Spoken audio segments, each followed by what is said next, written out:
Monday, there's 7 board members present here. We're going to take a little bit of public testimony if we have a couple second calls, and then we're gonna get into deliberations. Do we have any announcements from the department? Oh yeah, Mr. Scott, Director Scott. Yeah, thank you, Mr. Chairman. Good morning, everybody, board members, members of the public, and folks listening. I just wanted to mention a few folks that have come in for a series of our proposals today. We have Josh Pierce in the audience. He's the McGrath area biologist. Mike Ebinger, I don't see him right off the top of my head, but he's the assistant AB. He'll be here for all the 19C discussions. They will be.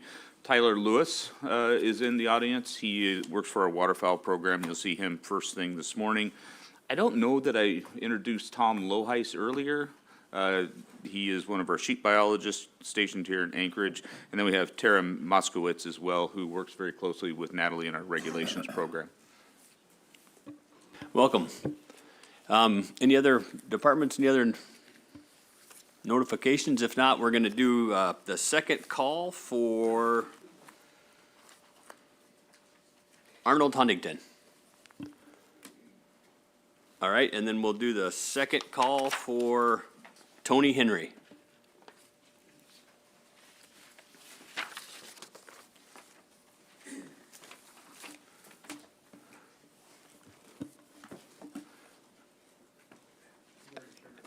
How's it going, Tony? Just hit that little red button there in the middle of that little thing will light up and. Is that working for you? Yep, that sounds great. Thank you. Well, I'll try to be brief. I mean, you've been taking testimony for quite a while, so I would imagine you're so tired of hearing it, but I'll try to be brief. So good morning, Chairman Fletcher, board members, and department staff. My name is Anthony Henry, and I'm here providing personal testimony on issues particularly related to non-resident sheep hunters and hunting priority for resident hunters. A little bit about myself, I've been an avid hunter since youth. I've been hunting in Alaska as a resident for more than 4 decades. And I've been fortunate enough to hunt in probably every region of the state and been fortunate to collect all of our big game animals.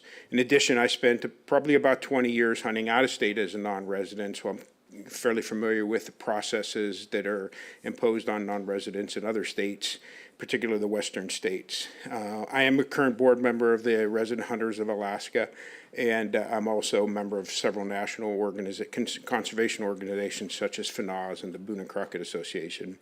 Currently volunteer instruct for the department as Hunters Education Program. I teach all their disciplines, and I've been a firearms instructor for more than 25 years.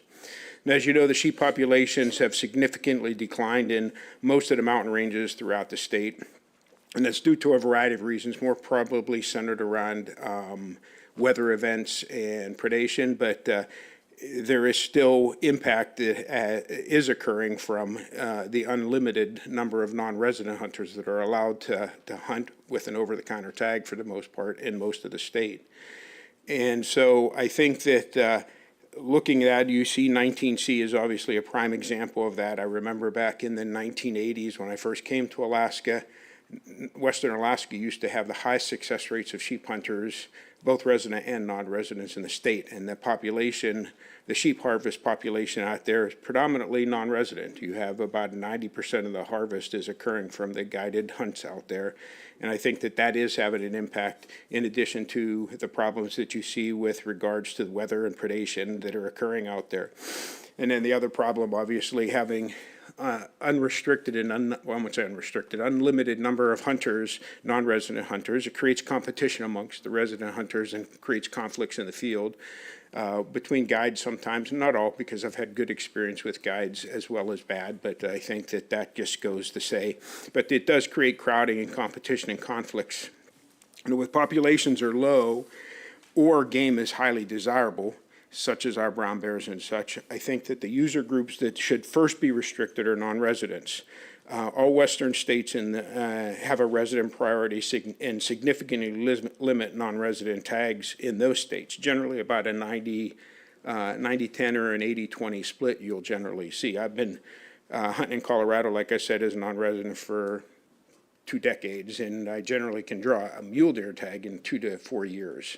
And so I don't get to hunt every year down there. And I've been putting in for bighorn tags down there since for 20 years, and I've yet to draw my tag yet. So and it's appropriate. I think that residents should have the appropriate allocations and should be the priority for any of those states.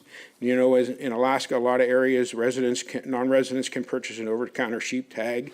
And in those areas where draws are limited, not just in sheep, but even in bears like on Unimac and that, the non-residents have an equal chance with residents to get those tags.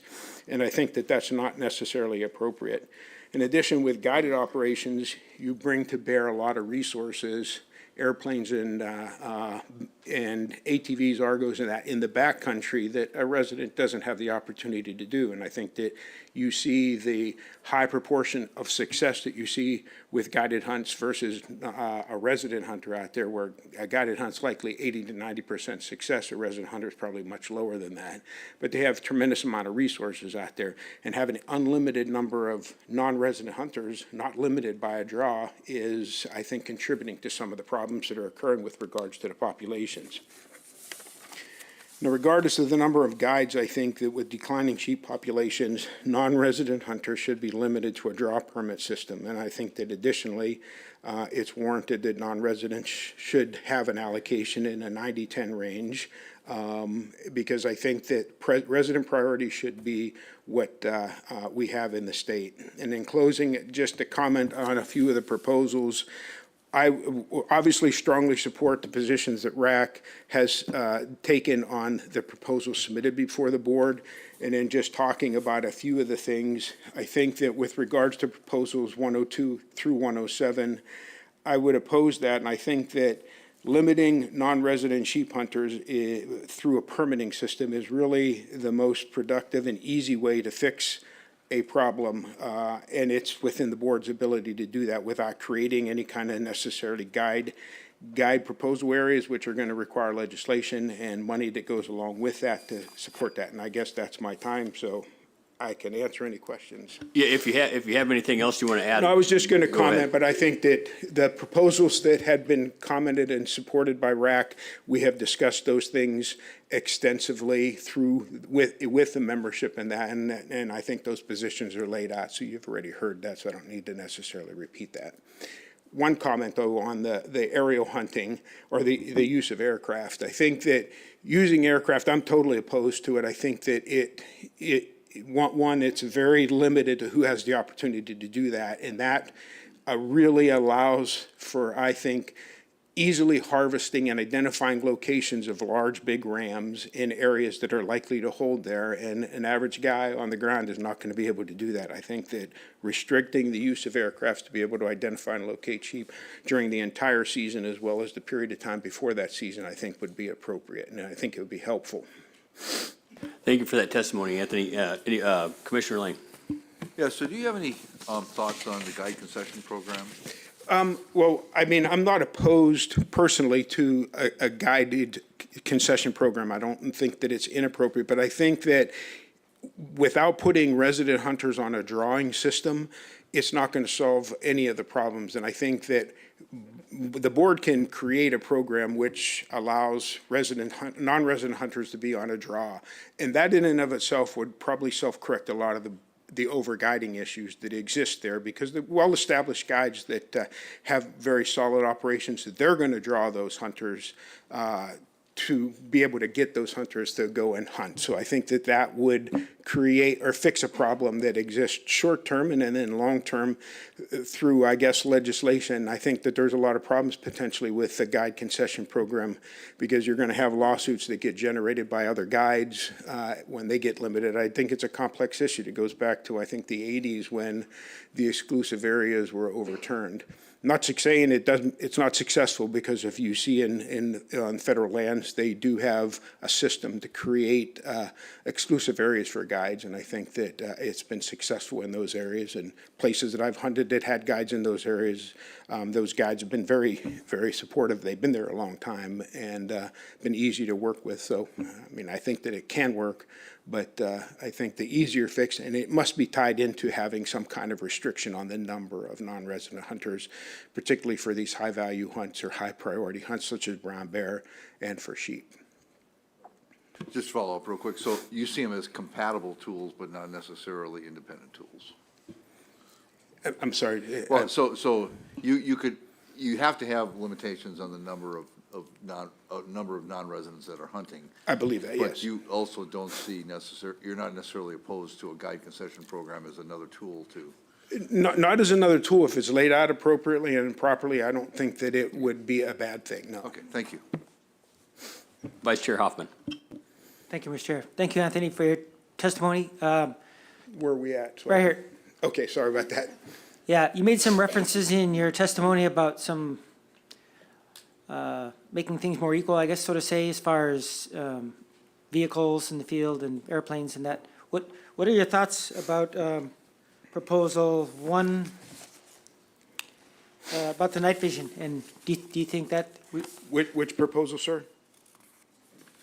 126 and 127?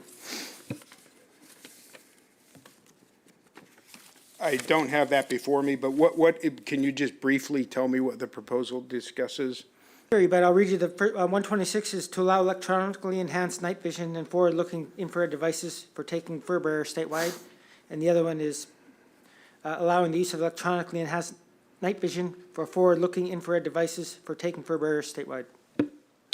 I mean, on a personal level, I'm not necessarily opposed to it. I think that, it's been beneficial in the lower 48 and other states that allow it, particularly when they have problem areas. You see it a lot with hog hunting, trying to eliminate a lot of problem areas. And with predation, I think that it certainly could lend itself. I mean, during the winter months when most of predator hunting is occurring, it's dark a long time. So I don't think that it would be necessarily inappropriate. I guess we would have to have strict laws on how it would be managed so that it could be enforced properly and not used inappropriately for, other type of hunting. So I guess how the devil will be in the details of how the statute would be written to allow proper enforcement so that it doesn't bleed over into being used to kill other animals. Any other questions from board members? Member Loring. Thank you, Mr. Chairman. Thanks, Tony, for your testimony. I got one question and one quick comment at the end of it. So my question, you've hunted sheep quite a bit in Alaska over the years, and I'm just curious if you think that the current criteria for illegal sheep, the 8-year criteria, the full curl and the blue on both sides, are you satisfied with that, or are you happy with that current criteria as is, or would you like to see it changed?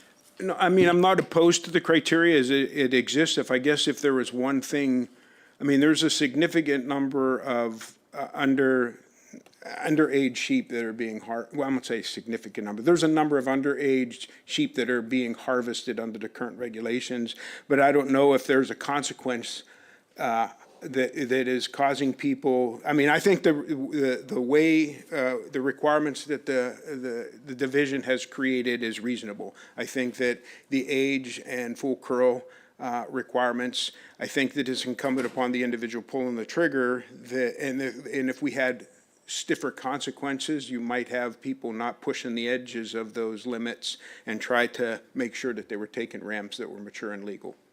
Okay, thank you for that. And just a quick comment. I just want to thank you from everybody here for your volunteering, especially for hunter safety, and bringing more youth into the hunting scene in Alaska.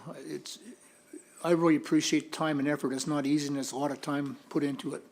Not even counting, being on all these different boards and other agencies, but the volunteering for the department is really important to me. So thank you for that.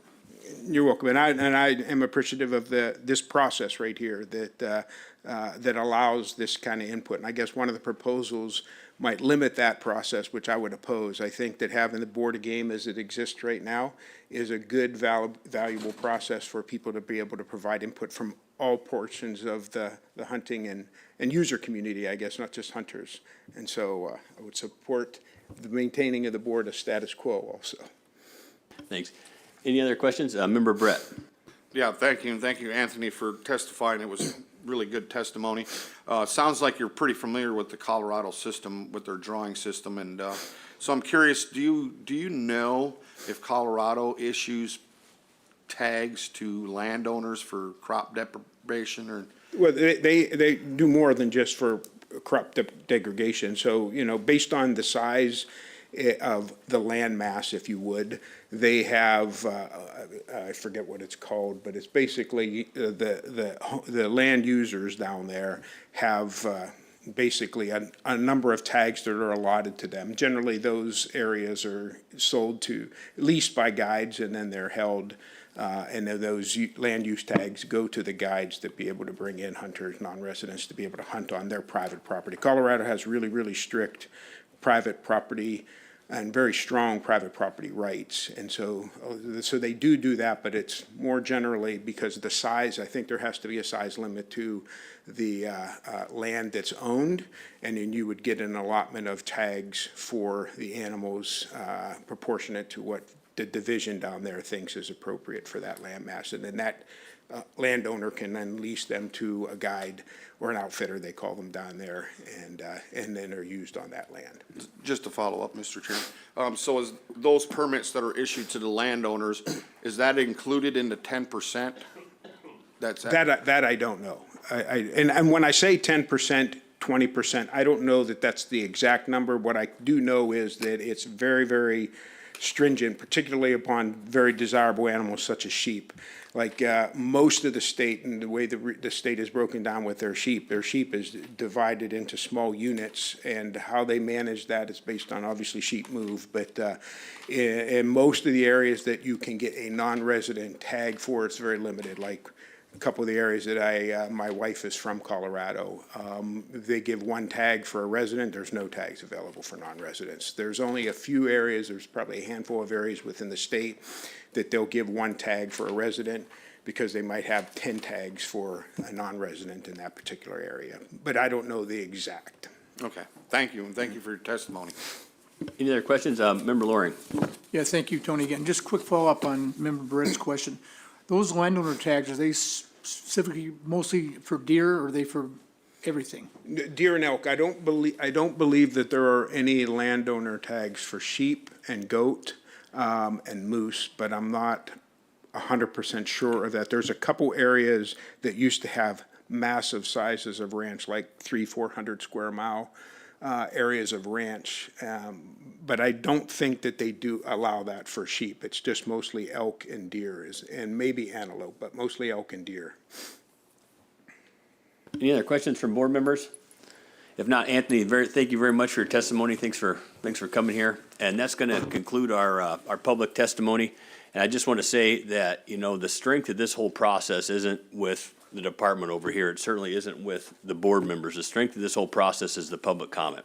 Everybody showing up here, taking the time out of their busy schedules to talk about topics near and dear to their heart. So I really appreciate all the public that showed up. And with that, I think we're going to go into proposals, and I think Tyler Lewis has a short presentation. Do you guys need a minute for that, or should we take a brief at ease, or should we just roll right into it? Okay, we'll take a very brief at ease here.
Mr. Chair, I'd just like to remind folks that we're still on record.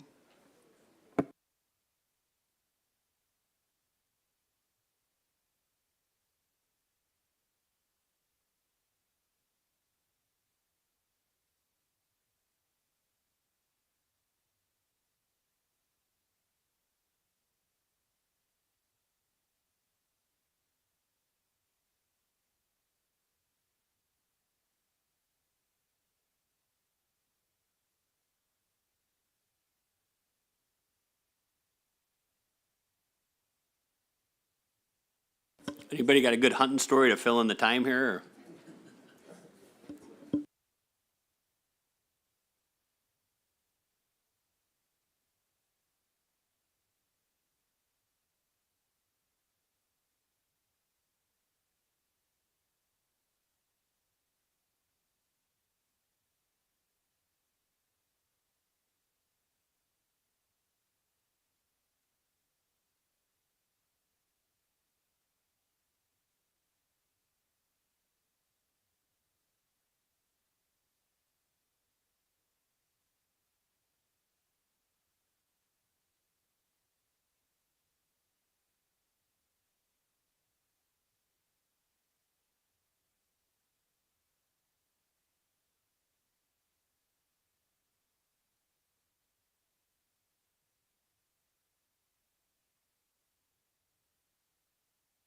All right, we're back from our brief at ease. If Tyler, you wanna take your presentation away, it'd be great. Thanks.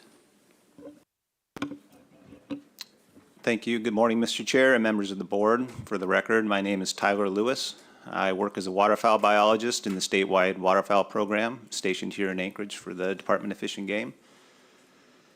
Copies of my presentation this morning can be found in RC4 tabs 2.1 and 2.2 respectively. So the next three proposals I'll be discussing this morning are requesting adjustments to state migratory game bird regulations. But before I get started with Proposal 85, I'd like to take a brief moment to provide an orientation and some context for how state regulatory process fits within the federal process for determining migratory game bird regulations. As I'm sure many of you know, the enabling legislation is different for migratory birds. Hunting seasons for migratory game birds are governed by the Migratory Bird Treaty Act of 1918, which implements 4 international treaties with Canada, Mexico, Japan, and Russia to protect migratory birds. Basically, in a nutshell, the Treaty Act authorizes the Secretary of the Department of Interior to determine when, where, and how take of migratory birds may occur. This includes the setting of hunting seasons. It also authorizes individual states to enact or implement laws that allow for greater protection of migratory birds consistent with provisions of the Act. The annual regulatory process for setting migratory game bird hunting seasons is a 2-tiered hierarchical process that includes both federal and state governments. At the federal level, the Fish and Wildlife Service in the Department of the Interior is the administering agency that permits the take of migratory birds. This includes establishing a regulatory framework that allows the hunting of migratory game birds, which are loosely defined as ducks, geese, swans, cranes, pigeons, doves, and a few other water birds. The federal framework sets the outside limits for hunting seasons. These include limits for season dates and lengths, shooting hours, bag limits, etc.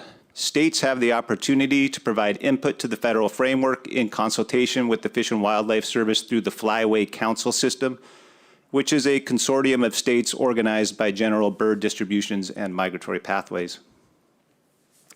There are 4 administrative Flyway Councils, the Pacific, Central, Mississippi, and Atlantic, with component member states within each.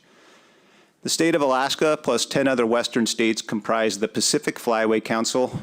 Each state within a Flyway Council contributes 1 policy representative that sits on the council and 2 technical representatives, 1 game and 1 non-game, that provide biological expertise and guidance to the council. The Fish and Wildlife Service provides 1 Flyway-wide representative, as well as representatives from various regions within the Flyway. Together, federal and state representatives on the Flyway Councils jointly develop species management plans, conservation initiatives, and propose adjustments to federal framework. The recommended adjustments are considered in the fall by the Fish and Wildlife Service in order to set the following year's hunting seasons, which are ultimately approved by the Secretary of the Interior. Once the annual frameworks are set, states then have the opportunity to select their hunting seasons. States make their selections using the federal framework as the outside limits for their season. This means that states may select more restrictive seasons, but may not select seasons that are more liberal. For example, if the federal framework specifies a daily bag limit of 2 birds for brant in the upcoming hunting season, Alaska may not select a bag limit of 3 or more. Likewise, regulatory proposals considered by the board generally comply with or are more restrictive than the federal framework. So the board may decide accordingly, but cannot make determinations that fall outside the framework. The proposals can include hunting seasons, methods, and means, etc. The 3 migratory game bird proposals that the board will consider today request adjustments to state regulations, so naturally fall within the constraints of the federal framework. With that quick briefing, I'd be happy to take any questions, or we can launch into the first proposal. Thanks for that. I wasn't really super familiar with that process. I appreciate that. Any questions from board members? If not, we can go into the next presentation. Thank you. Okay. Oh.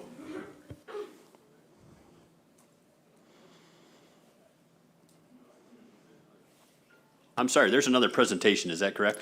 Correct. So that was just meant to be a brief overview of the federal state framework, and I'm ready to launch into Proposal 85 or take questions. Member Loring. Yeah, thank you. You said the 3 waterfowl proposals that we have in front of us, you're talking about the guide requirement, the first several. How do they fall into the federal framework? I don't quite see that. Maybe explain why they're would be covered by the federal framework. So the guide one, much less so. That's really my understanding of state regulation. We will discuss proposal, I believe, 87 today, which regards the use of boats during hunting. And you'll see when I present that we're presenting federal regulation language and state regulation language. So in that case, there is a federal framework in which the state would be restricted. And the third one the same way? So the third one is the sea duck potential registration hunt. And my understanding is that would, unless Director Scott knows of any differences, I do not think that federal framework would in any way bind that regulation considered by the board today. Through the chair, Member Loring, that's correct. The Proposal 87 does fall squarely within the federal framework, and we can adjust from there, be more restrictive, if you will. The other 2 are squarely within the purview and authority of the Board of Game. It's a state-centric request. Okay, I fully understand that. Thank you now. Any other questions from board members? Member Wood.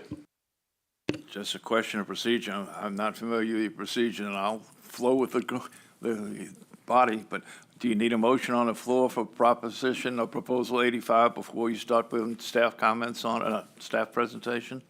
Yes, sir, we do. This was just a proposal, or this was just a presentation to get us up to date on the general outline of how we do things, and now we're gonna move a proposal and get it on the table and have a presentation on that specific proposal. Thank you. Mr. Chair, I move to adopt Proposal 85, change the definition for migratory bird hunting guide services to include transporter services. Second. It's been moved and seconded. Go ahead. Thank you. Okay, thank you for that, and I apologize for moving too swiftly there. Don't apologize. Yeah, learn the process as we go. Appreciate it. So Proposal 85 is a public proposal that seeks to change the definition of migratory game bird guide services to include transportation services. The department is opposed to this proposal because the department perceives no benefit to migratory game bird management that would justify annual tracking of transportation services in support of migratory game bird hunters in Alaska. Current regulations require a migratory bird hunting guide to register with the department annually with basic information about their services prior to providing guiding services and to carry proof of registration while actively guiding. The regulations define a migratory bird hunting guide as, quote, a person who provides migratory bird hunting guide services, end quote. And migratory bird hunting guide services are defined as meaning, quote, to assist for compensation or with the intent to receive compensation, a migratory bird hunter to take or attempt to take migratory birds by accompanying or personally directing the hunter in migratory bird hunting activities, end quote. A person in this case may also mean a business entity. The proposed changes to the regulation are shown here in bolding, and they include changing the definition of migratory bird hunting guide services to the following, quote, to assist or transport for compensation or with the intent to receive compensation, a migratory bird hunter to take or attempt to take migratory birds by accompanying, transporting, or personally directing the hunter in migratory bird hunting activities.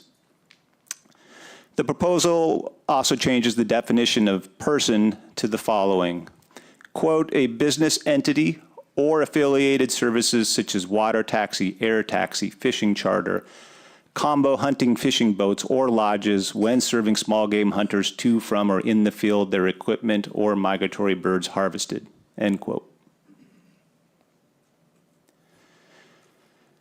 The department has a few considerations for the board regarding this proposal.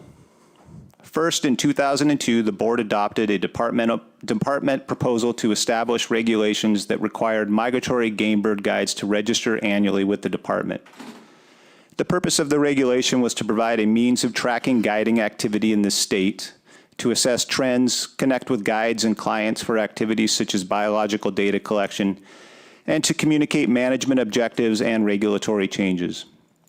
The regulation was modeled comparable to that of the Sportfish Division Angler Guide registration, which defines Sportfish Guide services similar to those of migratory game bird guides. But the Sportfish Division does not require affiliated services like air and water taxis or lodges to register with the department if only providing transportation to anglers. The department recognizes that appropriate tracking and information exchange with guiding services may benefit management of migratory game bird resources. However, registering affiliated transportation services that have a more transient relationship with hunters and indirect links to the game bird resource provide no similar benefit to management. Rather, it would add undue regulatory burden to these services as well as to the department. Again, Proposal 85 is a public proposal that seeks to change the definition of migratory game bird guide services to include transportation services. The department is opposed to this proposal. Thank you for that presentation. I have a quick question here to get started. How many migratory bird guides are registered in the state currently? Through the chair, I honestly don't know that answer offhand. Several hundred. I would have to get into the database to get that back to you. But we have a lot of game bird guides that register with us, and we have a database set up that keeps track of it all. Is you can just give me a off the cuff answer here. Generally speaking, is that trend going up? Is it becoming more popular? Are there more migratory duck guides and on the landscape? Through the chair, to my knowledge, there is no trend in increasing guides, but I couch that without having a real look at the data and being able to answer that real clearly. That's a good question, but I am aware of no, at least dramatic increase in any guided waterfowl registration. Thanks for that. Other questions from board members? Member Loring? Thank you for your presentation. This might be more directed towards Director Scott. This proposer and the group of folks, they've been coming to this board now for probably 30 years with perceived problems in that Kashmak Bay area. And they've approached it in different ways to try to somehow solve what they think the problems are.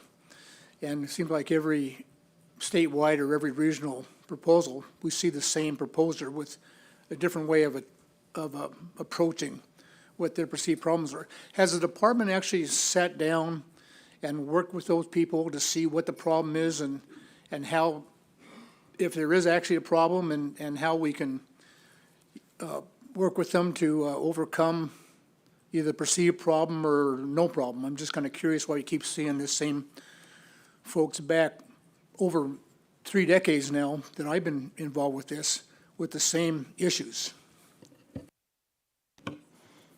Through the chair, thank you, Mr. Lauren, for that question.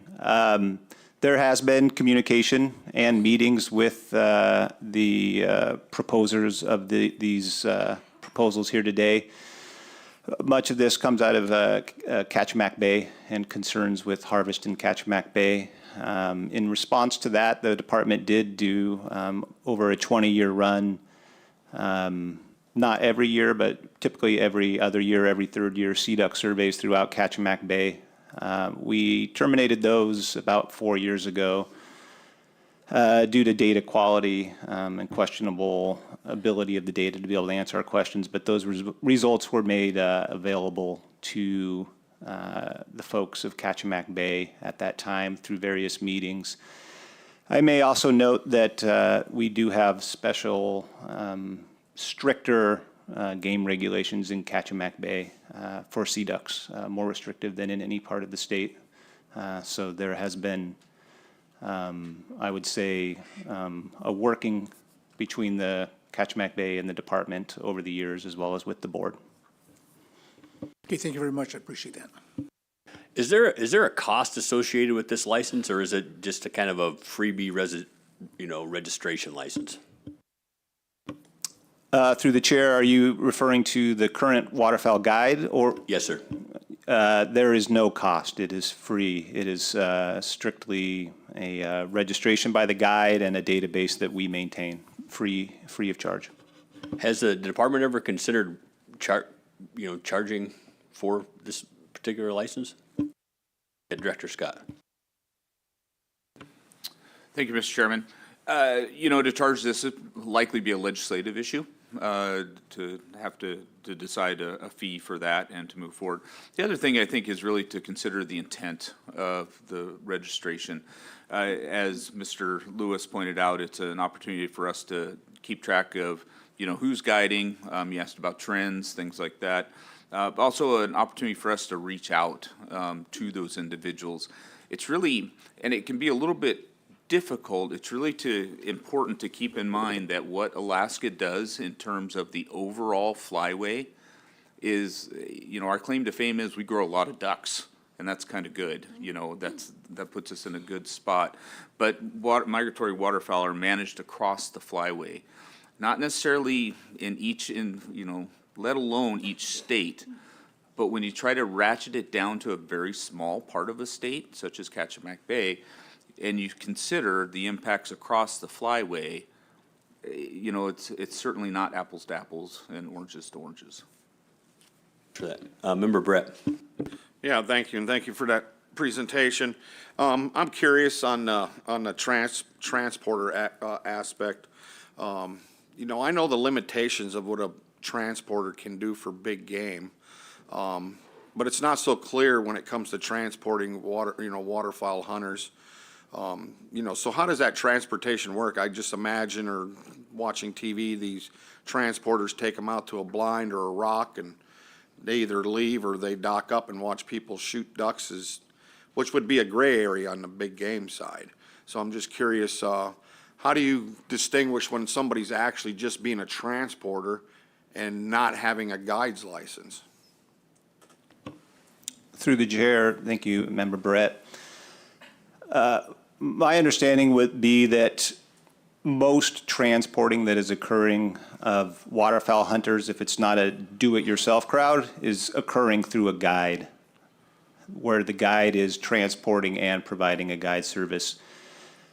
My understanding of this proposal is that this seeks to fill a void where there is for example, a water taxi that would take a more do-it-yourself hunter out across the bay to hunt ducks, but in that case would be providing transport and transport only. If the transporter was to dip into the realm of providing any guiding services, as I defined it in the presentation, then that person would be defined or would be required by regulation to register as a guide. Just to follow up on that, Mr. Chairman. So, like in the big game services, the transporters, they may have several runways, if they're using airplanes. But me as a client, asking for transportation, I usually tell them where I want to go, and they fly me out there and drop me off. Rarely are you ever said, I want to use your services, where can you take me? And then it gets into that gray area, well, I think you should go hunting over here. That turns into guiding. So on water taxis, as you mentioned, do they say, we only drop off in these spots, or do they take them to the ducks and say, there's more ducks over here, and we'll take you over there? Is that guiding? Through the chair, thank you for the question. I can't speculate as to what water taxis or other types of transporters may or may not be telling waterfowl hunters. If they are assisting the hunt in any sense, then it would be guiding. If it moved beyond that transport relationship, but again, I can't speak to what may or may not be information that may not exchange hands. One more. My question would be to Captain Johnson. Caught you off guard. I didn't realize I was going to ask this.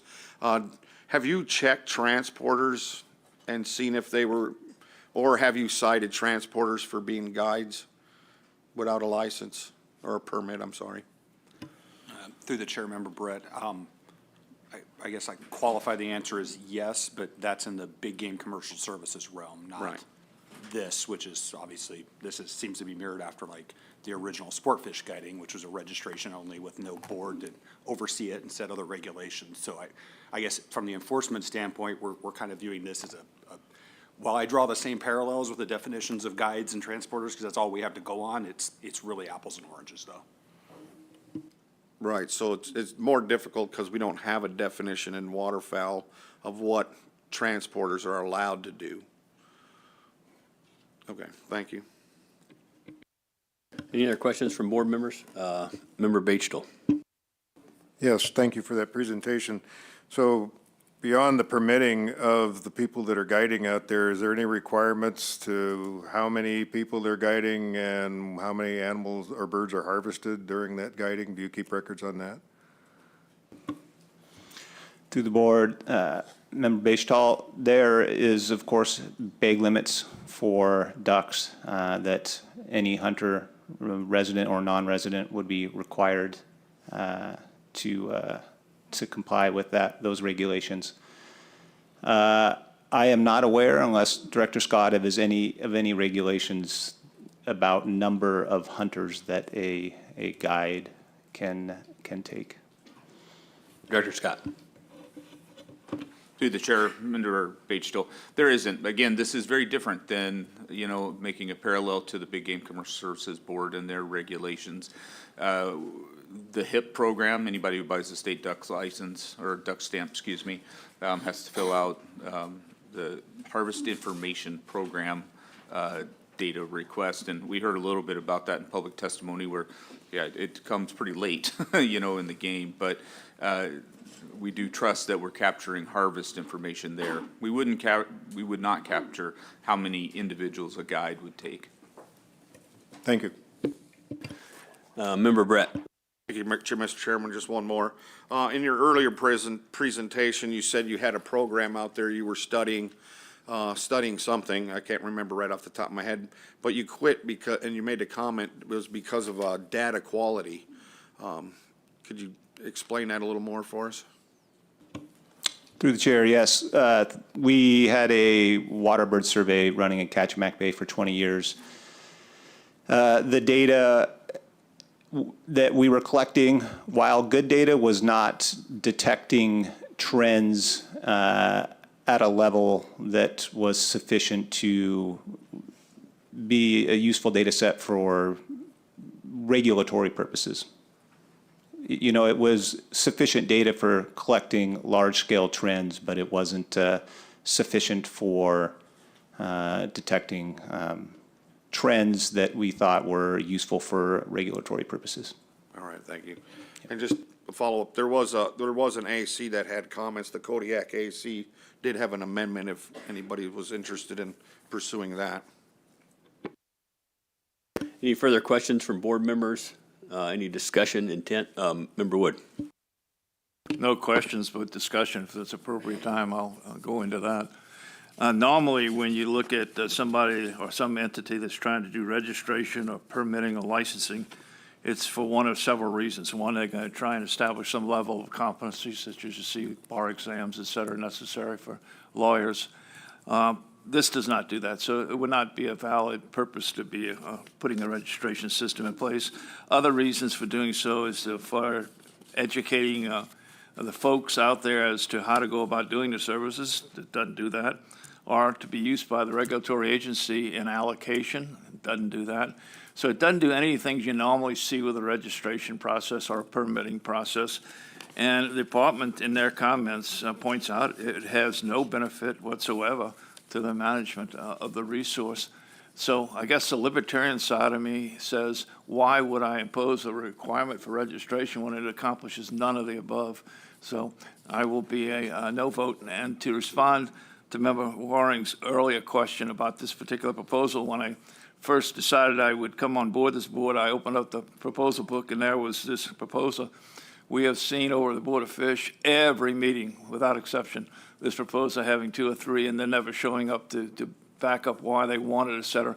And if you ever want a good discussion of it, go down to the Cordova Board of Fisheries meeting 4 years ago when I took them to task for doing that, because it was always on the subject hatchery, so all the hatchery operators would bring the whole crew in and the whole 9 yards, and we spent an inordinate amount of time and it went nowhere at any time. But there's no way of stopping it either.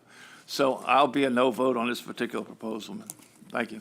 Thank you for that, Member Wood. Any further discussion? Member Loring? Yeah, thank you. I think the proposer on this one here was a signatory on the second proposal, and they all go up together, so I think she designated her time to the woman that spoke on the other proposal, so thank you.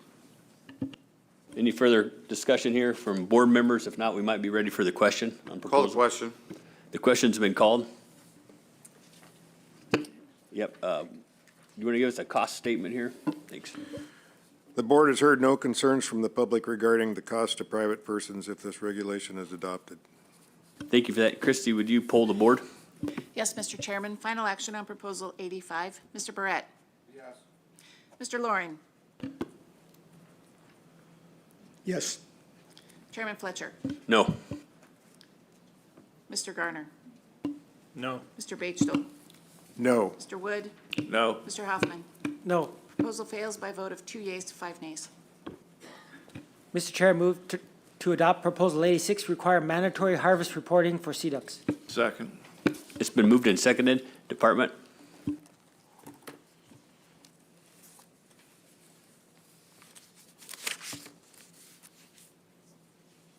Thank you, Mr. Chair. Proposal 86 is a public proposal that seeks to require mandatory reporting of sea duck harvest in Alaska. The department is opposed to this proposal because Alaska participates in the National Migratory Bird Harvest Survey that was established in 1999 to standardize harvest data collection of migratory game bird species across U.S. states.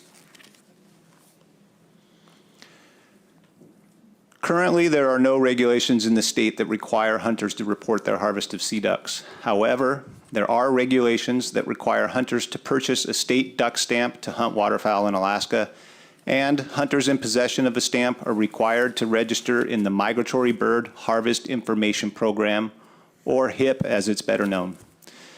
HIP provides a sampling framework for the National Harvest Survey. This proposal would establish mandatory statewide reporting of sea duck harvest to achieve more accurate harvest estimates of sea ducks in Alaska, seemingly more accurate relative to the estimates that are currently provided by the National Harvest Survey. Accordingly, the department would need to develop, administer, and communicate a system that fostered the proposed harvest reporting. In the past, the department did conduct its own harvest survey, as did other states across the U.S. from 1971 to 1997. And this was a voluntary statewide harvest survey of waterfowl hunters to estimate hunter activity and harvest of ducks, sea ducks, 5 goose species, cranes, and snipe in the state.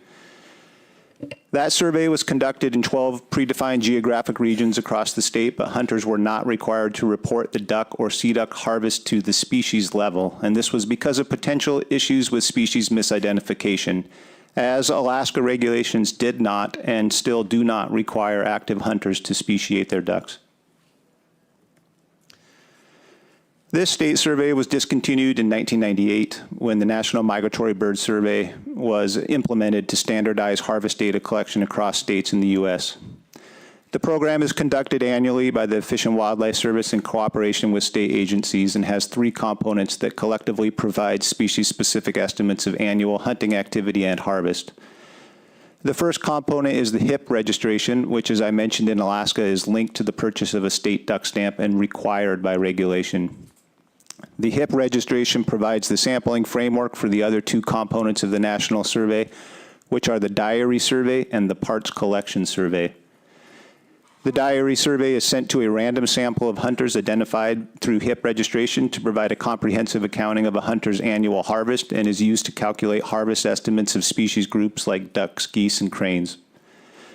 The parts collection survey is designed to provide an estimate of harvest composition by collecting duck wings from a sample of hunter harvest from each state across the U.S., which are then later sorted and identified to species, sex, and age classes by dozens of trained biologists, or what are called wing bees. The parts collection survey, coupled with the diary survey, provides species-specific harvest estimates. These are interpretable at the continental, flyway, and statewide levels. And this is what we use for harvest assessment in Alaska. In contrast to the random sampling design of the National Harvest Survey, the proposal seemingly seeks to apply a registration hunt with mandatory harvest reporting to independently assess statewide sea duck harvest in Alaska. A registration hunt could perhaps achieve reasonable accuracy and precision for harvest estimates of sea ducks, but only to the sea duck group level, not to the species level. Like the broader scale HIP methodology, a statewide harvest survey would need to be paired with a system of validation, meaning a parts collection survey, to account for misidentification bias in order to estimate species-specific harvest. I'll note here that a voluntary parts collection system would be very costly and labor-intensive to implement and also difficult to structure without bias. For example, many sea duck hunters in Alaska, especially many of the non-state hunters, may not voluntarily submit wings from birds planned for taxidermy, meaning males in breeding plumage, resulting in harvest estimates that may be inaccurate or biased towards specific sex and age classes. What's also important to keep in mind here is that harvest survey data are best utilized in the context of species-specific population estimates. Most waterfowl populations in Alaska are assessed via aerial surveys during the breeding period when conditions are favorable for surveying, and birds are largely concentrated on the landscape. Surveys conducted during the non-breeding season would better assess the huntable populations, particularly sea ducks in Alaska, and may thus be more sensible, but are less feasible because sea ducks are distributed over vast expanses of remote coastline that are not easily accessible, nor logistically practical or safe to survey. So in Alaska, the population status and trends for many sea duck species may be derived from 3 larger scale aerial breeding bird surveys.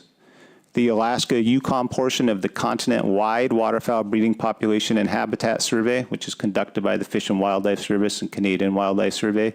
This survey spans large-scale portions of breeding habitat across the U.S., but was largely designed to assess dabbling duck populations like mallards and pintails.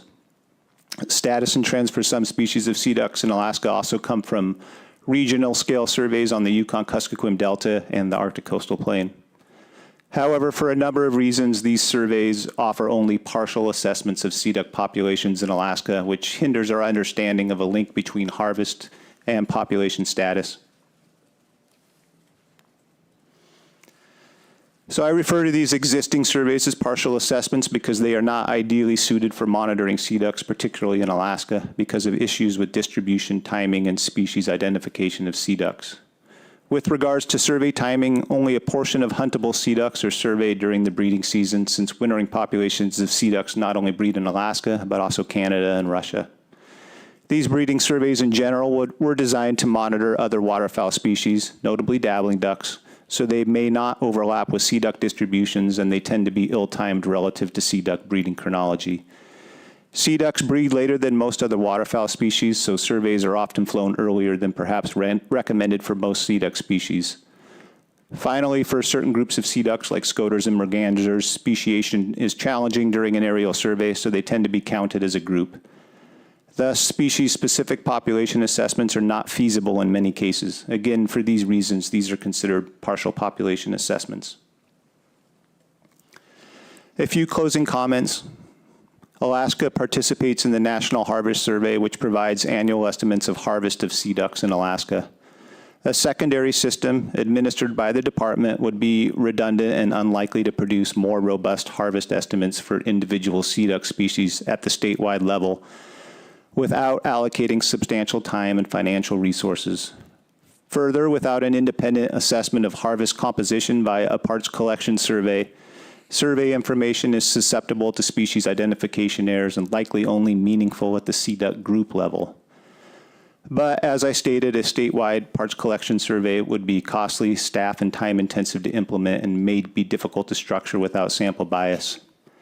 Finally, even if we could derive more robust harvest estimates, we lack the proper population surveys to provide that needed context. And as such, these data would provide limited utility for harvest management. Proposal 86 is a public proposal that seeks to require mandatory reporting of sea duck harvest in Alaska. The department is opposed to this proposal.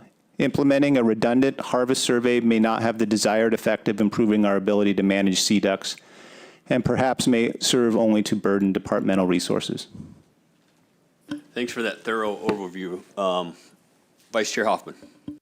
Yeah, thank you, Mr. Chair. Hey, in your comments there, you mentioned about the surveys, and you said they're hard to count, so you count them as groups. Do you count all groups the same, or is there categories for group sizes? Through the chair, Mr. Hoffman. So when I say we count as groups, it's for mergansers and scoters. We have 3 species of scoters in the state and 2 species of mergansers. And actually for golden eyes, this occurs too for the 2 species of golden eyes. So when an aerial observer would see a scoter, the number of scoters would be counted correctly, but it would just be called a scoter. Be it a black scoter, a white-winged scoter, a surf scoter, it's just referred to as a scoter. That is what I meant by grouping in the aerial surveys. Member Wood. That was the exact question I have. I have discussion if we go into that, but I'll wait until all the questions are asked, I guess. Any other questions from board members? I have a question for maybe Dr. Wida. Do you guys capture any of this information in your household surveys that you go? Thank you, Mr. Chair. Thank you for the question. Yes, we do. The Division of Subsistence collects information in our community household surveys, including sea ducks and other migratory birds for that matter. Those are generally done in our comprehensive surveys, but they're also done on a select community basis and in given years. Another thing I'll add is that we also coordinated the harvest assessment program for the Alaska Migratory Bird Co-Management Council on behalf of the council. Another thing that we've done recently that we coordinated with the Division of Wildlife Conservation was a statewide assessment study. And that looked at the seasonal harvest patterns for waterfowl, including sea ducks. It also included sandhill cranes, I believe. And all of that information is publicly available as well. Thank you for that. Further discussion, questions from board members? Member Loring. Yeah, just some discussion. I'm looking at the State of Alaska waterfowl regulations, and this is under the fall season, not the subsistence hunt, of course. And there's quite a few areas in there where the onus is put back on the hunter to be able to identify what he's taking. And for example, 2 canvasbacks a while, so you have to know what a canvasback is versus a pintail or a mallard. Closed season on Stellar's eiders and spectacled eiders, so you can't shoot any of those, you gotta know what you're shooting there. And, emperor geese have regulations, so you have to be able to tell an emperor goose from a, say, a white front or, so I think that waterfowl hunters, if they don't know, they should know what they're shooting at. So I think that maybe that misidentification comment you made might not apply to everybody. And I'm not sure what happens on the subsistence level. I know that there has been some problems with, especially with stellar eiders being taken during the spring hunt, that there's been a lot of education efforts to try to stop that. So just a general comment about that. Thank you. Dr. Weed, is that a hurdle that you have to jump across? We had testimony in here from, Lewis that he talked about, shooting black ducks. And, I don't know what a black duck is. And, we ask, is it a scoter or not? And he's like, well, it's a black duck. Is that a hurdle that you have to try to, jump over to figure out the exact species of ducks that are being taken or anything like that? Thank you, Mr. Chair. Thank you for the question. It is a hurdle that we have to jump over, and we work through.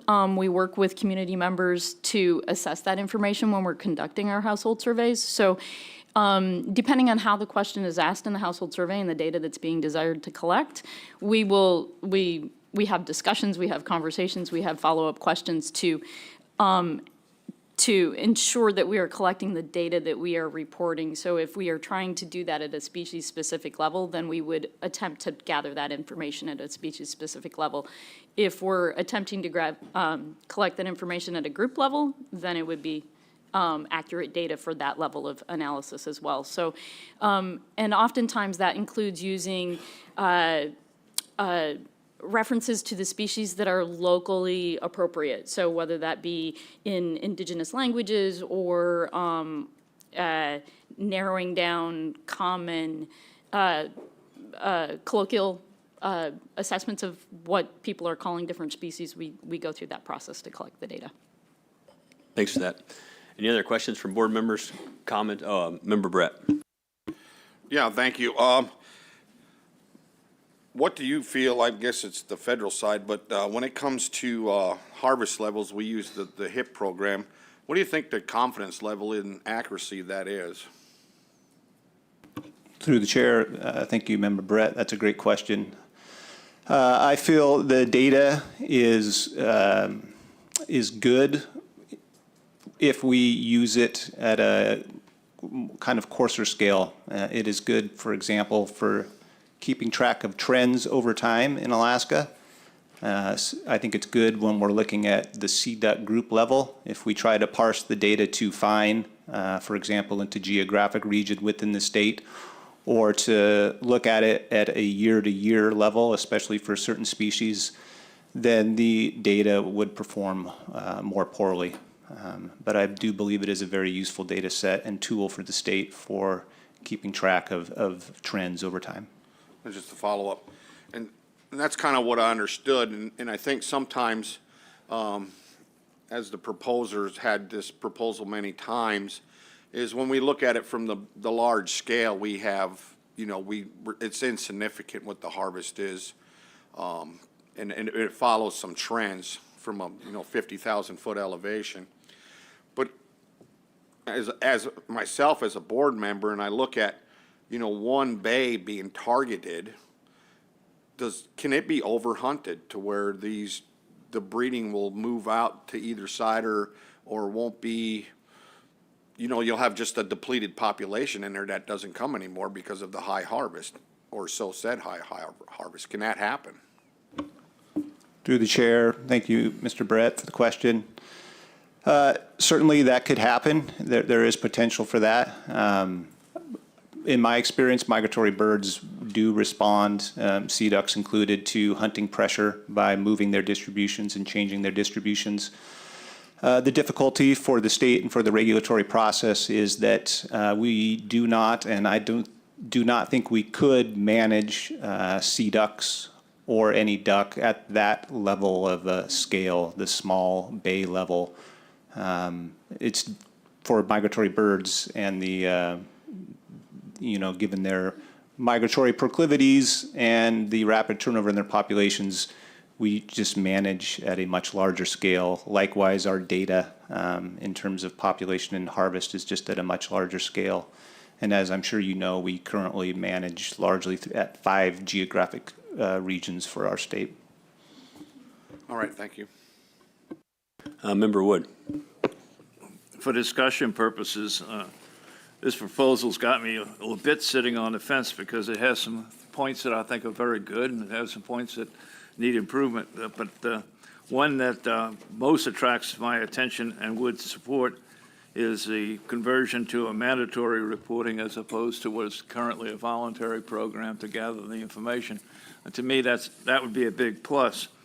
It would be a bigger plus if it could be used in-season management to purposes. And when I was exploring that with the proposer during public testimony, they raised the idea of a portal being rather simple to implement and would be effective in allowing that.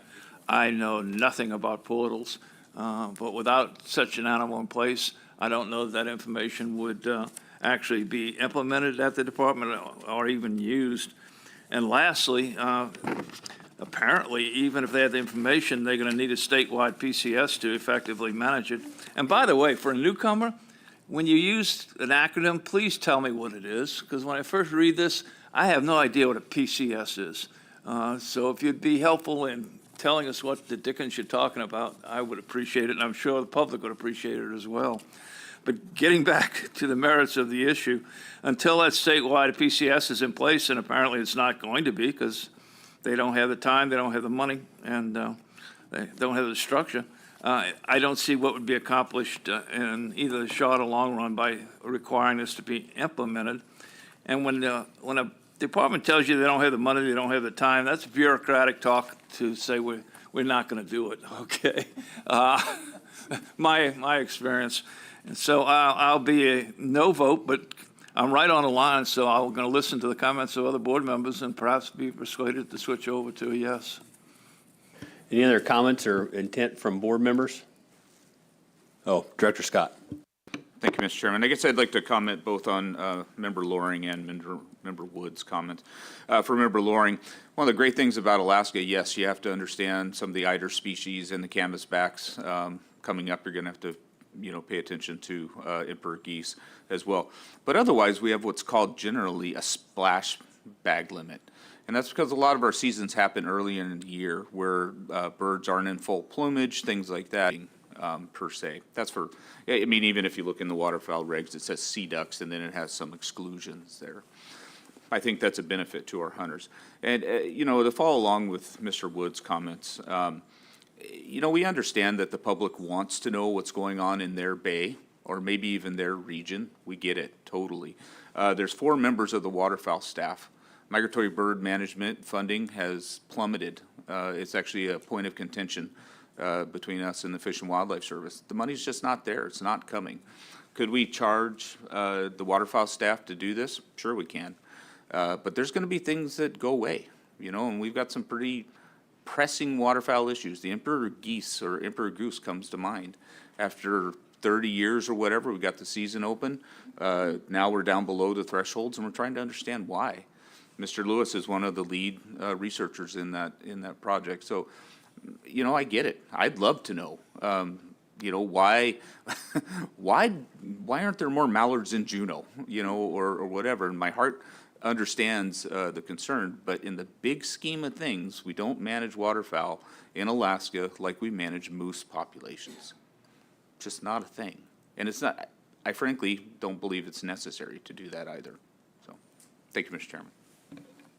Thank you for that. And we received a lot of public, Dr. Wida, you want something to add? Really quickly, but you're happy to finish your sentence, though. Well, I just said we had a lot of public comment about this, and I understand the proposer had frustration with the, having a localized, proposal to a statewide proposal. But, during public comment, we received a lot of it about, this is going to be pretty burdensome to somebody that lives out in the bush compared to somebody that lives on the, on the road system, quite frankly, that has Wi-Fi. And whenever we're considering this proposal, I think we need to look really, really hard at that. There's a ton of public comment here. We have, ACs in support and ACs against this, but at this present time, I'm not going to support the proposal, but maybe Dr. Weed will change my mind. I doubt it, sir. Thank you very much. I was just going to echo what Director Scott said as well. We only have one person that works on the bird data for us as well, and funding has also been a challenge. So the data that we have can be sparse at times as well. Thank you, Mr. Chair. Any other questions or comments? Member Loring. Thank you. I guess maybe we're telling the proposers to go back to the regional format again and have them deal with it there, because I understand that statewide is burdensome. And we had a lot of comments to that fact, and I agree with it. It really is. And if we can go back to regional, even though it's been there before and it was kicked up, maybe kick it back again. So, and then to real quick comment to Mr. Scott, I had to learn what the difference between a redhead and a canvasback was, because at one point in my hunting career, canvasbacks were closed and they both have red heads and they're both diving ducks. And so as a waterfowl hunter, it's incumbent upon me to know what I'm shooting. So I appreciate your comments. Thanks. Any other questions or comments? Member Brett. Yeah, thank you, Mr. Chairman. I'm leaning towards not supporting this proposal. I am concerned that it would be more regional, because I am concerned about over-harvest in certain bays and not having that opportunity, or having less of an opportunity, especially for the subsistence users in that area, to not have that reasonable opportunity if it's being overhunted. And the comment of being difficult to report, I mean, we use that kind of loosely anymore. I mean, there's so many things we have to report on. I mean, trappers have to, if they catch, certain species, they have to get them tagged, they have to get them sealed. Hunters have to do things. And, even people in the bush are able, we have figured out ways that they can get their furs sealed or their reports in. Pretty soon we should stop not just using that term, that it's difficult if you live in rural Alaska to report something. There's a lot of different ways to do that now. And I think it works, for the trapping side. If you shoot one of the fur bears or fur animals that require sealing, they get sealed for pretty much. There's a good confidence level of that harvest. So those are my comments, Mr. Chair. Any other comments or intent? We've had a good discussion about this. We might be ready for the question. Call the question. The question's been called. Christie, will you pull the cost statement, sorry. Some of the comments given to this board indicate there may be an increased cost to private persons if this regulation is adopted. Thank you. Will you pull the board, please, Christie? Yes, Mr. Chairman. Final action on Proposal 86. Mr. Loring? No. Mr. Barrett? No. Mr. Hoffman? No. Mr. Wood? No. Mr. Bechtel? No. Mr. Garner? No. Chairman Fletcher? No. Proposal fails 0-7. Mr. Chair, I move to adopt Proposal 87, restrict the use of boats for hunting waterfowl. Second. It's been moved and seconded. Department? Thank you, Mr. Chair. Proposal 87 is a public proposal that seeks to further restrict boat use during waterfowl hunting. The department is neutral on this proposal as there are no associated biological concerns. Currently, there are both federal and state regulations that have prohibitions on boat use while hunting migratory game birds. Federal regulations state that, quote, "No persons shall take migratory game birds from or by means of any motorboat or other craft having a motor attached, or any sailboat unless the motor has been completely shut off and or sails furled and its progress therefrom has ceased," end quote. With the provision that, quote, "A craft under power may be used to retrieve dead or crippled birds. However, crippled birds may not be shot from a craft under power," end quote. There is another federal regulation listed that prohibits the use of motorboats to concentrate, drive, rally, or stir up any migratory game bird. So those were the federal regulations. The state also has regulations similar to the federal regulations, and our regulations state that the following methods and means of taking waterfowl are prohibited. Quote, from a motor-driven boat unless the motor has been completely shut off and the boat's progress from the motor's power has ceased, from any mechanical vehicle. However, a power or sailboat may be used as a means of retrieving a dead or injured bird, end quote. State regulations also prohibit, quote, the use of a motorized vehicle to harass game or for the purpose of driving, hurting, or molesting game, end quote. The proposal seeks to further amend state regulations by adding new language, shown here in bold, so that the regulations would state, quote, the taking of waterfowl, snipe, and cranes are prohibited from any mechanical vehicle. However, a power or sailboat may be used only as a direct means of retrieving a dead or injured bird. New language here, quote, all boats shall remain stationary throughout the duration of the hunt, beached or anchored within 100 yards of those discharging firearms to eliminate driving, herding, or chasing migratory birds into hunters on land or on other boats, end quote.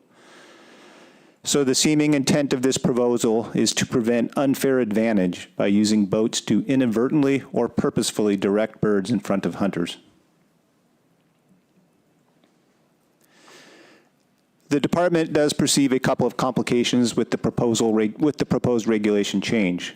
The first is the amended regulation would require all boat operators, recreational or otherwise, to identify hunting parties, which of course are often concealed, and either suspend or reroute their travel. It raises concerns that the proposed change could unintentionally put boat operators unassociated with the hunt at risk of violating regulations, or conversely put waterfowl hunters at risk of violation due to moving boats in the area unaffiliated with their hunt. Another complication is that if hunters rely on boats to retrieve downed waterfowl, as is often the case, the amended regulation as written may require them to suspend retrieval of a crippled or killed bird until the hunt is terminated. This potentially puts hunters at risk of losing birds. Not only does this violate hunter ethics, but it also potentially violates federal wanton waste regulations, which of course require hunters that kill, cripple migratory game birds to make a reasonable effort to retrieve those birds. The department notes that current federal and state regulations seem adequate to prohibit the use of boats by migratory game bird hunters to prevent an unfair advantage, and any violation of current regulations is likely best addressed through enforcement. Proposal 87 is a public proposal that seeks to restrict boat use during waterfowl hunting. The department is neutral on this proposal.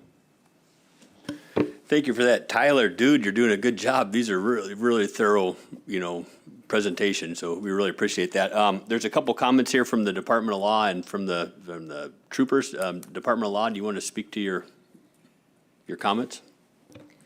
Thank you, Member Chair. Department of Law just wanted to note that there are regulations on the book that prohibit the harassment of waterfowl with boats. And Captain Johnson, do you have anything to add? Mr. Chair, thank you. No, I think our written comments addressed the concerns we had, which seem mirrored from this presentation as well. Thank you for that. Any questions from board members? Member Wood. Not a question, but discussion. Can we just go into it? Yes, sir. Okay, thank you. Yeah, just to explain the process I go through in coming to a final decision, when I get the proposal book and more importantly, the comments, staff comments, et cetera, I'll sit down for literally days going through every nook and cranny of it and come up with where I stand at that point in time. And then as the state troopers come in and Department of Law and public comments and AC comments, I may modify where I am. I may totally reverse where I was.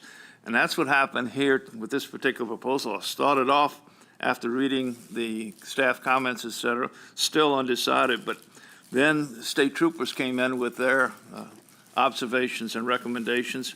And I can tell you through, 5 years on the Board of Fisheries, et cetera, very, very seldom will I ever go against the advice of wildlife troopers when we got an enforceability issue. I bet you could count on one hand and chop off 4 fingers and tell you how many times it's happened. So it's not something that I take lightly. And then if you want to know what really motivated me to change to a no vote, I'd refer you to PC1, which was the comments submitted by Atna. And I'm not going to read them all into the record, but it got right to the core of the issue as to how boats are used. and a very persuasive argument. And then a gentleman who testified, whose name I don't recall, about having to outrace the eagles to get the bird before the eagle got the bird. That was also another illustration. So I will definitely be a no vote on this one. Thank you for that. Other board members, Member Loring. Thank you, Mr. Chairman. I'll be a no vote also, and the reason I'll be a no vote for is because we have regulations on the books, both federal and state, that address this. Even though I agree that they're hard to enforce, we have a lot of other regulations in our, that are hard to enforce also. And of course, the sheep spotting one is the worst as far as being hard to enforce. Same day airborne. I mean, there's a whole plethora of regulations we can't enforce. But let me give you an example of what the proposer is talking about. And I've seen this personally. Is there'll be a lodge or some other group. They'll take a group of hunters in. They'll go into a bay. They'll go kind of putter in real slow, and they'll drop their hunters off, go right down the middle of the bay. And on the way out, they'll run the coastline. And they'll kick up all the ducks and all the geese, put them into flight, and then as those birds settle back down again, they will then allow themselves to be within shotgun range of the hunters they just put out. And so that's what I think is this proposer is looking at and has probably seen. And again, we have rules against that already on the books. But I just want to bring that up as something I've personally witnessed happen, and I think that's what they're looking at also, is why they brought this proposal in front of us. So I'll be a no vote also. Thank you. Member Brett. Yeah, thank you, Mr. Chairman. Agreement with the two other members that had stated things on the record, and I also put on the record, I don't think there was one AC that was in favor of this. Any further discussion from board members? Member Batesville? Yes, I'm going to be a no vote on this too, especially in reflecting and reading through the public comments and what was presented here. There's plenty enough regulations on the books and stuff to handle this. A lot of public testimony here about it, yep. A lot of public. For sure. Any other further questions or comments from board members? If not, we might be ready for the question. Call the question. The question's been called. The board has heard no concerns from the public regarding costs to private persons if this regulation is adopted. Thank you for that. Christie, will you poll the board? Yes, Mr. Chairman. Final action on Proposal 87. Mr. Garner? No. Mr. Batesville? No. Mr. Wood? No. Mr. Hoffman? No. Mr. Barrett? No. Mr. Loring? No. Chairman Fletcher? No. Proposal fails 0-7. Next up, do we need to switch crew or are we good? Oh, yeah. Thank you. On these proposals, I just would recommend that the proposers look at resubmitting their concerns at a regional meeting, either going back to a smaller section, either 15 or 15C, if they're still pretty concerned about it. And I'd like to see a proposal down the line made at a regional meeting to address those concerns. Thank you. Do we need to swap out crew from Director Scott? Thank you, Mr. Chairman. We do, but I think we're going to do it very quickly. Ms. Weber is going to handle the next one, and then we'll have an online staff member, Roy Churchwell from Juneau, to handle the Mountain Goat Quiz proposals. All right, thank you. We'll have a brief at ease here. We'll all stay seated. So, thanks.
What happened to 88?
Mr. Chair, I move to adopt Proposal 89, require non-resident moose hunters to attend a hunter orientation course and be accompanied by a registered guide or a resident family member within the second degree of kindred. Second. It's been moved and seconded. Natalie? Thank you, Mr. Chair. For the record, my name is Natalie Weber, and I'm the Regulations Program Coordinator for the Division of Wildlife Conservation. A copy of this presentation can be found in RC4, Tab 4. Also like to note, I'll give this first proposal, and then we'll be joined by Roy Churchwell remotely, and he's ready to go, so it should be a quick transition after this one. Proposal 89 would require all non-resident moose hunters take a moose hunter orientation course and be accompanied by a guide or resident relative within second degree of kindred. The department is neutral in the proposal, and it was submitted by a member of the public. The proposal applies to all non-resident moose hunters, including members of the military who receive the license at the resident rate but don't qualify as residents. In 2023 alone, we sold 2,000 of those non-resident military licenses to active duty military members that were stationed here but did not meet residency requirements. We do not know how many of them hunted moose, but they all could have. There is a legislative guide requirement for brown and grizzly bear, goat, and sheep based on the need to protect public resources and the hunting public. Hazards of rugged terrain, dangerous animals, and inclement weather have also been raised as justifications for requiring hunters to be accompanied by guides. Similarly, the need to protect public resources from hunters unfamiliar with state conservation laws has also been cited as a basis for requiring a guide.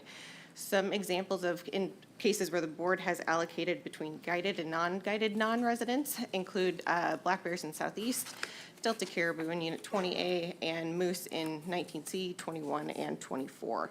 All of those have board-imposed allocations between guided non-residents and non-guided non-residents. But nowhere has the board said the only non-resident hunting opportunity for a non-guide required species requires a guide or resident relative within 2DK. So this option, this idea is new. There's always an opportunity for non-guided, non-resident hunters, and this proposal will remove that opportunity and effectively turn moose into a guide-required species. So a little bit of data we have, which there is not a whole lot. We took a look at 2023 general season moose harvest tickets for you. And we only used harvest tickets because they're the only hunts without an allocation between residents and non-residents in one form or another. So they paint the best picture of what hunters do naturally. And what I mean by that is there are many places where residents hunt with a harvest ticket and non-resident hunting opportunity for the same population is offered through a drawing permit or a registration permit or something along those lines. So if we look at 2023, you can see that we had just over 3,000 non-residents pick up general season moose harvest tickets. Of those, 614 did not hunt, 360 did not report. So of the 2,000 that hunted, 900 of them harvested a moose. And of those, 273 indicated they were guided, 265 said they were not guided. And if you're looking at that, wondering why the math doesn't add up, or if it doesn't add up, that's correct. So those two numbers on the bottom exclude all of the people who indicated a myriad of commercial services. I'm only showing you the ones that said they were definitely guided and those that definitely were not guided. Take a look at the existing non-resident moose orientations that the board has in regulation. There is one for units 17B and 19B, and that says that non-resident hunters must have attended a department-approved hunter orientation course to include trophy recognition and meat care before hunting moose, or they must be accompanied by a registered guide or resident family member within the second degree of kindred.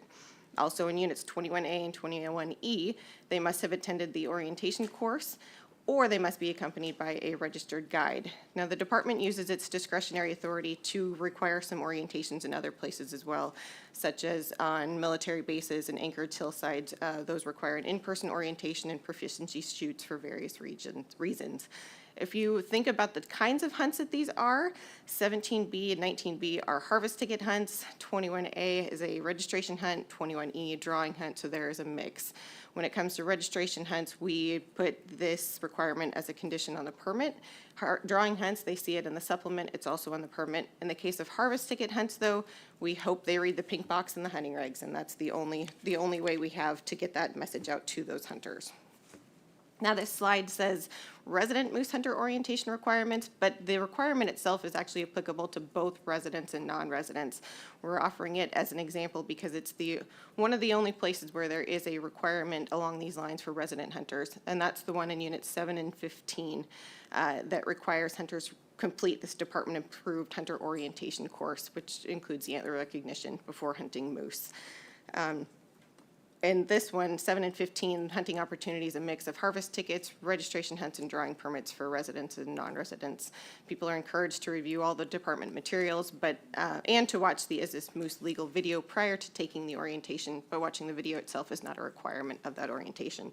And I neglected to mention earlier that those other ones that are required for non-residents, the orientation it consists of watching those 2 videos, Is This Moose Legal and Field Care Big Game, and completing the online quiz successfully. So in addition to all of those, there is also the basic hunter education requirement, and that's that hunters born after January 1st, 1986 and 18 years of age or older must complete basic hunter education before hunting in Units 7, 13, 14, 15, and 20. So again, this proposal would require all non-resident moose hunters take a hunter orientation course and be accompanied by a guide or resident relative within the 2nd degree of kindred. Thanks for that, Natalie. So just to clarify, this board has the authority to make moose guide required. Mr. Chair, it does. It has the ability to impose that restriction in certain cases, and I will ask for a little bit of help from Department of Law on exactly why that is. Department of Law? Thank you, Mr. Chair, members of the board.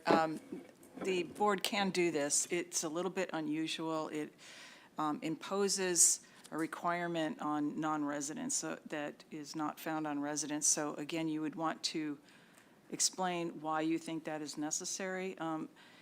We don't have strict,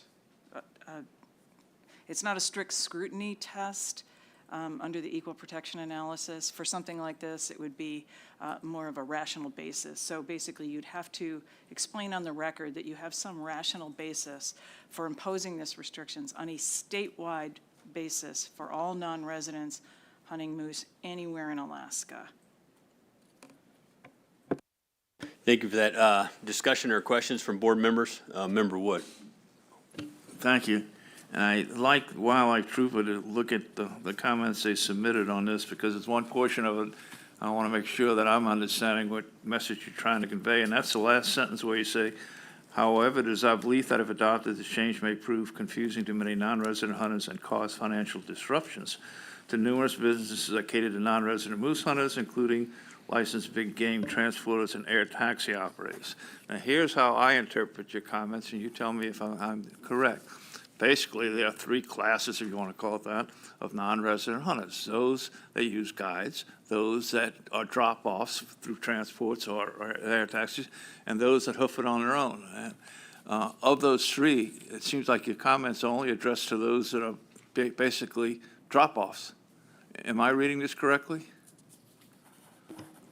Through the chair, Member Wood, I guess I would say somewhat, without being able to address specifically. I mean, certainly, I think our understanding is imposing a guide requirement would actually affect the other 2, the 2 that would not involve a guide, essentially. Yeah. Okay. Is there, once again, just is not familiar with this process of this board as members that have been here a while, is there available through the amendment process to delete a particular requirement? For instance, if you did not want to see the necessity for a guide, could you, by amendment, delete that from the proposal and vote on the remainder? I believe so, yes. Okay, thank you. I'll listen to arguments and act accordingly. Member Loring. Thank you. This be a question to Department of Law. Right now, statutorily, under Title 16, guides are required for Dall sheep, brown grizzly bear, and mountain goat. And I don't understand how this board would have authority to make guides required, and that's for non-residents, of course. How we can this board has authority to make guides required for statewide for all non-residents for moose without having a statute that says that, handled by the legislature. Through the chair, Member Loring, the fact that the legislature has adopted a statute requiring guides for certain big game species doesn't necessarily limit the board's ability to adopt regulations within its authority to address moose in a similar way. One thing I would bring to the board's attention, to the extent it's helpful for your deliberations, that would likely result in different penalties for violation of the statute versus the regulation. So, for example, if someone violated the statute, didn't use a guide for grizzly bear, for example, that would lead to unclassified misdemeanor penalties. But if they did the same thing for a moose under this regulation, if it were adopted, it would be Class A misdemeanor penalties. So there could be different consequences for a similar violation, just depending on species, and if that's relevant for your consideration, I think that could be helpful. But ultimately, to your question, the board, I think, would still have the authority under its regulation to address this issue. It's not limited by the fact that the legislature has done the same. Okay, thank you. And I guess we'll have to have a cost statement on what it would cost to hire a guide, and we didn't really explore that with these guides and what they actually charge for moose hunt. But that'll be something down the line. But I have a question for Natalie, if I could. And you may not know this, but during the part of the hunter education curriculum, do they talk about moose and legal moose as part of that curriculum, or is that something that's outside that curriculum? Because hunter education is required in those units that you mentioned, and this AC is part of one of those units that submitted this proposal. So I'm just kind of curious if you know what that curriculum covers.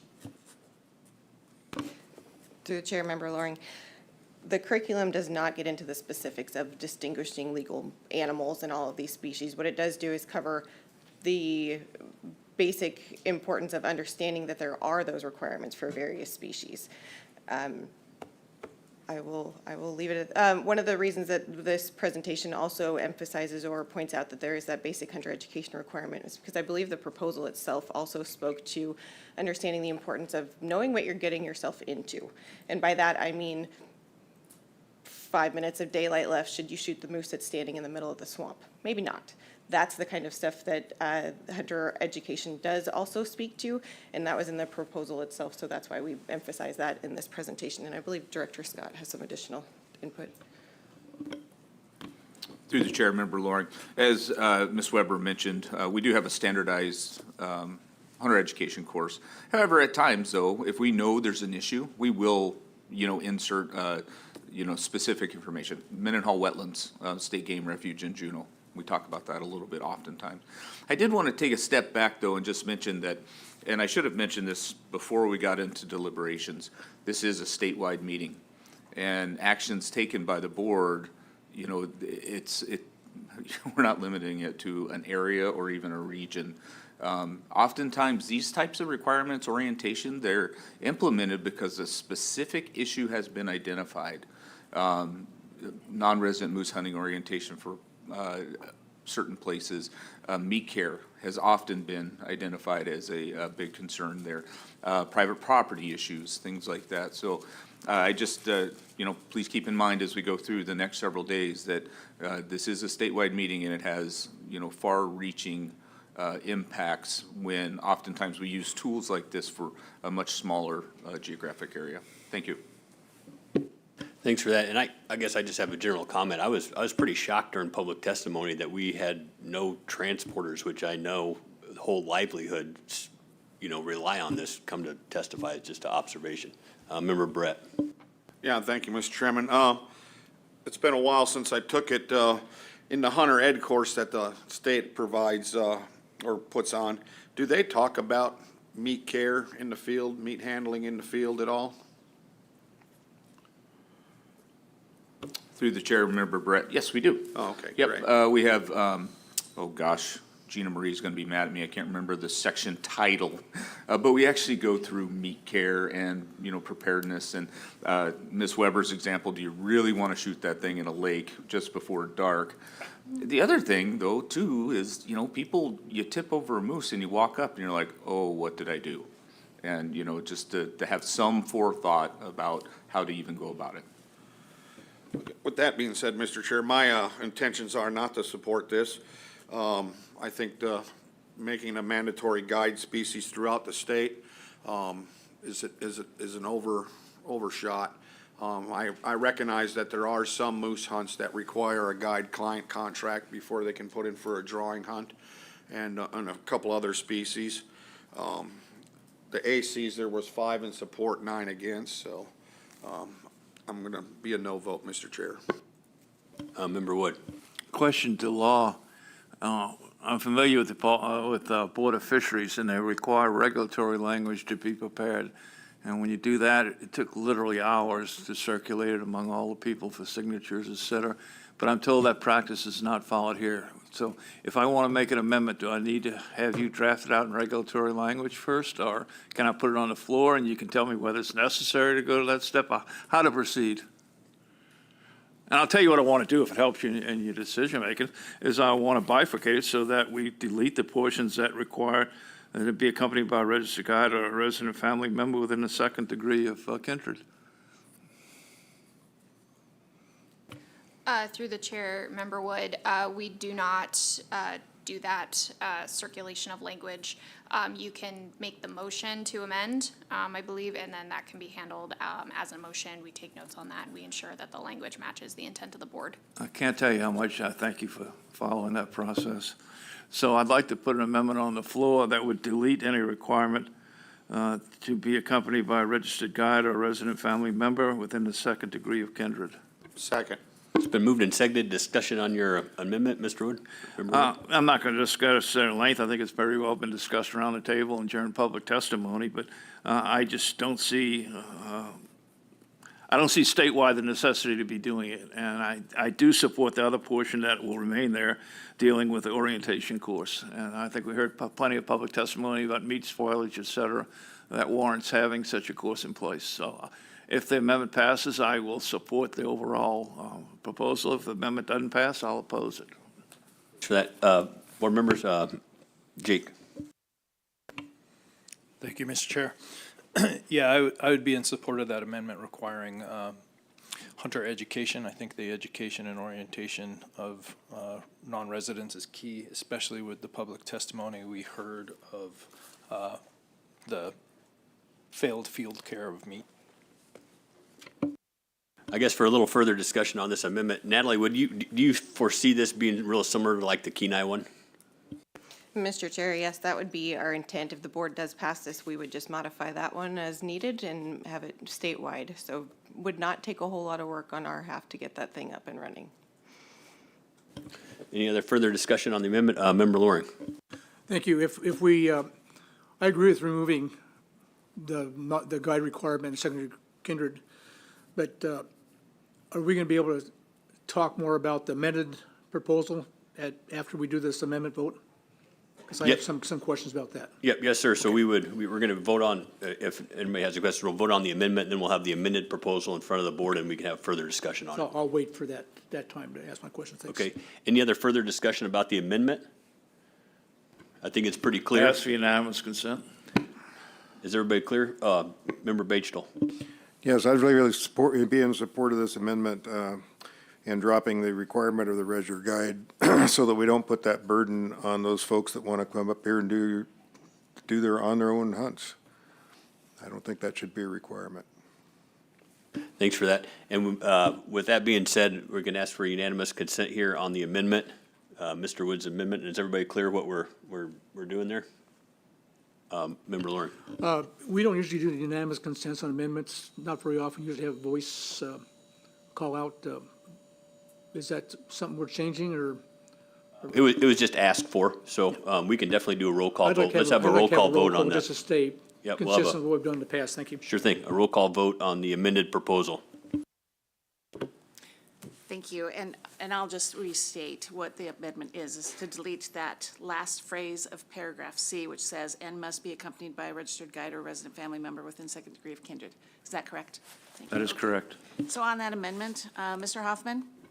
Yes. Mr. Barrett? Yes. Mr. Loring? Yes. Mr. Fletcher? Yes. Mr. Garner? Yes. Mr. Batesville? Yes. Mr. Wood? Yes. Amendment carries 7-0. All right, we have an amended proposal in front of us. Any discussion on the amended proposal? Member Loring. Thank you, and this would be a question to Natalie. Most of our 48 states require hunter safety statewide for everything. Is that pretty much correct? Through the chair, yes, that's So correct. most non-residents would probably have a hunter safety course in their back pocket, saying they probably complete it just to even come up. And so I'm kind of, and then Mr. Scott said that our course, which I know we have reciprocity with the other state courses, they're all pretty much similar in context. Does talk about meat care and might not specifically talk about is this moose legal, but those videos are online and there's plenty of publications online. So I'm really kind of curious why we're forcing these non-resident hunters to take a hunter's moose orientation course if they probably already have this information passed and in pocket before they can get up here. Through the chair, Member Loring, we're not forcing them. We're just, simply providing the information we have. We have this course available in certain areas already, identified certain, specific issues. And you're right, we do have reciprocity agreements with the other 50 states, and most hunters would, I'm not even going to say most, I want to be careful with that. Many hunters can show up in Alaska and hunt in hunter education areas because they've already done it. I did want to mention and just make sure we're all on the same sheet of music. Should the board adopt this, whatever version that the board would adopt, our intent is to do this online, not in person. So I just want to make sure that the board accepts that. Member Loring. Yeah, I didn't mean that the department's forcing it. The proposal, if it's passed, will require it, which basically is a forced action to do. So that's what I was referring to. And I agree, and most of hunter safety courses, they're covering almost everybody now. We go back to 83 for Alaska residents, and how many hunters out there? Majority of them are probably born after 83, so. Okay, that was my comments, thanks. Natalie. Thank you, Mr. Chair. I actually have a question for, looking at this amended proposal, I have a question for the wildlife troopers on this. So the requirement would be for all non-resident moose hunters to take a moose hunter orientation course. So in my mind, in the department's mind, what we have in front of, all the other orientation courses address legal moose, salvage requirements, meat care, those kinds of things. So what is the non-resident level of wanton waste citations that are issued? How's the non-resident sublegal moose take look across the state? So the amended proposal appears to be getting at that aspect of it, and I'm curious how big of a problem it is we're trying to solve here. Thank you for the question. Without having exact numbers in front of me, so forgive me for that, I would say it's a two-part answer. The sublegal take by non-residents, I would say, is probably lower overall than by residents. However, as far as meat care issues, I strongly would state are higher with non-residents than with residents. So it's kind of two different parts to the same question.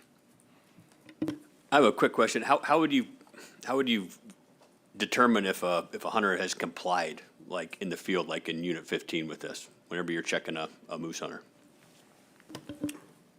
Mr. Chairman, just to clarify, you mean with the current regulations as far as taking and successfully completing the moose orientation? Yes, sir. Normally, my understanding, I'll verify with the Fish and Game folks, is at the completion of the quiz or course or whatever is required, there's an opportunity to print out some kind of a certificate. I think the expectation is hunters would have that in their possession. I would believe, again, I'll pass to maybe Director Scott, that the system would also record that person's information. So if there was a question, if they had done that or not, they could probably pull it up. Obviously, it'd be after the fact. It'd be hard to check in the field if a hunter had actually done that. But I'll defer to Director Scott and make sure I'm correct. Thank you, Mr. Chairman. Yeah, Captain Johnson's correct. There are certificates for some of them, but really we rely on the electronic record keeping. Once, you know, in these, there's several places where these things are required, but we can go back and look. And my experience, you know, being an area biologist, if you ask a person, they say, yep, I did it, then, you know, I typically would accept them at their word, and then we check, you know, and then that's a bigger issue. Vice Chair Hoffman. Yeah, thank you, Mr. Chair. Natalie, would someone have to take this if, would it be a one-time course, or would that take it every time they came hunting in Alaska?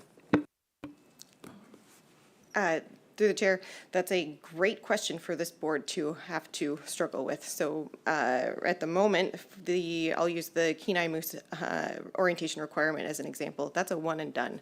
So you'd only have to take that one once. If the board wanted to require non-resident hunters to take this orientation annually or before hunting moose each time, they could do so. And while I have this live mic, I'd like to remind the board that they just recently adopted a regulation that requires hunters to require proof of completion of these courses if it's a requirement in regulation. So you just addressed that at the last statewide meeting. Any other questions from board members? Member Wood. Didn't understand the response. So do they have to do it each time or one time only? Through the chair, that is up to this board to decide. You need to tell the department and the public if it will be required each time or only once. Okay, my preference, I don't know how we put this in the form, my preference would be each time, because you may have regulatory changes between the times they've hunted, et cetera, and that would be part of the orientation course as to what firearms are allowed or hours of hunting or whatever it might be. So I would prefer that it be done each time, but that's just my preference. Do you think it'd be appropriate to make a motion and amend it so we can have a discussion on that, or Member Brett? Yeah, I move to make an amendment on proposal 89. I move to adopt that if this proposal passes, it'll be a one-time class to be completed. Second. It's been moved and seconded. Discussion on that amendment to only take an orientation one time. Yeah, I'll speak on that. Yeah. Yeah, so for clarity, yeah, we generally have, when we have certifications or classes that are mandatory, it's been the board's prerogative that we do it a one time and you're done. And you don't have to take it every time that you go on a moose hunt. Further discussion, Vice Chair Hoffman. Yeah, thank you, Mr. Chair. Also, I'll be supporting the amendment. Once they've taken the course and gone hunting, then they got a really good idea, and I don't see the sense in taking it every single year. Member Loring. Yeah, I support the one time only in this amendment. Every other course we take is one time, hunter safety, bow hunting certification, muzzleloader, bear baiting, whatever it is, it's a one time thing, even though there could be regulation changes down the line. Yeah, I would never expect them to take it every time. Thank you. Is the Kenai orientation one time or is it every time? The chair, it's one time only. Okay, that'd be uniform there too. Any further discussion on this amendment?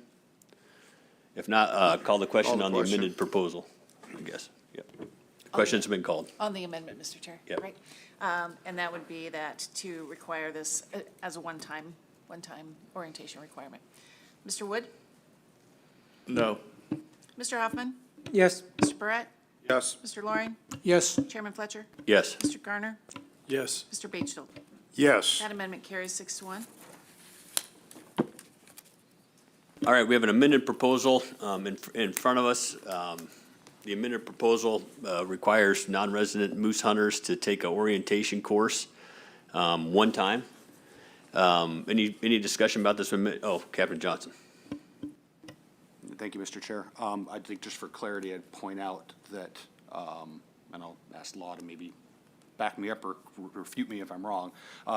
The board's talked about the current, we've referred in conversation to the current regulations for units 7 and 15, and I'll just point out that units 7 and 15, as well as the other ones presented, there's a clear delineation between general hunter orientation and education and moose-specific hunter orientation. That hasn't been clarified yet. And then the second part is for 7 and 15, it's all hunters currently, which is both resident and non-resident. So I just point that out for the board, that if you're mirroring that, be aware that that's what is currently applies there.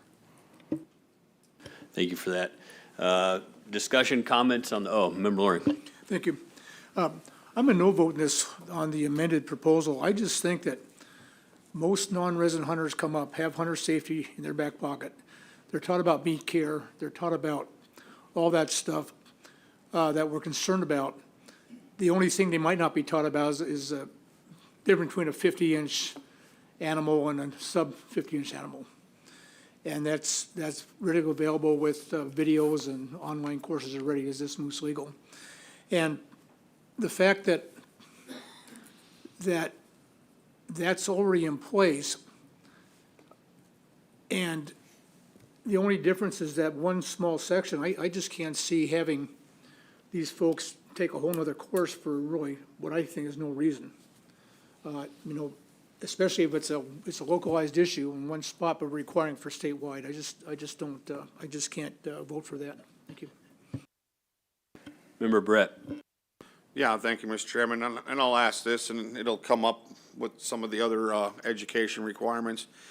Does the department track if those classes or certifications are successful or have impacted the concerns why they were created in the first place? Through the chair, Member Barrett. I can't speak to all of them. I apologize for that. I can speak to our experience with mountain goat education requirements in Southeast. And it's been a little bit of a mixed bag, but in certain places, we've actually seen an improvement, like the harvest of nannies has declined. But I can't speak to, you know, places like on the Kayakuk, and, you know, I apologize. But yeah, I mean, I think they can be effective, again, for specific areas that have identified specific reason. Member Brett. Yeah, thank you, Mr. Chairman. I'm still leaning on not supporting this proposal as amended. I'm not absolutely clear when it says take the non-resident second degree of kindred, take a moose hunter orientation course. I don't know what that course looks like, what it all involves.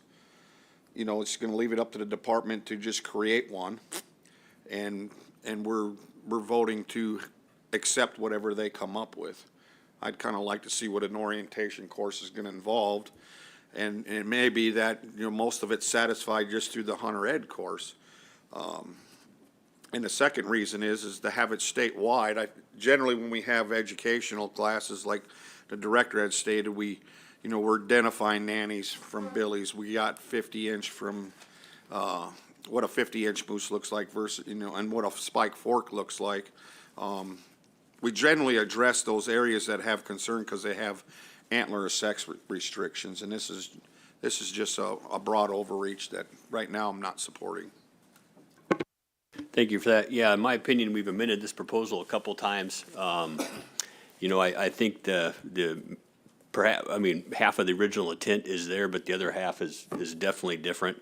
I think this would probably fit better in a region-to-region area, like whenever, like the department talked about, whenever we have a specific problem going on in a specific area, we come up with an orientation to try to address that specific problem, and I think this would probably fit better in a regional setting. But that's my 2 cents anyway. Any other thoughts from board members? Member Gardner. Yeah, on the comment of having to create a new orientation, my understanding is there already is an existing, correct? Through the chair, yes, that is correct. We do have an existing orientation course, which there's a couple different versions of them, but the standard one requires taking a quiz that includes antler identification. But we have all kinds of options, and that's also why we asked for guidance from the board regarding what those orientation courses include, which is what wildlife troopers were getting at earlier. So the courses would include antler recognition, meat care, those kinds of things. So the board does have the ability to have influence over what that orientation course could include. Absent that guidance from the board, the department would use the most recently redone one, which is the Unit 7 and 15 orientation requirement. Any other discussion from board members? Member Garner.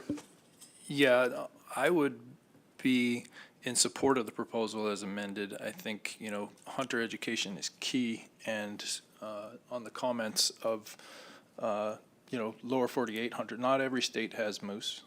It is specific to that animal. And I think the field care of the animal may be an issue throughout the state. So I would be in support of the proposal as amended. Any other comments or questions or intent from board members? Member Batesville. Yes, I'd be in support as amended. I really think that people need to fully understand what they're doing when they're coming up here and hunting moose and how to take care of that animal in the field. And antler restrictions where apply, but I'd really focus on the care and make sure we get quality meat out of the field. Thanks for those comments. Any other questions, comments from board members? If not, we might be ready for the question. Call a question. The question's been called. The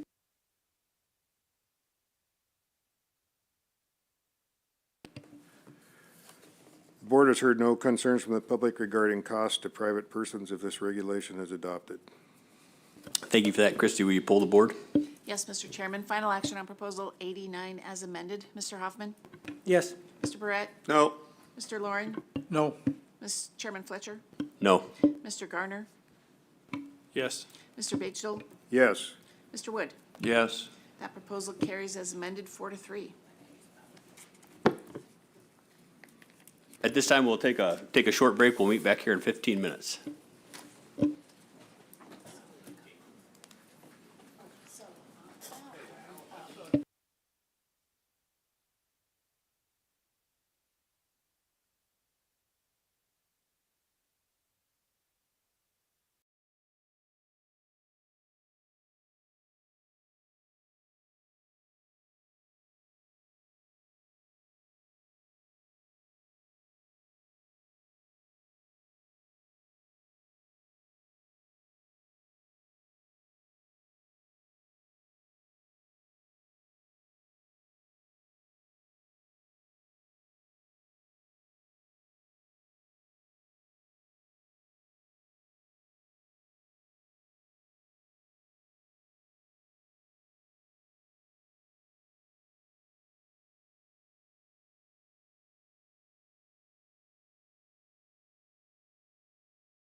Mr. Chair, I move to adopt Proposal 90, require all goat hunters to pass an online mountain goat quiz prior to hunting.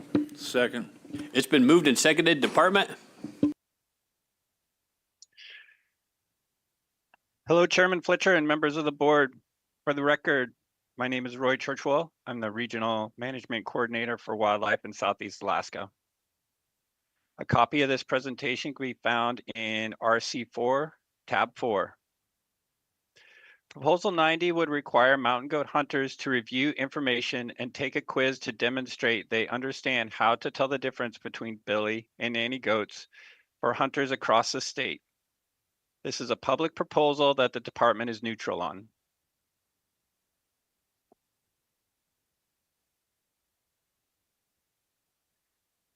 The reproductive potential over the lifetime of a mountain goat is much lower than other Alaskan ungulates, making the contribution of individual females more important for this species.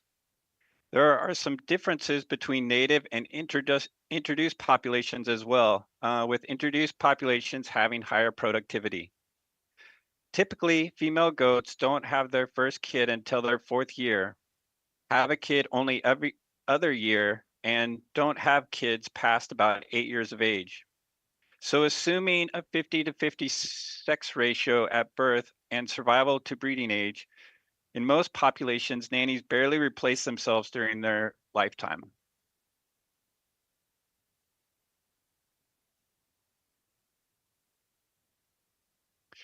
The proponent has asked that the department require hunters to pass a quiz demonstrating proficiency at distinguishing male from female mountain goats before hunting.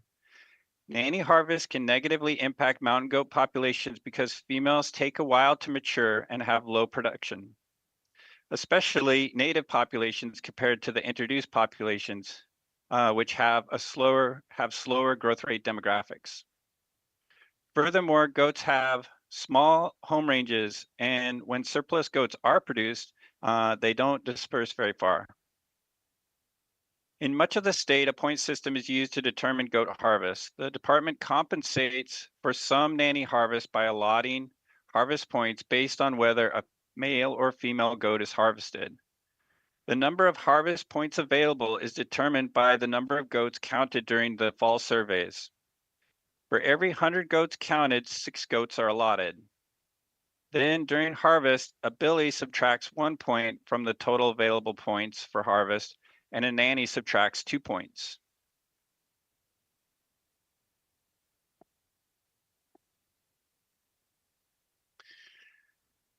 A declining population due to high nanny harvest can be turned around as observed in GMUs 7 and 15 on the Kenai Peninsula. If you look at this graph, we have we have harvest of nannies here in the pink line, while the population trend is in the gray underneath it.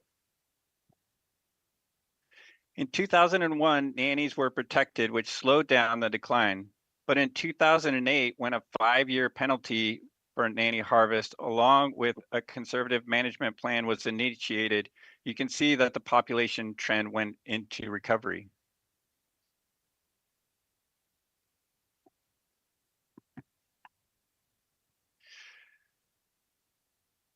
And this is a picture that we use to help educate the public that is a representation of the impacts of nanny harvest on a population.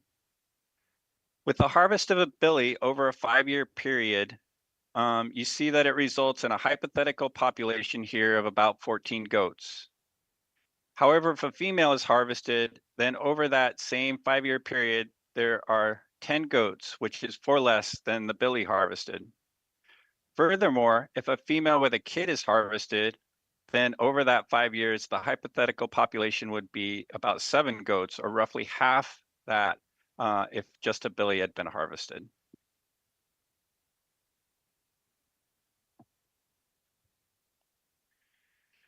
There is a goat quiz requirement in some units, for example, Unit 1D in Southeast, but it seems to have only resulted in a minimal decrease in nanny harvest. And they even had a nanny harvest of 46% the first year after the quiz was initiated. penalties seem to have a greater impact on hunter behavior, and when penalties were implemented in Unit 4, the average nanny harvest dropped by 13%.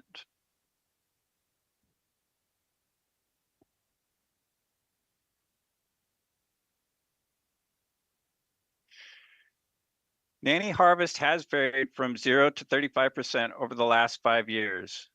Other than relatively high percentages of nanny harvest across the region in 2020 and relatively low female harvest in 2024, we don't see any real discernible patterns of low or high percentages of female harvest from specific areas or specific years. In the past, we have noticed that it seems like nanny harvest increases during years with bad weather. We know that weather greatly impacts goat hunter participation, and it would make sense that when a hunter does find a goat on these poor weather days, that they may be more willing to take a goat regardless if it was a nanny or a billy.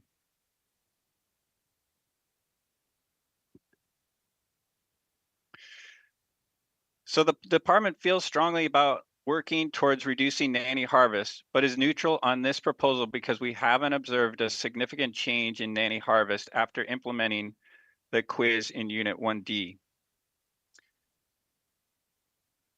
So this was Proposal 90. It was a public proposal, and the department was neutral. Hey, Roy, thanks a whole bunch for that presentation. And I got a question for you kind of right off the bat here, and just to be really cut and dry about it. So what you're saying is the online requirements to take the quiz do not work nearly as well as a penalty for taking a goat. Yeah, that's correct. And I should mention that the department does have a publication that's coming out here pretty soon by Spivey, White, and Jemison.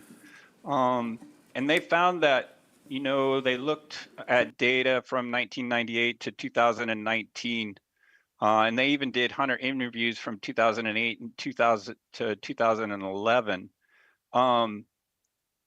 They found that looking at the quiz itself, that when you look at it over just a short period, so like the first 3 years after the quiz was initiated, they didn't see any impact from the quiz.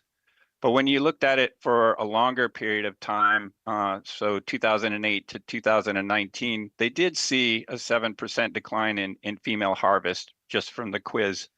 But that being said, when the quiz is initiated with a penalty along with it, there is a much greater impact in the number of nannies that are harvested. Thanks for that. Questions from board members, comments? Member Loring. Thank you very much for your presentation. I have a quick question. I don't have a copy of the registration permit requirements in front of me, but how long after an animal is harvested is it required to be reported to the department so you can impose this penalty if a nanny's taken? I mean, do you have time for in-season adjustments? Yeah, through the chair. Those dates are not the same across the state. It depends on the hunt, and that's usually depending on how remote the hunt is. So those hunts that are more remote, we give those hunters more time. It's usually between 3 days and 5 days with the hunts here in Southeast that I'm familiar with, and those numbers may be different farther north where I'm less familiar with the hunt specifics. Okay, that helps quite a bit. And just looking at the regulations, we talked about Unit 1 goats, and in 1A remainder, for residents to bag them as 2 goats by registration permit. So do you still have a nanny penalty on that one also, or no?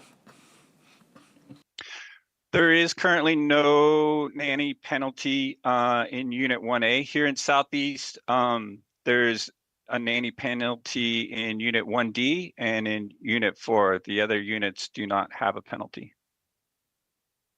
Okay, thank you for that. Appreciate it. Member Wood. Yeah, please go to slide 13, if you would. And there you have 46% nanny harvest year after quiz initiated. What does that 46% represent? Yeah, in that 1 year after the quiz was initiated, just for that year, 46% of the goats that were harvested were nannies for that 1 year. So the next sentence said, in history thereafter, basically, the harvest ranged from 13 to 32. Did that correlate to the either number of penalties or severity of penalties that have been issued during those periods of time? What I'm getting at is, if we had more penalties, did it correlate to the 13% or vice versa? No, it bounces around from year to year. The penalty hasn't changed in that 13 to 32%. It has been the same over the period that we collected that number. And Then as I how did you mentioned in my come? Then how did you come to the conclusion that penalties are what you attribute the 13% average to? That, I guess, to quote Bill Templin, correlation does not constitute causation. I'm wondering if that's what we're looking at here. Well, we have compared areas where there are penalties to those areas that don't have penalties. And that's where we see the difference. So this slide incorporates that data as well? Or is this just 1D? This is just 1D. That's what I thought. Okay, thank you. Other questions from board members? Member Brett. Yeah, thank you, Mr. Chairman. Yeah, just looking at that slide there and then, you know, some of the other hunts that are offered and being familiar with a lot of goat populations along the coastal areas, they seem to be many of those populations in a conservation concern, and yet the department still offers a nanny goat or, you know, on a point system, which, you know, could greatly affect somebody else's opportunity to participate and may even restrict some reasonable opportunity for subsistence when the quota for nanny goats are harvested.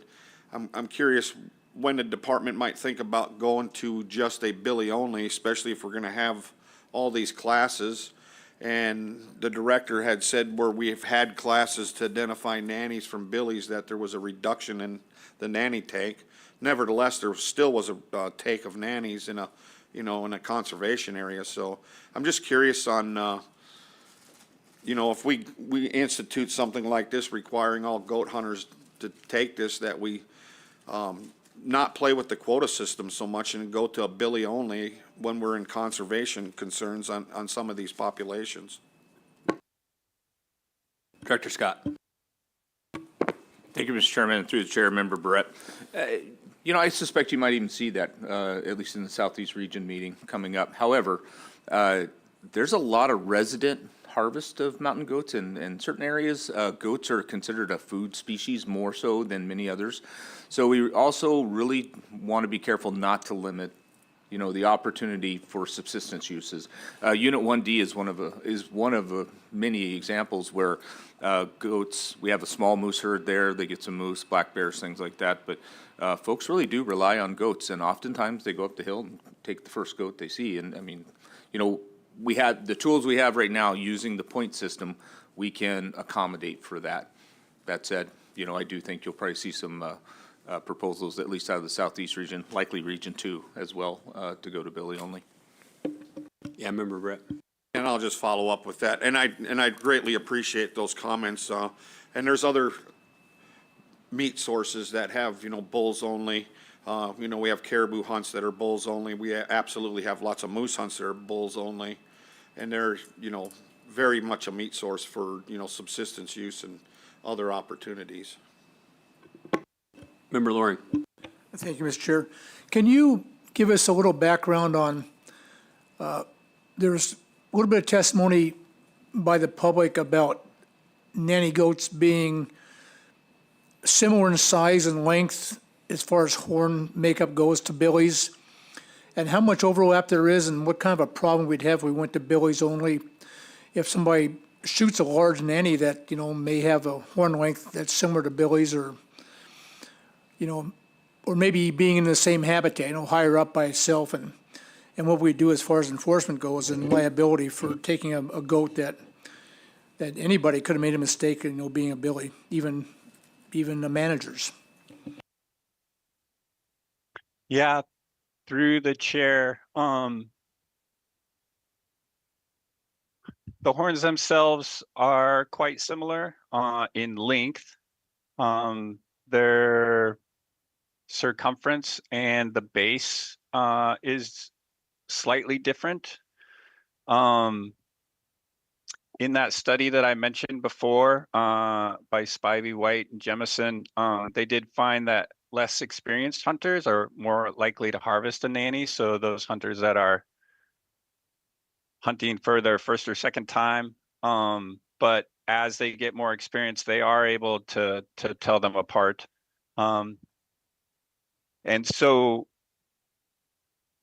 it's just a matter, I think, of practice and taking the time and having the willingness to get close enough to be able to tell those goats apart, and then also using the proper optics to do that. So, using a spotting scope or really good binoculars versus just your rifle scope.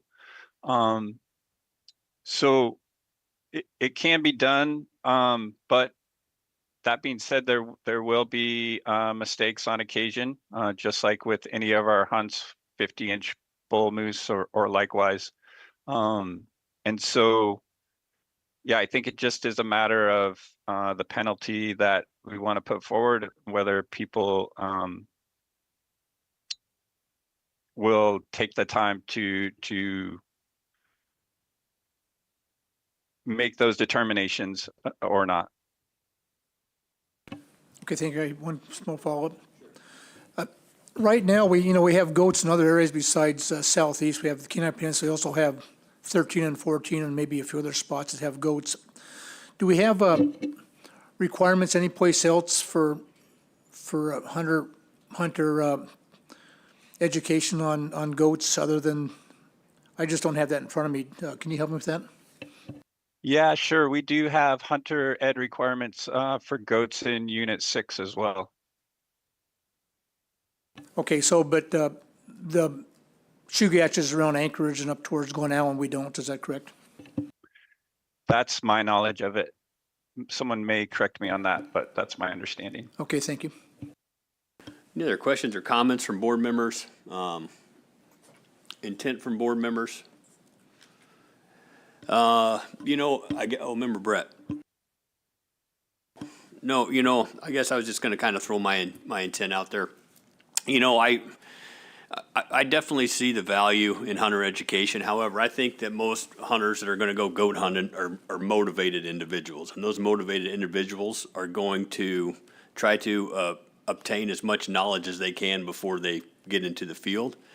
I think that requiring, an online survey like this isn't going to really help what the problem or the perceived problem is, and that's with the take of nannies. However, I do think the point system like down in Southeast for taking nannies and closing areas, I think that's a really effective tool. I also think that maybe if you do take a nanny, you have to, take yourself out of the hunt pool for a number of years. Might be an effective deal. But, the flat, simple matter is there's a lot of people that eat goats, and goats are big. They provide a lot of meat. They aren't like a sheep where you got to walk 25 miles and burn more calories than you provided by the sheep. So I'm not going to support, this at this time. I really applaud education and, everything you can, but I'm not going to support this one. Member Gardner. Thank you, Mr. Chair. Yeah, I heard the comment that the less experienced hunters were mostly taking nannies. And I think part of being an experienced hunter is educating yourself.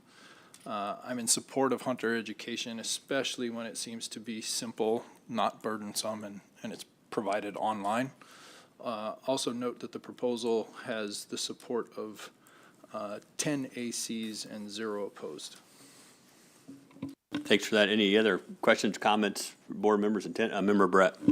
Yeah, thank you, Mr. Chairman. I'm kind of leaning towards your deal, but there was absolutely, all the ACs that made comments were in support of this. I would be more apt to support this if we would start, especially in those areas of conservation concern.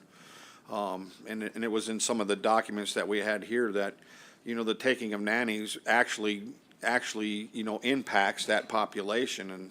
And even if we're allowing 1 or 2 to be shot and then there's no more opportunity for anybody else, I'm still leaning towards that, these areas should go to, Billy's only, and this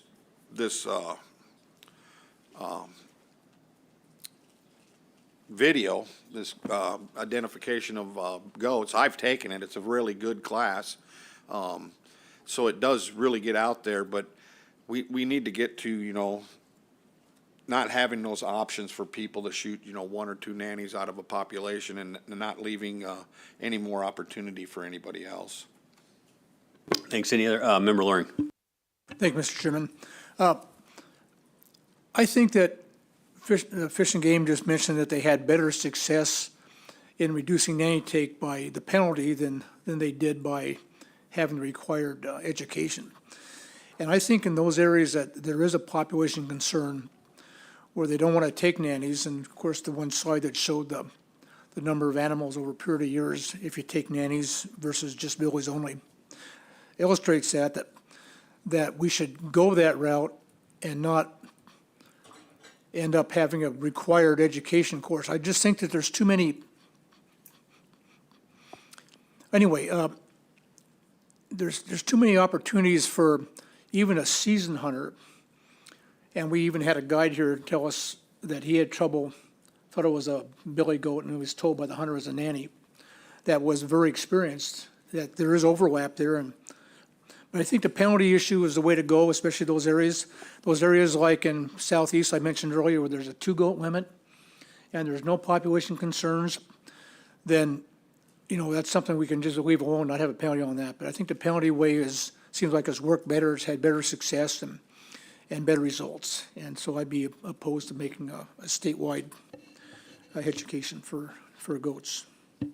Thanks for that. And just to clarify, this proposal, we're not talking about, Billy's only or anything. This is just a quiz. We were just kind of, as the board's discussing the merits of that. And I want to go on the record as saying whenever I meant by like a penalty, I didn't mean like the goat be confiscated. What we mean by is if you do harvest a nanny, you would have to remove yourself from the hunting pool. So I just want to clarify that. Any other further discussion? Member Brett? Yeah, just to follow up on your comment about removing yourself from, the next year's harvest is what you were talking about? Oh, or the next number of years. Right, and so there would be some subsistence issues with that if the board tried to pass something like that. Good note. Any other further questions? Oh, Kendra. Thank you, Mr. Chair. Just to get it on the record and for the information for the board, under federal regulations in units 1, 4, 6C, and 6D, we do require a state registration permit. So this would be, if the board were to pass this, it would be required under that as for federal users as well at that point. Thank you. Any more questions? If not, we might be ready for the question. Call the question. The question's been called.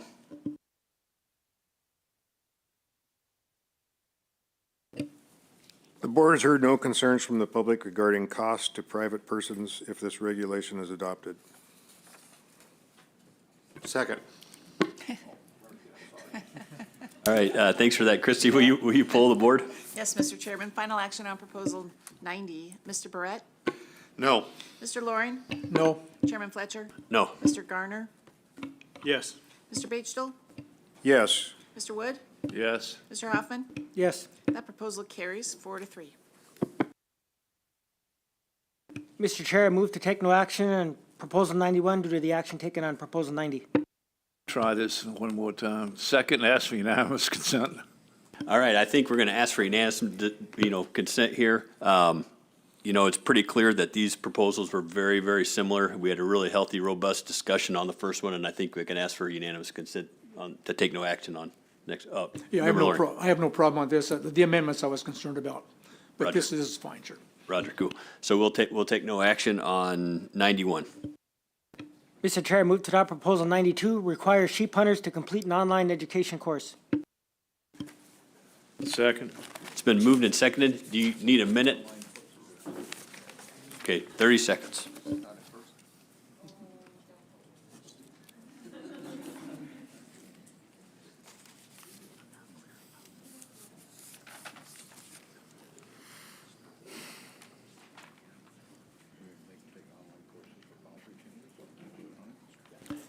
Kendra, I had one of the jalapeno sticks. They're great. Thank you.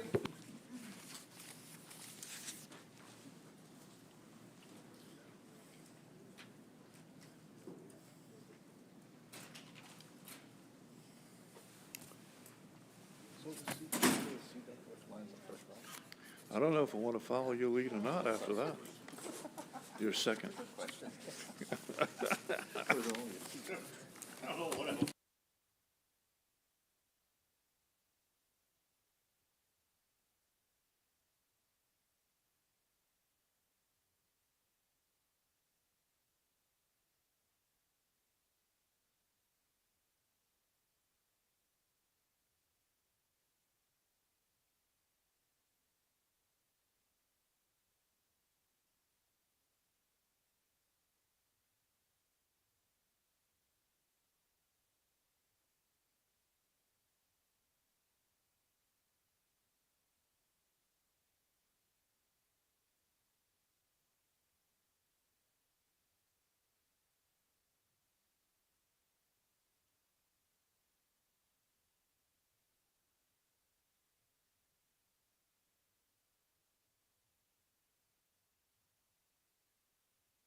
All right, we have proposal 92 in front of us. It's been moved and seconded. Department, take it away whenever you're ready. Thank you, Mr. Chair. Again, for the record, Natalie Weber with Division of Wildlife Conservation. Proposal 92 would require all sheep hunters take a sheep hunter orientation course prior to hunting. The department is neutral on the proposal, and it was submitted by a member of the public. Sure.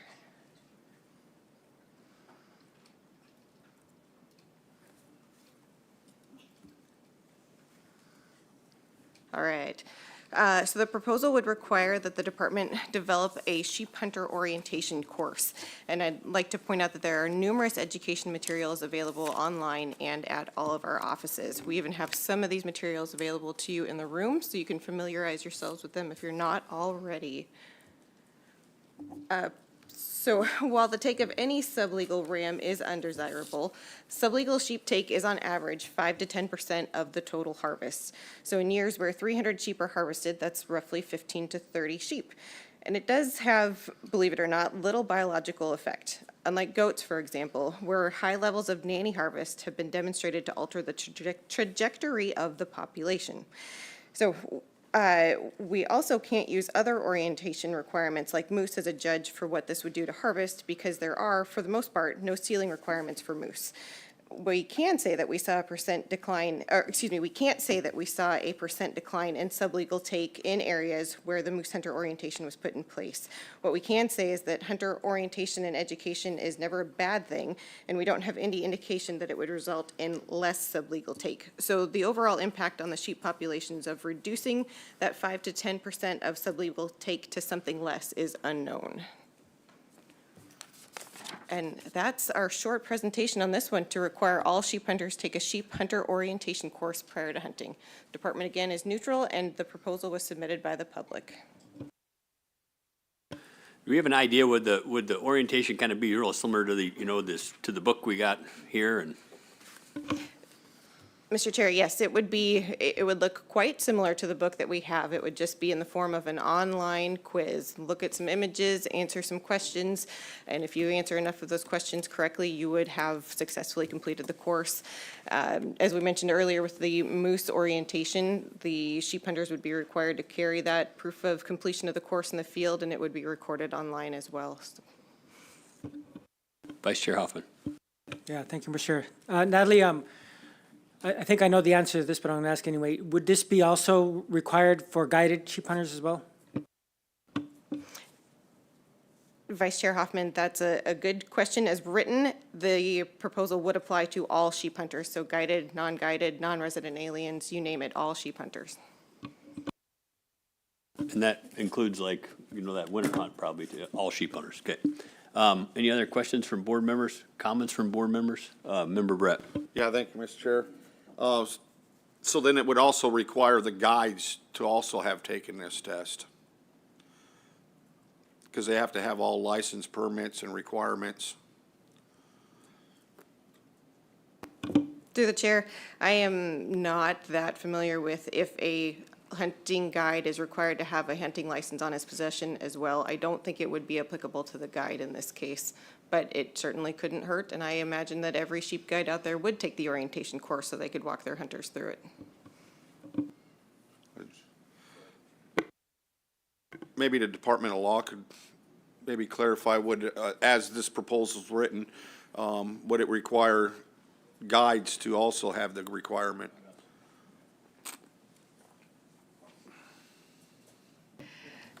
Through the chair, Member Barrett, I believe that the board can regulate guides, or not, excuse me, opposite of that, can regulate hunters, not guides. Thank you. If I might add, I don't think that's a regulation that the board, the department and board would do. I think that the Big Game Guide Services Board might require that activity of a sheep guide to take that course, not us necessarily. I just think that, as a guide, I have to have my hunting license, I have to have my all the permits and. Well, you have to have your hunting license, but you're not hunting the sheep. The client is hunting the sheep, so this is pertaining to the person actually pulling the trigger. But I think the Big Game Guide Services Board could require a guide, for instance, to take this course if they wanted to. Thank you. Member Loring, sorry. Thank you.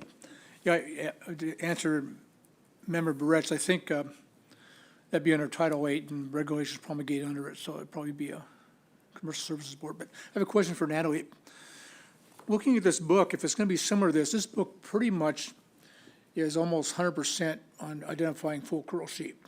And a little bit about whether or not the sheep is accessible, if it's, if it's on the mountainside, if you pull the trigger, can you get to it, that type of stuff. But what about those folks, let's just take, say, Kaktovik as an example where there's a big subsistence take of sheep under both state and federal regulations, and they're taking any sheep up there. Are they going to be required also to have that? Through the chair, Member Loring, the way this proposal is written, yes, it would apply to subsistence hunts, it would apply to youth hunts. All sheep hunters would be required to take this orientation. And as we discussed with previous proposals, if the board wants us to include information on terrain, access, those kinds of things, we could definitely include that for sure in the orientation. Oh, yeah, go ahead. Thank you. And this is for subsistence division and maybe even OSM. How do you think that would affect your subsistence users that rely on sheep, and as far as maybe a burden to them? Just give me an idea how that might affect folks that you guys deal with on a day in and day out basis.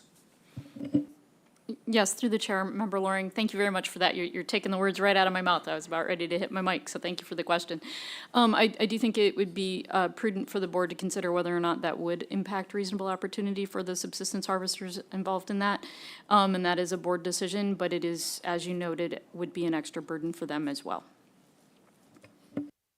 So, and through the chair, Kendra, for the record, as far as the federal users, I would echo what Amy has said, as well as, again, this would only apply to those hunting with the state permit, and I'd have to go back through the rigs to figure out which units that would apply to versus not, so. Do you anticipate if we adopt this proposal, Natalie, being as, 19 C's on my mind, there's that 3/4 curl and less winter hunt. Would you have to add something like that in there if the intent of this was to harvest a legal animal? Mr. Chair, as we've discussed quite a bit, this proposal would be applicable to all sheep hunters, so those folks participating in the hunt would have to take the course, and we would likely have to adjust some of the material or add material to this. So there are sheep hunts out there that full curl identification guide is necessarily not applicable to, yes. So we would have to cater the materials to all the existing hunts, and we have not done that analysis or prepared those materials. Thank you for that. Vice Chair Hoffman.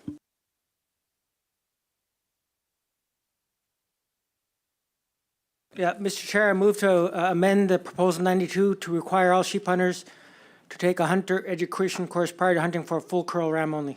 Second. It's been moved and seconded. Discussion on the amendment? Vice Chair?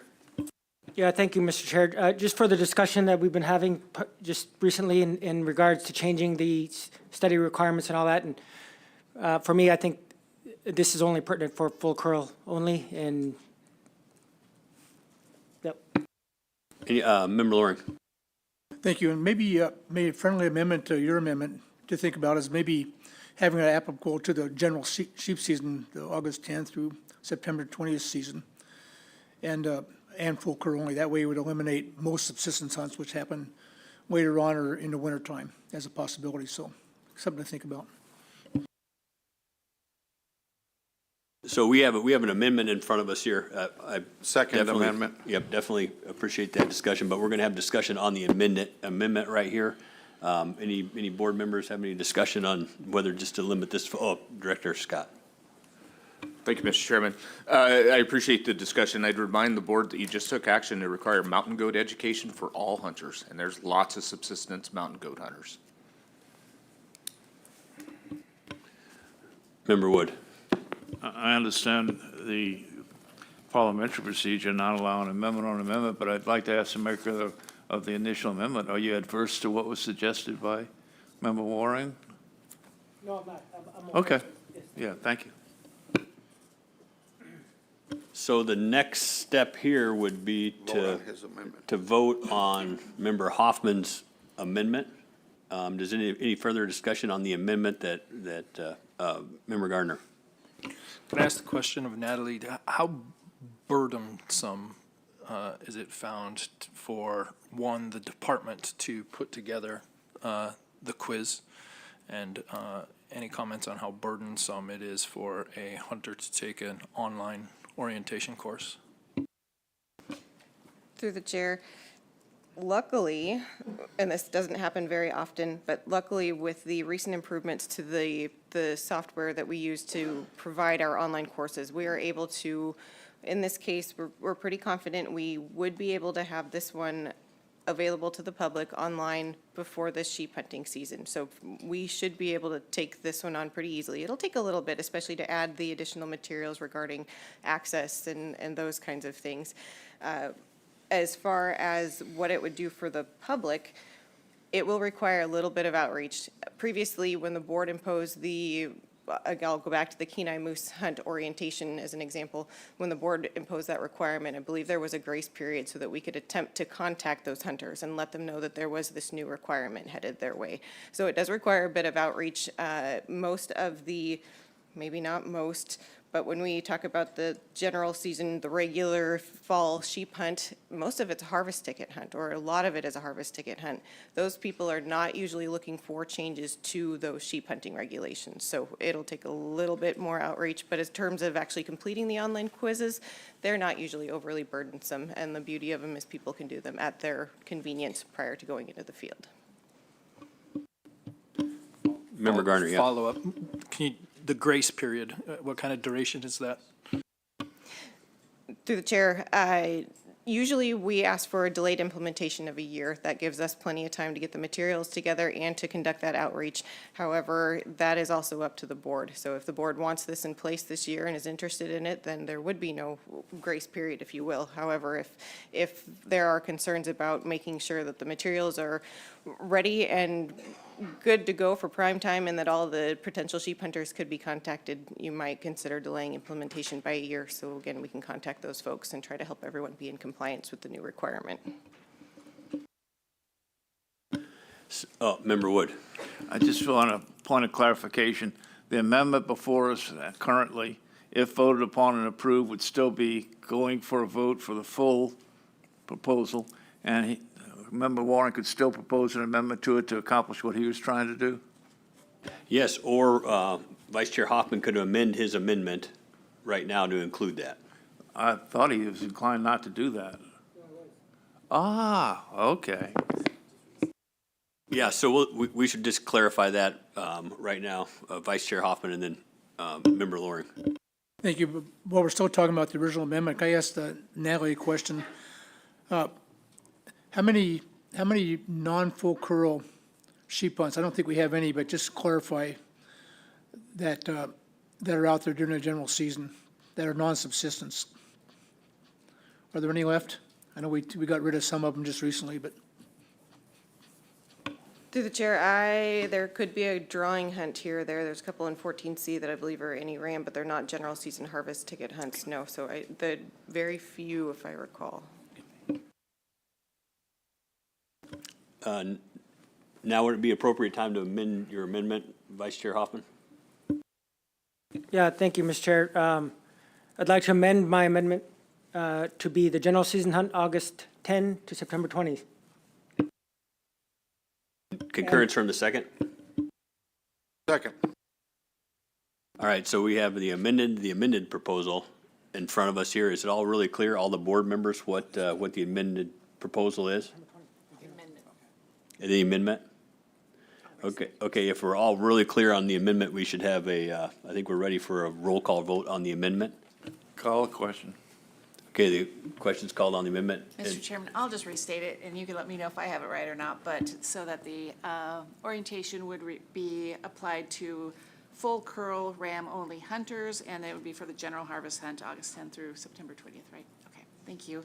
Mr. Batesdell? Yes. Mr. Wood? Yes. Mr. Hoffman? Yes. Mr. Barrett? Yes. Mr. Loring? Yes. Chairman Fletcher? Yes. Mr. Garner? Yes. That amendment carries 7-0. All right, we have the amended proposal in front of us. Discussion on that amendment proposal. Member Loring. Thank you. I'm not sure if you need to make an amendment or just give direction to the department, but I'd like to see this proposal not pushed for the 25 season, but go into effect a year from now.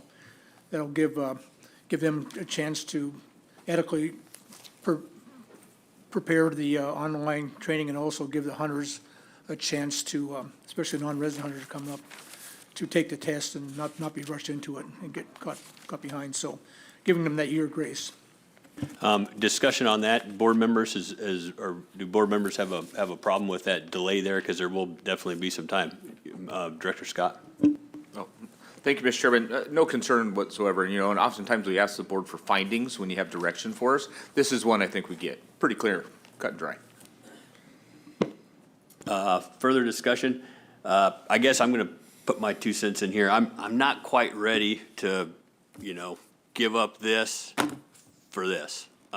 Sheep hunters are motivated individuals. I think they educate themselves, and I'm not going to be supporting this proposal. Member Garner.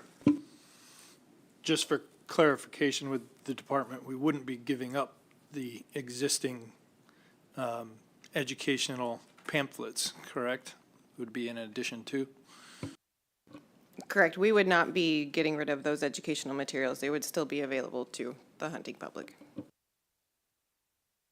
Any other questions from board members? Member Batesdell. Yeah, though amended, I'd like to point out that 7 of the ACs and the largest bit of public comment we had was really in support of this program. There were 3 ACs that were opposed to it. Thanks for that. Further discussion? Member Brett?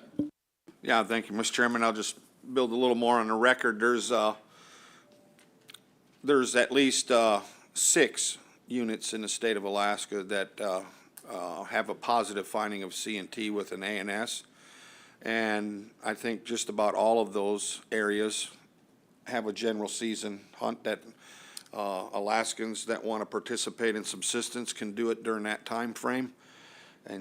But I take the department's comments to great deal too, that we made subsistence hunters for goats have a mandatory class. So that's not really an issue of because there's a subsistence opportunity that we shouldn't allow, or we should not require subsistence hunters to take this class.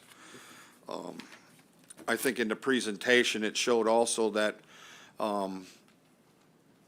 the information that's been provided now, if I remember seeing the slide right, there was really no way to track that, these classes and all this information that's out there aids in the betterment of sheep hunters.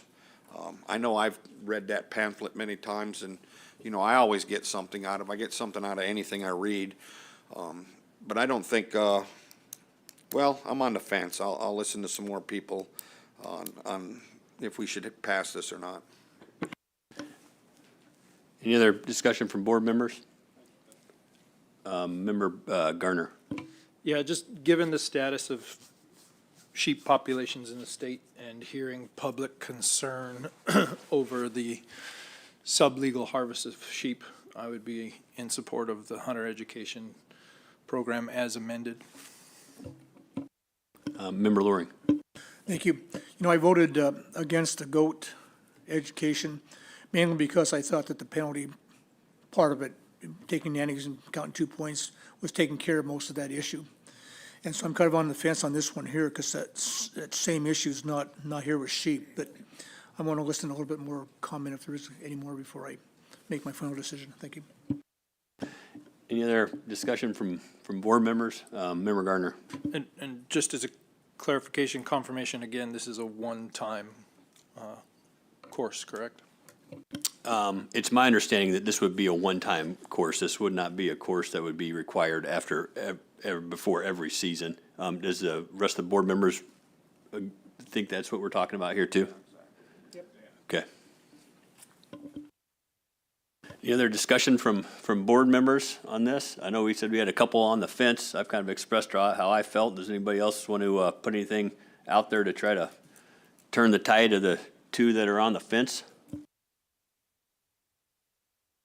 No, I'd like to join them. All right, I guess I'll do one more thing. The sheep hunter that packed this thing in the mountain for years and years and years, even though it's extra weight, that looks in their little Hillenberg with their flashlight on and stuff like that, I think it's burdensome to require somebody like that to take online tests, so I'm not going to require it. Member Brett. Yes, thank you, Mr. I packed that book myself out there, but you always got to have something to read in sheep camp, so why not read that? I will just put on note too that, the ACs were very split on this. It was a 5-3, 5 for and 3 against, I think, if I counted that right. And, yeah, I'm thinking I'm not going to support this, Mr. Chairman. Thanks for that. I think we had a pretty good discussion about this. We might be ready for the question. Call the question if I don't see anybody trying to get your attention. No? Yep. Question's been called. We have the cost statement. The board has heard no concerns from the public regarding cost to private persons if this regulation is adopted. All right, we have the amended proposal in front of us. We've called the question on it. Christie, will you pull the board, please? Yes, Mr. Chairman. Final action on Proposal 92 as amended. Mr. Hoffman? Yes. Mr. Brett? No. Mr. Loring? No. Chairman Fletcher? No. Mr. Garner? Yes. Mr. Batesdell? Yes. And Mr. Wood? Yes. That proposal carries 4-3. Mr. Chair, I move to adopt Proposal 93, change the sealing requirement for Dall sheep horns from permanent to non-permanent. Second. It's been moved and seconded. Department? Good morning, Chairman Fletcher, members of the board. For the record, my name is Tom Loheis. I'm one of 2 sheep research biologists here in the state with the Department of Fish and Game. The Board of Game can find the materials on these slides in RC4, tab 5. Proposal 93 is a public proposal requesting to repeal the requirement to permanently seal sheep horns. The department is opposed to this proposal.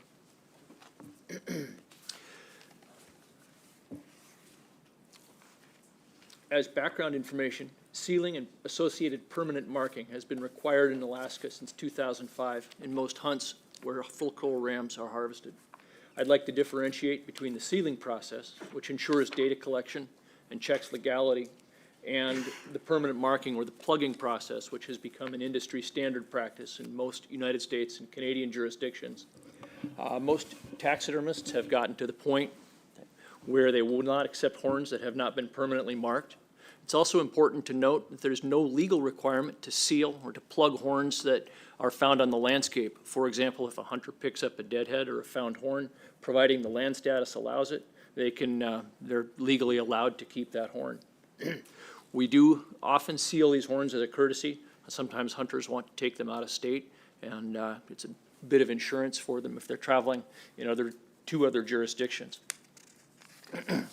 Just so everybody's looking at the same thing, if you have not seen one, the permanent mark is about a 1/2 inch metal plug. It's countersunk into the horn surface. The sealing personnel, the ADF&G biologist or technician that seals the ram for the hunter, has a lot of leeway in where this plug goes. We often are happy to accommodate hunters' requests to put them on a certain location of the horn that won't show up. And to countersink them deep, the hunter is also able to cover them with putty or paint them after the sealing process.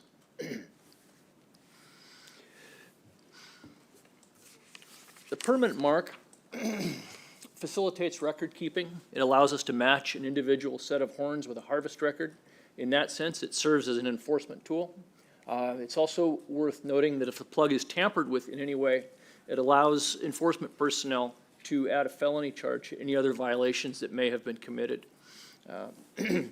In a recent Chugach case, 2 defendants added felony charges to their poaching charges in some evidence tampering and in addition, in an attempt to move some horns, to hide some horns that had already been illegally taken. And the permanent marking facilitated additional charges in that case.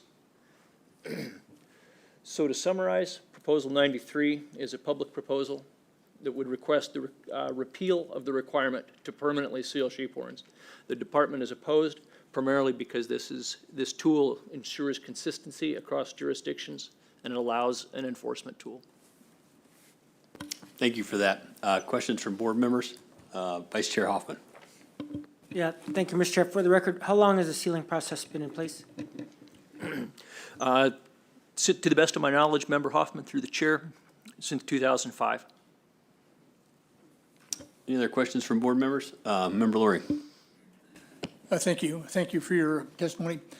Kind of sparked my interest about the felony charges.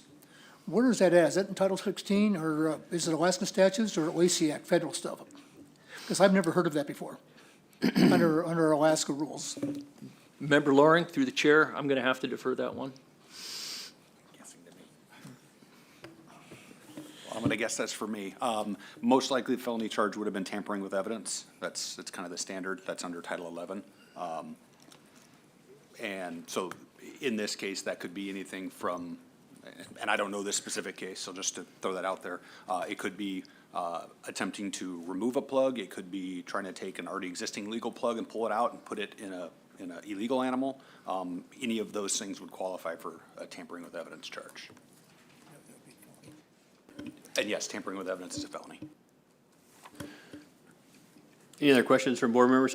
Since 2005 and, the horns have been getting plugged, are there a lot of complaints from hunters other than the smell that is associated with it? I mean, are hunters like bummed out? Are they like, oh man, I can't believe you're doing this? I mean, what's the general sentiment with folks that come in the office? Mr. Chairman, my experience in the sealing room since the 2008 season, when I started working on sheep, is that most hunters are interested and excited. It gives them a chance to tell their story. It gives department personnel a chance to hear what they observed on their hunt, which is valuable information for us. Most of the hunters that I've encountered accept it as a condition of the hunt, and a lot of times they will take video or photos of the sealing process. Occasionally, we'll have hunters ask to put the plug in themselves. I say majority of the hunters are on the whole positive. Thanks for that. Member Wood. Yeah. Building a record has its attributes or its assets, but I'm of the belief that if a proposal's going to go down, or if I'm adamantly a no, that nothing said is going to change my mind, within reality, I'll just keep quiet. This one qualifies for that, so I'll be voting no. Member Brett. Yeah, thank you, Mr. Chairman. I'm pretty familiar with the taxidermists in my area, and nobody's ever refused to do a project for somebody because the sheep horn wasn't sealed. And then and some of that reason is because the state, through their confiscation project, those horns go to, either the South Central Fur Trappers Auction in Anchorage, and then Fairbanks has their Alaska Trappers Auction that, auctions off state surplus hides and horns. And, and all those horns are separated from their skulls, and they're just two deals. So, one horn has a plug, the other one doesn't. And then, to add in, if you find any dead heads in the field, they're not plugged. But, the plugging did work when they had a case, where somebody mounted their sheep horns and then had a record of it. So in that instance, it does work. So my question maybe to department is just after 2005, when it was passed, I believe the department that next cycle was not in favor of plugging sheep. We weren't actually plugging them before then. We were using spaghetti strings and tying them on there in a fashion and saying they're sealed, because we collected the same amount of information. We had the same enthusiastic hunters that wanted to tell everybody about their hunt and watch the process. But sometime after that, they were right on board and said, yeah, let's drill a hole and put a plug in it.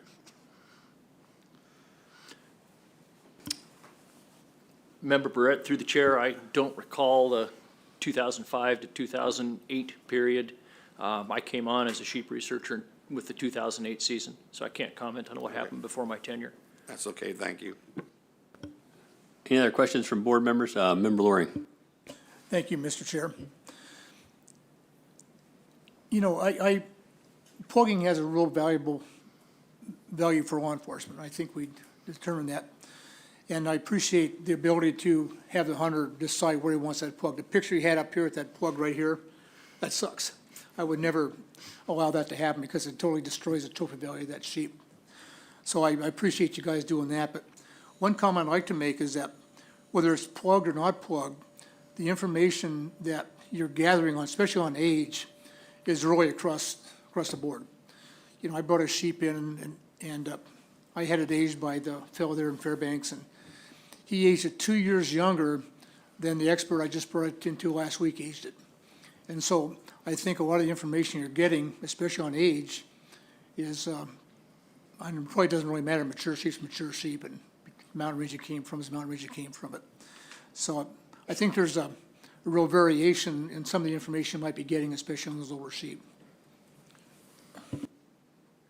Any other questions from board members? If not, we had a good discussion about this. We might be ready for the question. Call the question. Question's been called.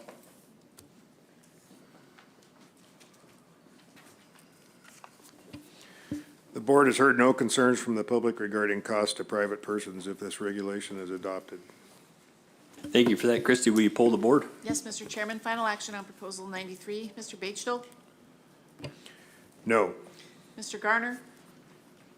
No. Chairman Fletcher? No. Mr. Loring? Mr. Barrett? No. Mr. Hoffman? Mr. Wood? Proposal fails, 0 to 7. All right, and then with that, I think we're gonna break for lunch, guys. Thank you guys very much, and we'll meet back here at 1:30 and go back on the record.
All right, everybody, welcome back. It's 1:30, 7 board members present here, and we're ready to dive back in the proposals, so.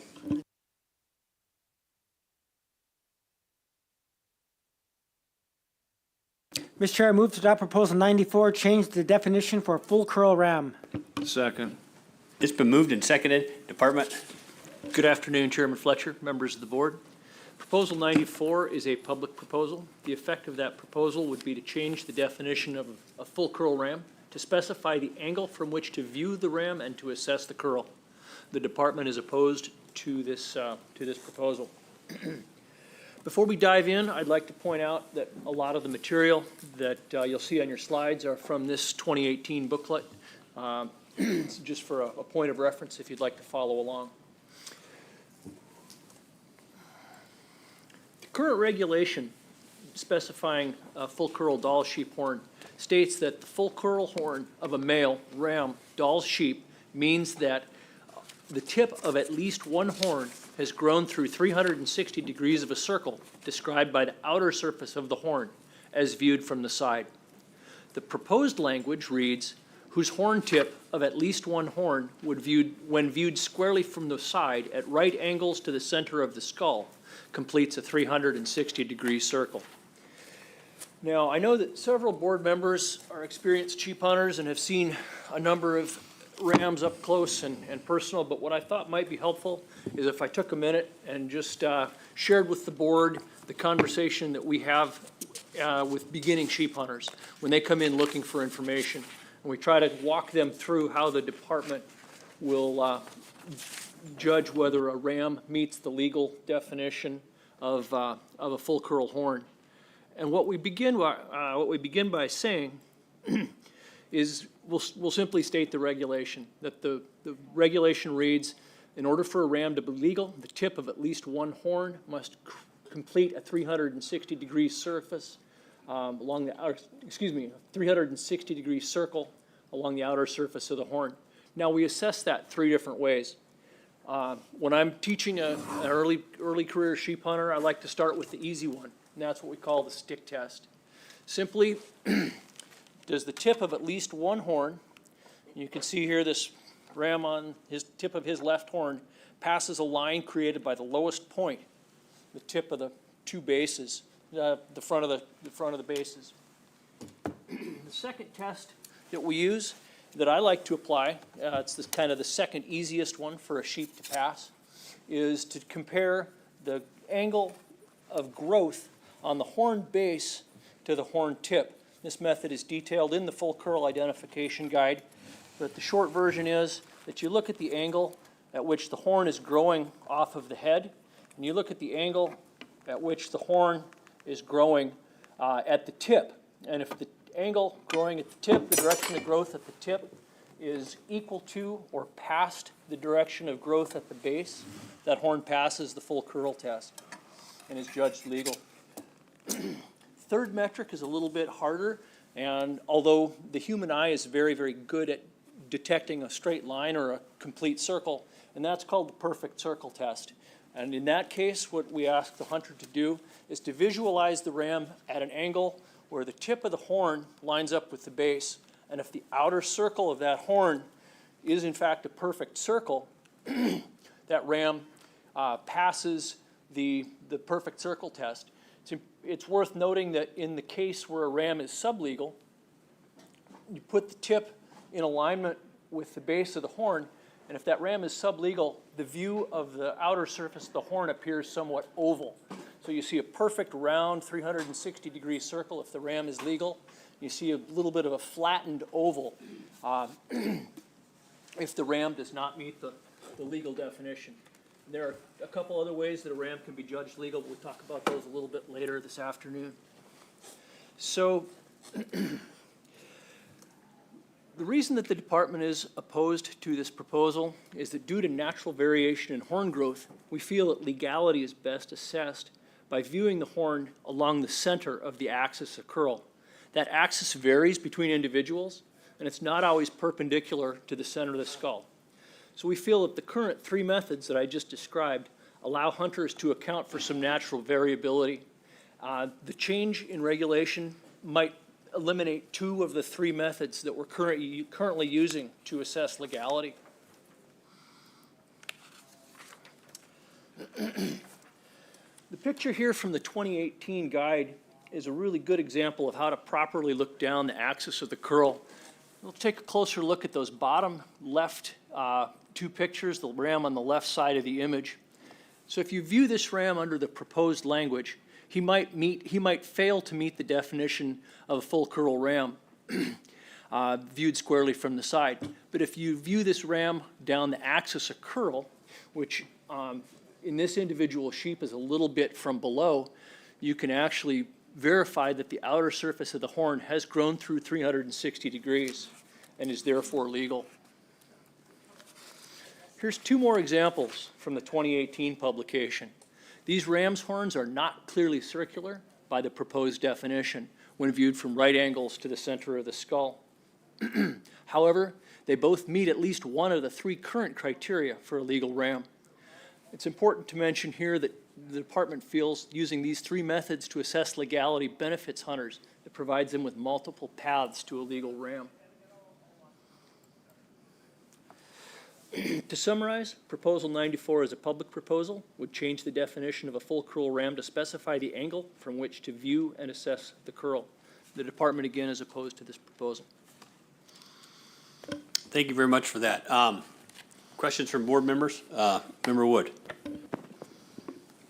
I would not be a particular adept at any one of the 3, but my question to you is, why would hunters want to narrow it down to 1 when currently we have 1 of 3? If you met any one of the 3, you would maintain legality.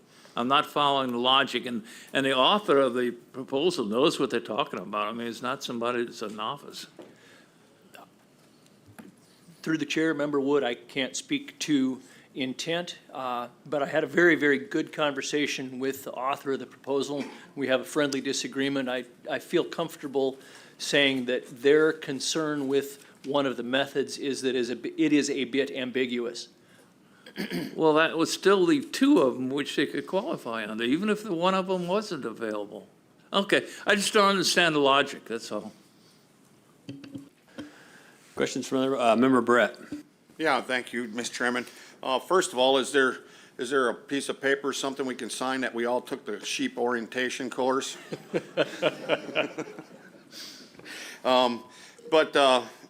Yeah, I'm not tending to support this proposal, but I am concerned that, we have a regulation that says the tip of at least 1 horn growing through 360-degree circle by the outer surface viewed from the side.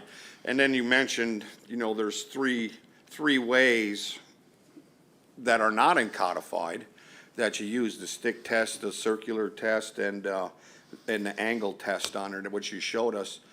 In viewing from the right side, at what the proposer's doing, I mean, that's what I see biologists do now anyways.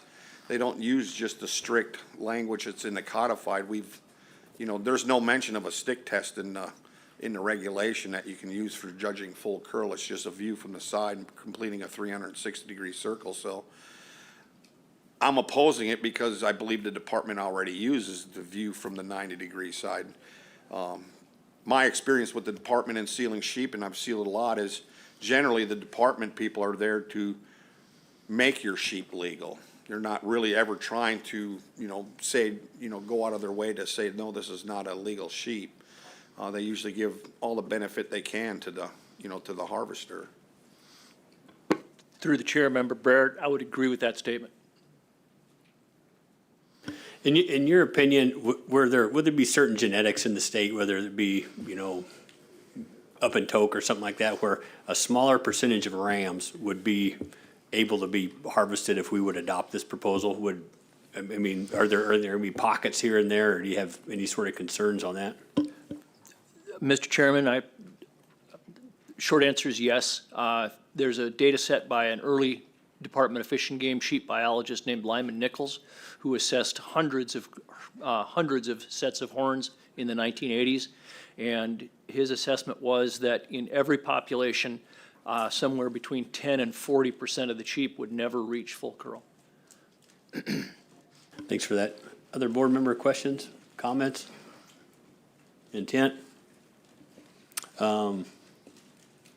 James, what did the, Member Loring. Thank you, Mr. Chairman, and thanks again for your presentation. You know, I fully support the department's position on this. I've been on several sheep hunts over the years, and I've always taken that time to really make sure that those sheep were legal before either I pulled the trigger or somebody I was with that did. And we used the 360-degree method, looking from the side, and that worked. And I just think that the methods that were just laid out are adequate, and I wouldn't like to see them changed. Thanks for that. What kind of process do you have new people on board, do they go through before they look at, when a sheep's come in, whether determine if it's legal or not? Great question, Chairman Fletcher. There's actually quite an involved process, and I might expand on your question if I may. Absolutely. So when we bring on a new biologist or technician, they don't work independently for several years. More importantly, I think it's written in department internal policy that in a situation where one biologist judges a ram to be sublegal, they are required to get opinions from at least two other experienced sealing staff. So we're in a situation, or we have a situation where if one experienced department staff member out of a panel of three judges one horn to be legal by any one of the three ways, that sheep passes. So we're trying very, very hard to encourage hunters to be successful and to help them along that path. The intent of the regulation, of course, is for hunters to harvest a mature ram, and we feel that there are a lot of different paths by which that ram can be made legal. Thanks for that. Board members, any more questions, any more comments? Anybody want to speak to what the ACs weighed in at? Member Bachtel. Yeah, we've got 6 ACs that were opposed to this and 1 that was in favor of it. And personally, I'd like to see the regulation stay the way that it is. Thanks for that intent. With that being said, any further comments? If not, we might be ready for the question. Call the question. The question's been called. Do we have a cost statement? The board has heard no concerns from the public regarding cost to private persons if this regulation is adopted. Thank you for that. Christie, will you pull the board, please? Yes, Mr. Chairman, final action on proposal 94. Mr. Barrett? No. Mr. Loring? No. Chairman Fletcher? No. Mr. Garner? No. Mr. Bachtel? No. Mr. Wood? Mr. Hoffman? No. Proposal fails 0-7. Mr. Chair, I move to adopt Proposal 95, repeal the age criteria for the definition of frill curl horn ram. Second. It's been moved and seconded. Department. Mr. Chairman, proposal number 95 is a public proposal. The effect of this proposal would be to change the legal definition of full curl horn of a male ram Dall's sheep to exclude rams that are less than 8 years old, if not broken on both sides, or if at least one horn has not grown through 360 degrees of curl. The department is neutral in this proposal. The current legal definition of full curl ram can be met 3 ways. A ram can be made legal 3 ways, one of which is full curl. What we just discussed, the tip of at least one horn grown through 360 degrees of a circle is described by the outer surface of the horn as viewed from the side. Or if both horn tips are broken, by definition that means that lamb tips are missing. Or if the sheep is at least 8 years of age as determined by horn growth annuli. The proposal seeks to eliminate criteria C on this slide from the current legal definition. I'll briefly present some background information on hunter numbers, harvest, and success rates. This slide shows statewide sheep hunter numbers from the 2010 season through last fall through the 2024 season. Resident hunter numbers are depicted here in light gray, with non-resident hunter numbers shown in the dark gray. The total height of the stacked column indicates total number of sheep hunters statewide.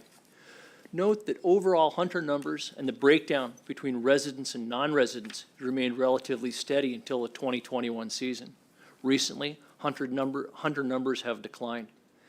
The average number of resident hunters over the period is 1,770, with the high end at 1,955, the low end at 1,277, and that low number in this most recent 2024 season.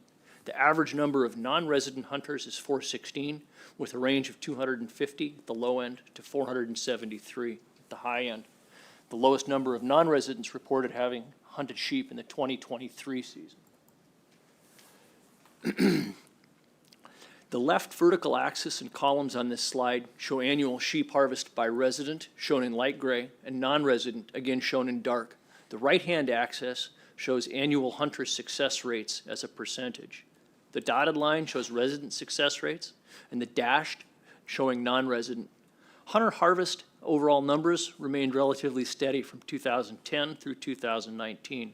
Residents harvested between 400 and 538 sheep annually. Non-residents, a few less, between 267 and 339. After the winter of 2019, 2020, harvests, along with hunter success rates, decreased substantially. Interestingly, we recorded a 34% overwinter mortality on collared adult sheep in one of our study areas that winter of 2019-2020. For reference, that's extremely high. Most populations experience between 8 and 12% annual mortality. So what we're seeing is a decreased number of sheep harvested as a function of fewer sheep on the landscape. It's also important to remember that contributing to this, the state experienced record snowfall and late springs in years 2012, 13, and 14. Lamb crops from those years were small and in some mountain ranges almost non-existent. Rams born in those years would have started to become legal with the 2020 hunting season. If we take a closer, more detailed look at some specific harvest and sealing data, we can take a closer look at how this proposal might affect harvest. So I'm going to talk about data from Region 3, the interior, between 2007 and 2023. Game management units located in Region 3 provide approximately 70% of the statewide sheep harvest every year. It includes units in the Brooks, the Alaska Range, the White Mountains, and parts of the Northern Wrangles. I feel that Region 3 is a good test case for this. It's representative of statewide trends. Most Region 3 hunts and most harvest are on a harvest ticket with the full curl bag limit, with a couple of notable exceptions in the Tok and Delta management areas, and then some federal subsistence take in those areas, not in TMA and DCUA, but in Region 3, that allow federally qualified area residents to harvest any ram. So just over 11% of the total harvest were rams that could potentially be affected by this proposal. Rams that were less than 360 degrees of curl and were not broken on both sides. Part of that 11%, almost 7%, are rams that were age legal only, that is, 8 years old or older, but not full curl or broken on both sides. And 4.3% were rams less than 360 degrees, with at least one tip present and less than 8 years of age.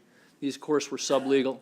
Sublegal take fluctuates each year. Statewide, it ranges between 3% and 10% of the total. Overall average is just over 4%. So sheep hunting is managed, of course, in the most part by the full curl harvest strategy. That provides liberal hunting opportunity and it's a conservative bag limit. Sheep populations have declined 50 to 70% across their range. There are less legal rams in the landscape.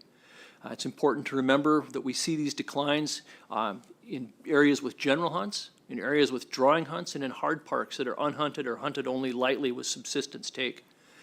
Our colleagues in the Yukon and British Columbia report similar declines in their thinhorn populations.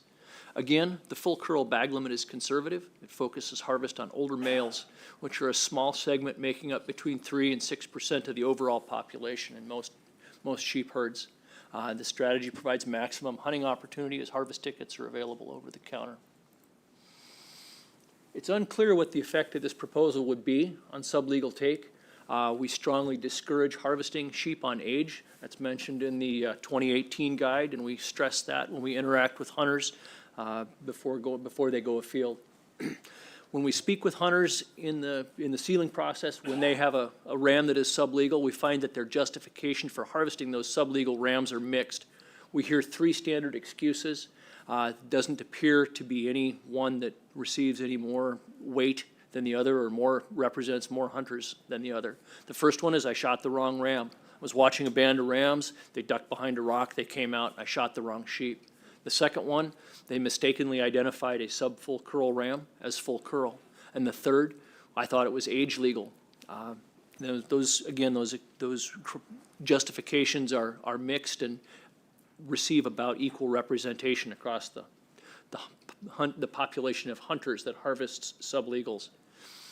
It's also worth noting that in some cases, the 8-year-old criteria inadvertently helps some hunters. They harvest a ram that they assess to be full curl. Mistakenly, it's not, but it does make it on age, and they catch a break that way. So to summarize, Proposal 95 is a public proposal. It would change the legal definition of full curl horn to exclude rams that are less than 8 years old, if not broken on both sides, or if one horn has not grown through 360 degrees of curl. The department is neutral. Thank you very much for that presentation. We have any questions from board members? Member Loring. Thank you, Mr. Chairman. You probably heard through the public testimony I asked numerous times with different folks that had experienced sheep hunting if they're comfortable with the three criteria to designate what a full curl was, including age. And almost everyone was. And I have a question for you. Have you heard anybody come into your office, or either personally or anecdotally, saying that they weren't happy with those three criteria? Member Loring, through the chair, no, I have not. Okay, thank you. Any other questions from board members? I have a question for you, Tom. You mentioned before that there's a training process you go through for a biologist or a tech that's going to be checking in, horns and plugging them. How many times do you get three techs or biologists that look at the same set of horns and get three different ages? Mr. Chairman, great question. A strong majority of the time. May I expand a little bit? Absolutely. So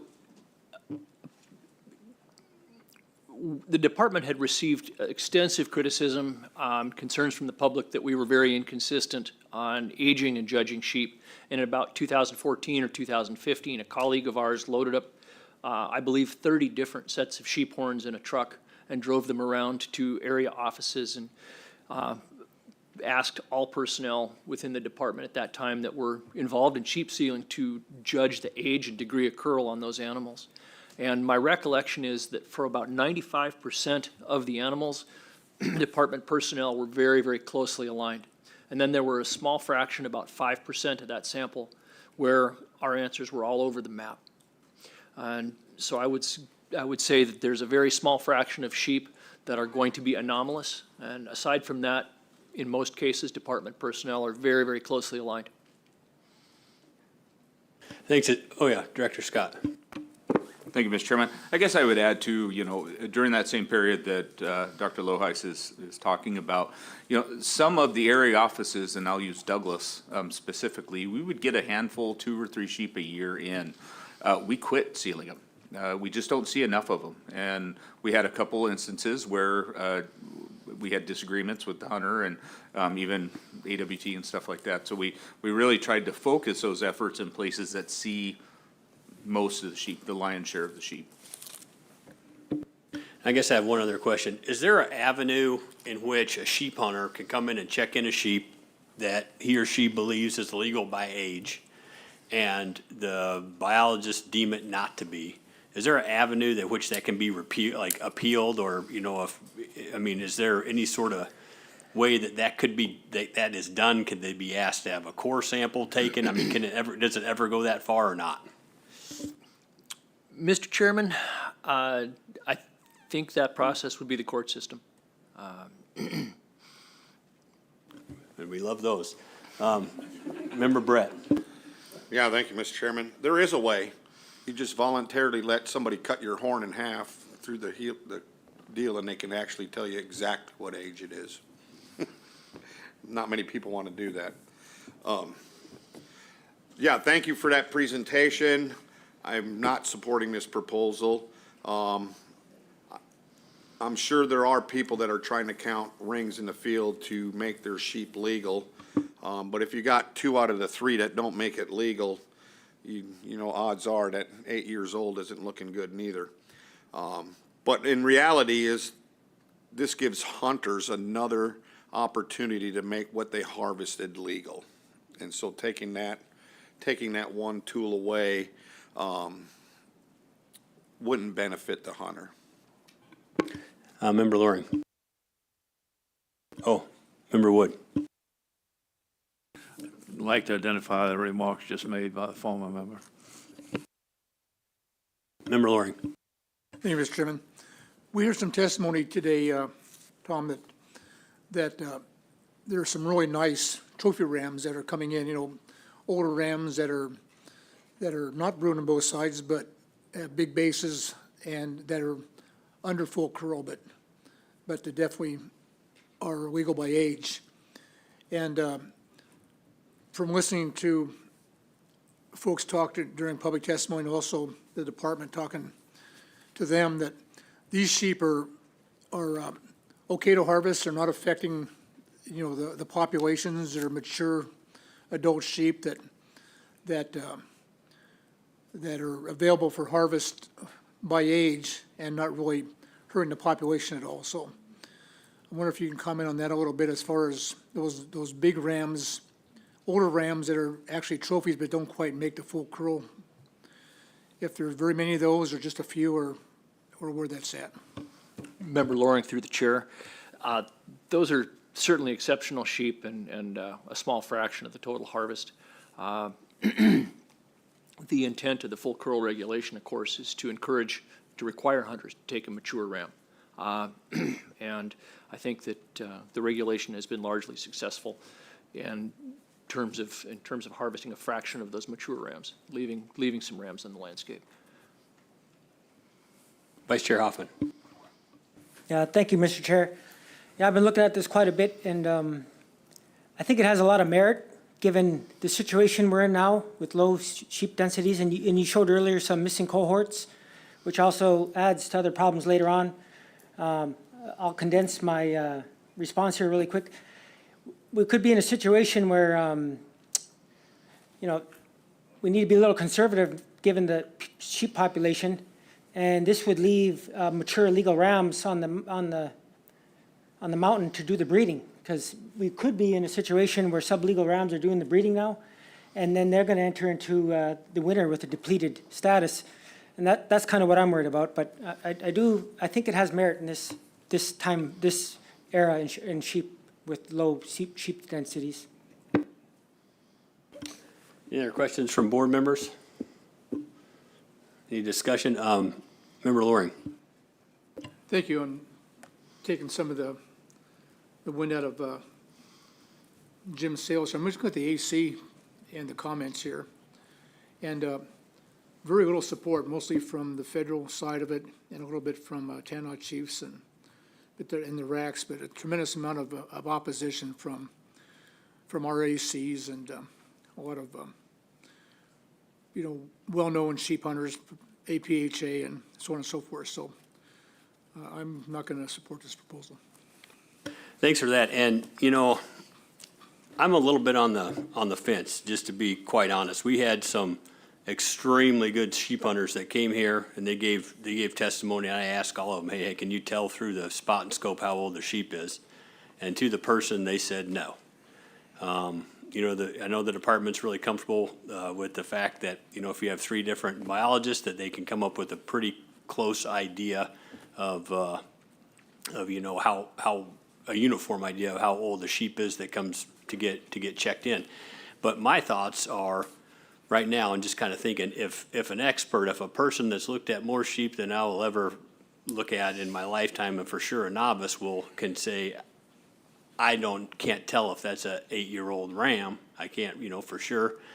You know, of course, if you could count 10 and then he's got some horn there, and you can be assured there's probably another couple stacked in there that might, make you a little bit more easy. That, like, why do we have it? If a person that is an expert and looked at a ton of sheep can't tell you how old it is, why we still have it in the matrix here deciding legality, but that's just kind of what I'm thinking about. Member Loring. Thank you, Mr. Chairman. I have to defer to the department on this one. These three matrices have been in regulation for a long time. And I think if there was an issue, they would have come to us years ago saying, let's get rid of the age.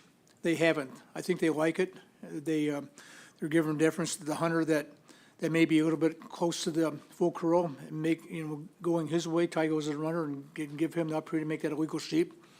And so I support the three metrics. I'm opposed to this, and like I said, I'm going with the department's point of view, and even though they're neutral on this, I think that they're comfortable with it. And this has been here a long time, and they haven't asked us to change it. Thank you. Other board members, questions, comments, intent? Member Batesville. Yeah, I don't support this proposal. I agree with Member Barrett that this is just another tool in the toolbox I think we need to leave in there. Thanks for that. If there's no further questions or comments or intent, maybe we're ready for the question. Oh, Captain Johnson. Thank you, Mr. Chair. Just from personal experience of a couple decades doing this, and I'll certainly defer to the department to check me, make sure I'm right on this, but in my experience, when we have biologists, or I've seen biologists that disagreed on an age, it was rarely the 7 to 8. It was more often, is it 8 or 9? Is it 9 or 10? Is it 10 or 11? Especially those older sheep, because those rings start to get really stacked up, as you kind of mentioned. Again, I'll maybe defer to the director. He's kind of nodding his head, but that's been my experience. It's much less frequent when it's 6 or 7 or 7 or 8. Most of the time I've seen it, it's been whether it's 8 or 9. So really, when it related to this, it was inconsequential. Captain Johnson, thanks for that. That might have changed my mind here. Any other questions, comments from board members? If not, we might be ready for the question. Call the question. The question's been called.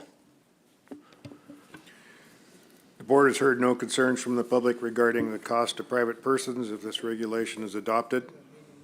Thank you for that. Christy, will you pull the board? Oh, hold on for a second. We'll wait for Member Loring to be seated. Final action on proposal 95. Mr. Garner. No. Mr. Batesville. No. Mr. Wood. No. Mr. Hoffman. No. Mr. Barrett. No. Mr. Loring. No. Chairman Fletcher. No. Proposal fails 0-7. And I just want to clarify, Member Loring stepped away from the table for a moment. I don't think at any time you missed any pertinent information, so just to clarify that. Mr. Chair, I move to adopt proposal 96. I think we can take no action on 96. Mr. Chair, I move to take no action on proposal 96 due to the action taken on proposal 95. Did I read that correctly? Is that a fair assessment, Natalie?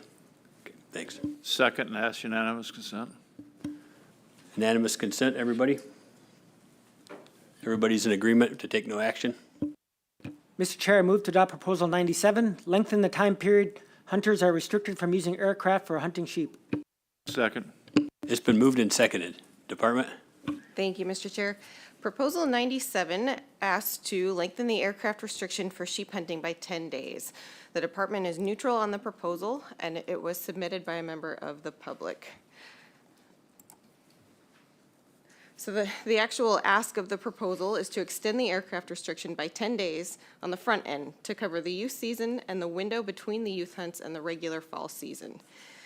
The original aircraft restriction said that a person who has been airborne may not take or assist in taking a big game animal, and a person may not be assisted in taking a big game animal by a person who has been airborne until after 3 a.m. following the day in which the flying occurred. In 2015, the board added that from August 10th through September 20th, aircraft may not be used by or for any person to locate Dall sheep for hunting or direct hunters to Dall sheep during the open sheep hunting season. However, aircraft other than helicopters may be used by and for sheep hunters to place and remove hunters in camps, maintain existing camps, and salvage harvested sheep. And the Board of Game finding from March of 2016 was adopted by reference. Also in 2016, the board clarified in regulation that this prohibition does not prohibit any flight maneuvers that are necessary to make an informed and safe landing in the field. And that Board of Game finding just further explains the rationale for adopting the regulation in the first place. So the proposal to extend the aircraft restriction by 10 days to cover the youth season and the window between the youth hunt and the regular fall season. The existing season was created in 2015, the youth hunt was added in 2016, and the board did not extend the aircraft restriction to cover the youth hunt at that time. And this chart shows you that just our general sheep seasons across the state. This is not an exhaustive list. It's just to give you an idea of seasons that occur within and outside of the proposed time and the existing time. So with the exception of, the new exception of 19C, the youth sheep hunts occur everywhere in the state where there is a regular August 10 to September 20th season. We don't know how many hunters take advantage of this season. The highest number of sheep taken in the youth hunt in a single year, I think, was 12, and it hasn't been that high in a very long time. It's remained quite low ever since. Regardless, youth hunts and the regular season hunts can provide for subsistence hunting opportunity, though. DS 140 and 240 on this list is a drawing hunt in 14C West, which is located within a non-subsistence area, and harvest in that hunt is controlled by the number of permits issued. The Unit 24, the Unit 24B harvest ticket hunt in the Brooks Range, well, just to orient the board a little bit, Anachtuvic Pass, that community is located in 24B. Gates of the Arctic National Park is in that area as well, so that we're talking the Brooks Range. So that's just to give you an idea of what hunts occur, in this case, August 1 to August 9. So anyway, regardless of that, the fact that the youth season can provide some subsistence opportunity means the board will need to consider if a reasonable opportunity for subsistence uses if the proposal is adopted. And with that, the proposal to lengthen the aircraft restriction for sheep hunting by 10 days on the early season to cover the youth hunt and the short window between the youth hunt and the regular fall season. Thank you very much for that, Natalie. Member Wood. Question of the troopers. On your comment, you made observation it's only been one prosecutable case brought, and that was just this year since the board first passed, but you don't tell me when the board first passed this restriction. Thank you for the question, Member Wood. I was not a representative to the board at that time, and in fact wasn't even in the division, so I can't speak to that directly. My apologies. Okay, but it's been a number of years, I take it. It's a number of years, though. Yeah, 2015 is what I'm being told. Okay. Apparently, it doesn't happen that frequently, or it's just such the burden of proof is so high that they don't find many cases. I don't know which it is, but if there's only one case in all those years, it doesn't speak, well, it does speak directly to the effectiveness of the regulation. I guess I can comment because I don't know if that was a direct question, but I Consider guess, it a question. Okay, thank you, sir. So I guess what I would say is the effects of that proposal, which was 207, I believe at the time, it did put a tool in the toolbox. I would classify, forgive me, I'm going to use an analogy, I would classify it as a highly specialized tool that is not often pulled out and used. So to that, what I could say is that the instance in what this last year, the charges that were filed, prior to this regulation being in effect, that action likely would not have resulted in a criminal charge under the existing regulations of hunter harassment or game herding and molesting. So it does add a tool, but it is not an easily applied tool. Thank you. This question would probably be for Natalie or maybe even for Stosh. Could you give us a brief history on how the aircraft restriction came about? I know it's been a topic, it's come up, and I won't make you talk about it for hours up here, but just to kind of build a record a little bit. I don't want to know. Okay. My memory's, I got CRS. Stosh doesn't want to, so you're stuck with it, Natalie. Thank you, Mr. Chair. Well, I don't know how good this will be. I wasn't quite prepared to answer that question, but little bit of history. As you all know, sheep hunting is it's a big topic. You know, this board in particular has struggled with it for a long time. Lots of interested persons and lots of very strong feelings. It was around the same time that the department went through the process of shoring up its methods of helping judge full curl sheep, both for its own purposes, the situations that we just heard about where hunters maybe thought that they were getting different answers to degree of curl or legality or whatnot. So the department took a hard look internally at how those sheep were judged. At the same time, we also put materials out, that 2018 pocket guide, to give that information to the public. So it was largely in response to serious inquiries about how to make sure that sheep hunting opportunity could continue to be provided for everyone. Lots of work was put into it by the department, and this board in the form of the sheep working group went through a couple year-long process actually, and as a result, one of the things that came out of it was this idea of maybe limiting aircraft use for sheep hunting. That's not a complete history of it. I'm sure I missed some very large points in there, but that's kind of how we got there. We were talking about it a lot. This is one of the ideas that came up as a result of all of those discussions. I appreciate that. That's kind of what I was getting at, if this was a result of a collaboration with the group. Any other questions, comments? Member Loring. Yeah, you might not want but I have a little bit of more information on that history. Oh, great. That was, actually, I think, Member Brett was there with me, but we're part of that first sheep working group. And it came kind of out of a study by a fellow by the name of Brinkman, who did a survey, a big study, and part of the results of that had to do with conflicts between user groups, between the airpoint hunters or the folks that were spotting and the ones on the ground, kind of some of the stuff we heard here today. And so that first sheep working group had no consensus on anything except for this one issue. And based on that, there was a board-generated proposal, 207, that came out of that, which we now see in regulation. And so that's kind of the history of how that got there. It came out of that first sheep working group based on a study by, called the Brinkman study. And it just had to do with user conflicts. So, thank you. Thanks for that. Further discussion from board members, questions from board members? Vice Chair Hoffman. Yeah, thank you, Mr. Chair. Yeah, Dave's right on. That is a good description of what happened back then. And for me, on this proposal 97, you know, I'm fully on board with this aircraft restriction. I think even more so for the youth hunt. I think we just kind of overlooked it. I think it's actually more needed for that youth hunt, so for those youths to have a better hunt and not have to deal with those. So for me, this is basically housekeeping. I think we should have covered this originally. Member Brett?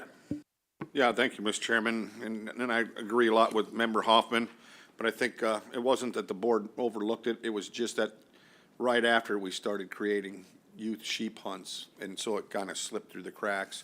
But my question, I guess to enforcement is, do you receive more calls on people thinking they're seeing sheep spotting going on versus prior to the regulation change?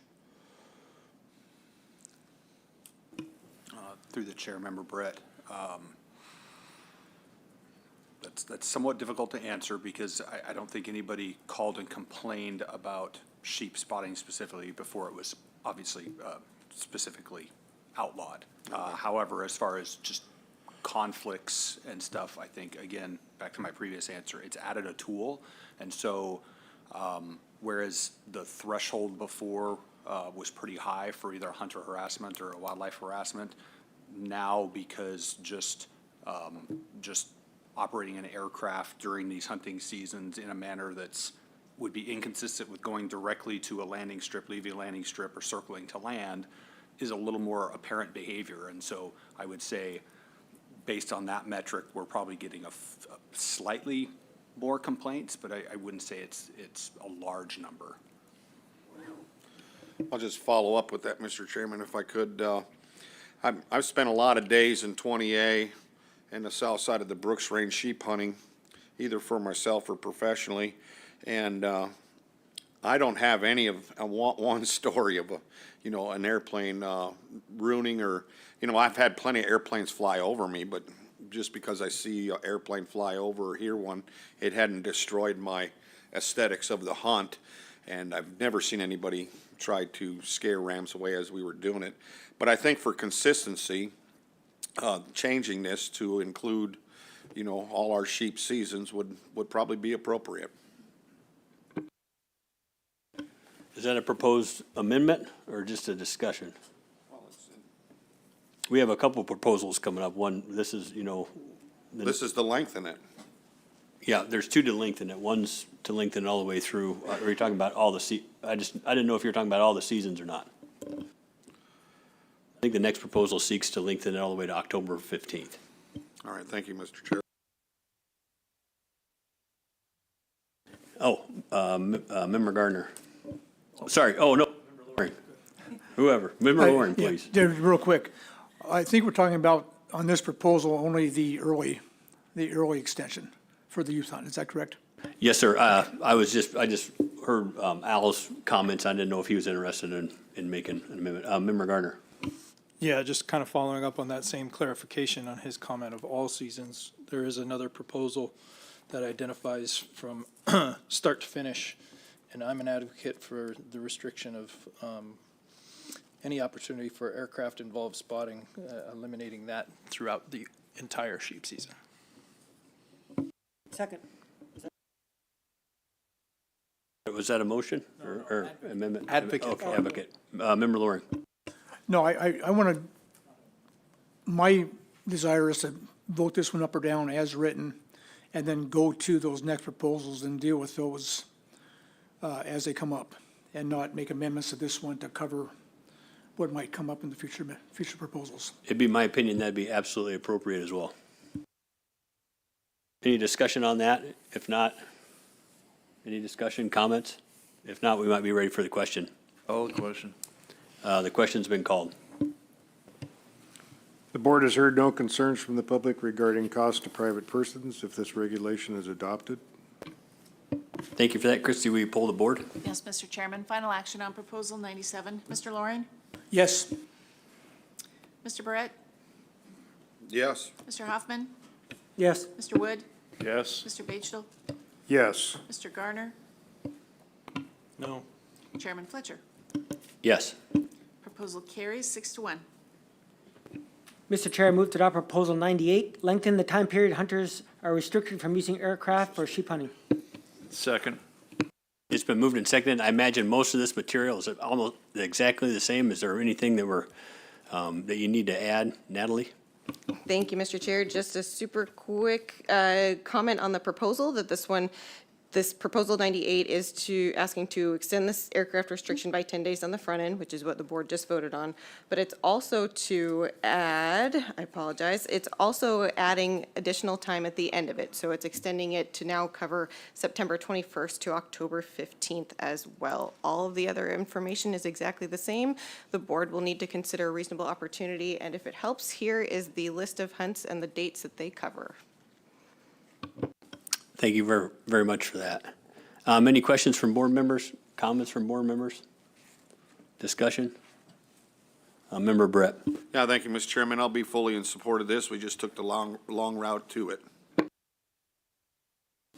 Any further discussion? Member Loring.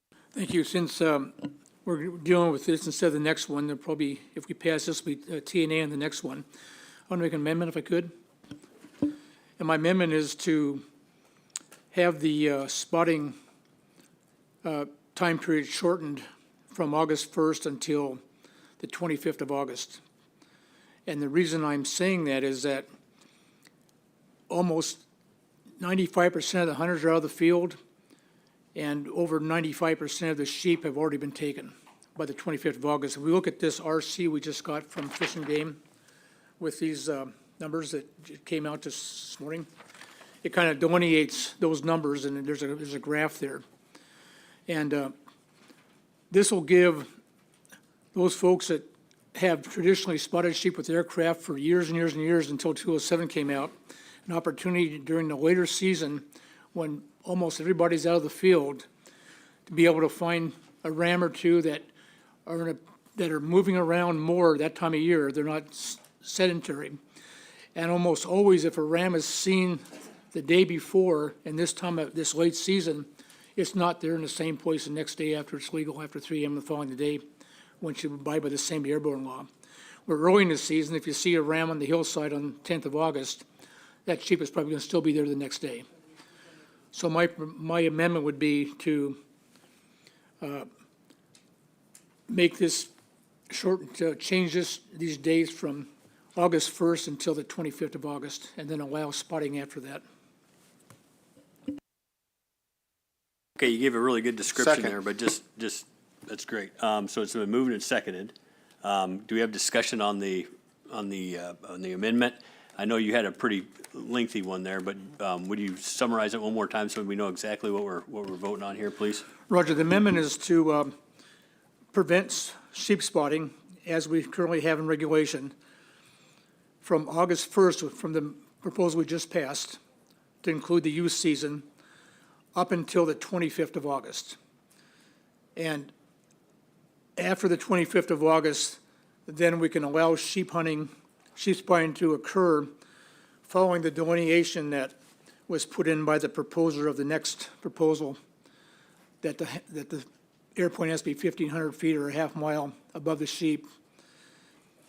But still allow that to go back to what used to be done for years and years and years prior to 207.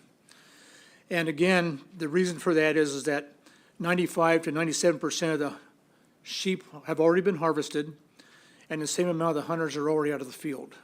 So this is a big state with lots of acreage and lots of square miles of sheep habitat.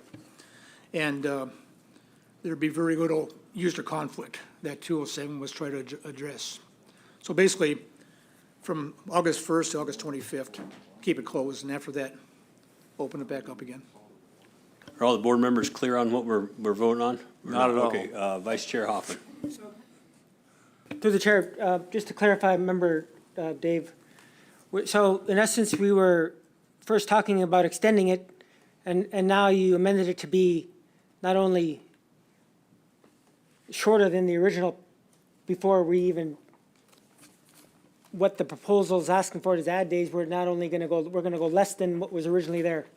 That's correct, and the reason I'm doing that for is because if we pass this as written, the next proposal, which requests that, will be TNA, because they've already taken care of it with this proposal. We won't be able to address it a second time. We've already acted on the points of the next proposal. So I want the points of the next proposal be amended into this proposal, so we can at least look at that. The points of the next proposal, which would be 99, which we won't be able to look at if we just don't amend it right now, if you understand that. Member Wood. I thought I was good at confusing people. You're doing okay. Can you put in one sentence or two what your specific amendment is? My amendment is to continue to prohibit spotting sheep from August 1st to August 25th, and then allow the spotting of sheep with aircraft if they're above 1,500 feet above the sheep after August 25th to the close of the season. Okay. In one sentence. If I could ask, so how does that differ from the proposal that's on the table? I think that's what's confusing people. What's the proposal on the table, the main motion, or the main proposal, and how you amending it? Is to add additional time at the end of the season to cover the archery hunts that occur in October. Yeah, the proposal we have in front of us right now is to make sheep spotting illegal from August 1st all the way through October 15th. That's what's on the table. Member Loring is suggesting to only have it sheep spotting illegal from August 1st. I'm just say sheep spotting, finding sheep, August 1st to August 25th. Is that correct? Okay. Vice Chair Hoffman. Yeah, thank you, Mr. Chair. For the sake of understanding this more thoroughly, I'm for taking these like we were doing earlier, one proposal at a time. we can, I understand what you're trying to do there, but for the proposal as amended, I can't support that. We're reducing the days of the original restrictions considerably, and I think there's going to be a lot of unintended consequences, and personally, I think that we're going to shift the airplane, we're going to shift those hunters that you mentioned 70% of them are out of the field. They're going to be in the field at that time because, so they can do that. That's my take. Yeah, Member Just Lord. real quick, if I can, if, I'm not sure how I would request this, but I'd like to see 99 brought up and discussed. And then if 98 passes, are we going to then bring up 99, or are we going to take no TNA on 99? Because 98 would then take care of what we just discussed, and 99 then would no longer pertain. I want to see 99 discussed and the merits of 99 on the table and discussed, and this is my way of doing it, by amending this. I mean, we can vote the amendment down, that's fine, then we're back to the original language. But I at least want to talk about the amendment. And, traditionally, all the sheep hunters are out of the field. We've heard that time and time again by the folks there, by the first 10 days of the season. It's a big shot at the beginning, and everybody peters out and goes away. Cheryl, what do you think? Through the chair, members of the board, just to address an element of procedure here, that if there is a future motion to TNA a proposal or take no action, normally there is a request for unanimous consent, but any member of the board can always object to unanimous consent and have discussion on it and have a vote. Director Scott. Thank you, Mr. Chairman. Just point out for the board's consideration that, this is a change from what's been printed in the book, and I don't know that we heard a lot of we heard a lot about sheep and spotting, but a change like this, there wouldn't be public comment. Member Wood. I've got to be missing something here. It seems like the only thing that's trying to be accomplished is moving ahead one proposal so that he gets that issue on the floor, and there's a way of doing that through procedure. But if I don't understand a proposition or a motion on the floor, a red light comes on just simply because I don't understand it. So I would rather have a clean record what it is you're trying to accomplish, and if it means going to 99 first, I'll support you in that. But as it is right now, I still don't understand it, and I'm going to be a no vote. Member Brett. Yeah, thank you, Mr. Chairman.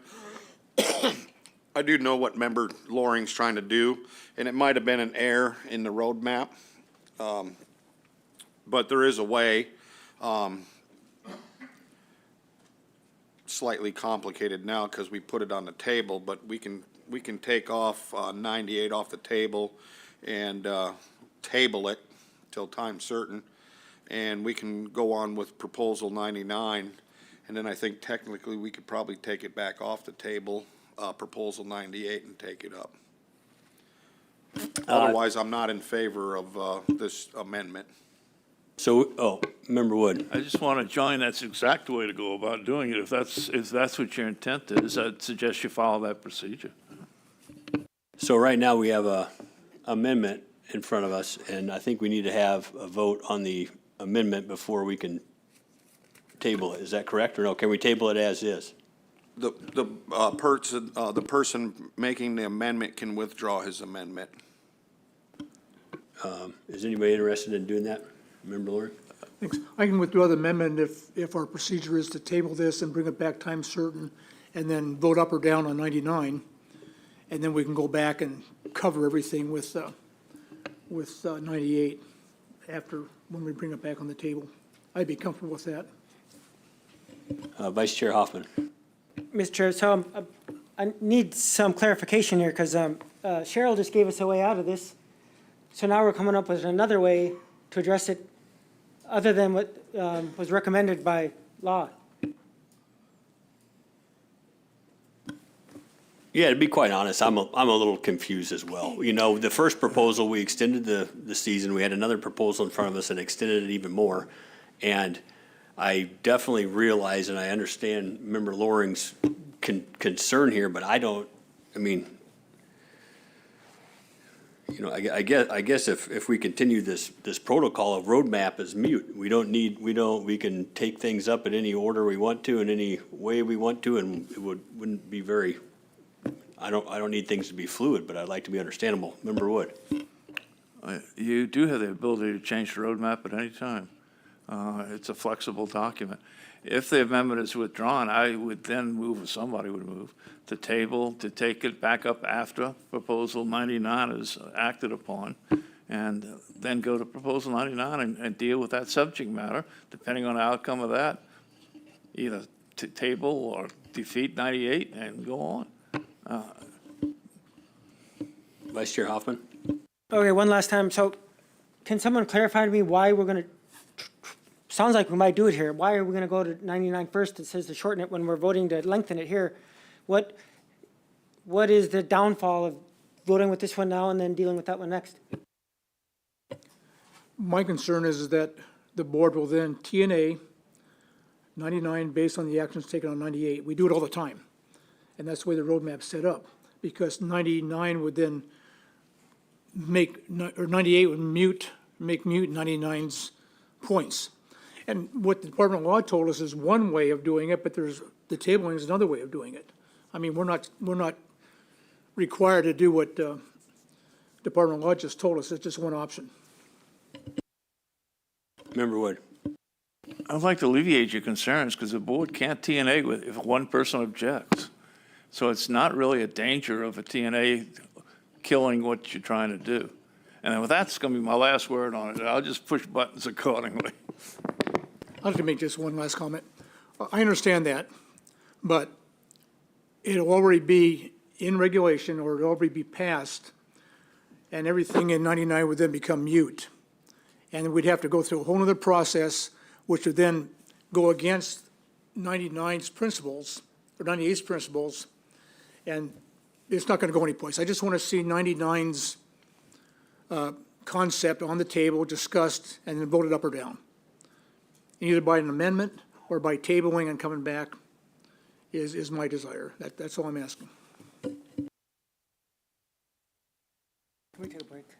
Yeah, let's take a short at ease here, not a short break here. We'll come back in 10 minutes, and I'll have a little less hair on my head because I'll be scratching it in the back, but if that's okay.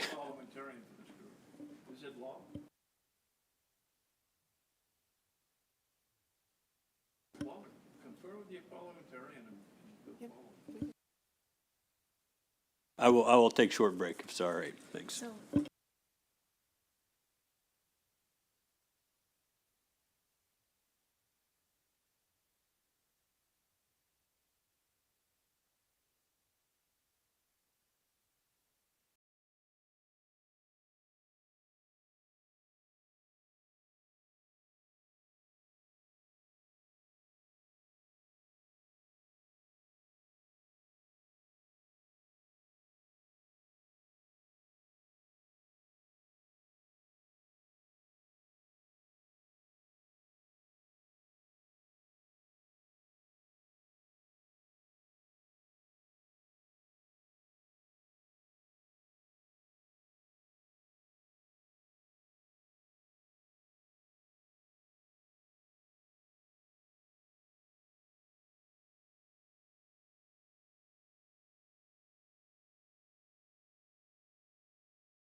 Proposal 98, which we ended up having a suggestion from Member Loring to amend. However, he did not get a second.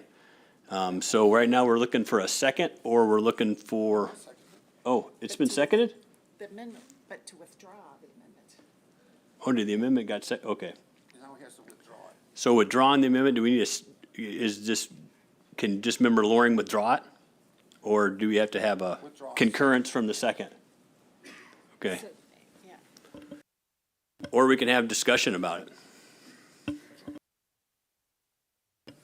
Mr. Chairman, I'd like to withdraw my amendment, please. And the second concurs. All right, it's been withdrawn and the second concurs. So we have the unamended proposal 98 in front of us right now. The discussion we were having before was if we wanted to vote this one up or down and move on to the next one. Member Loring's concern was that we would take no action on the next one. There is an avenue in which to take no action and asking for unanimous consent. A board member can object to that, and then we would take up that proposal as well. That is an avenue in which we can address that concern, but I'm a fair guy. What does everybody think?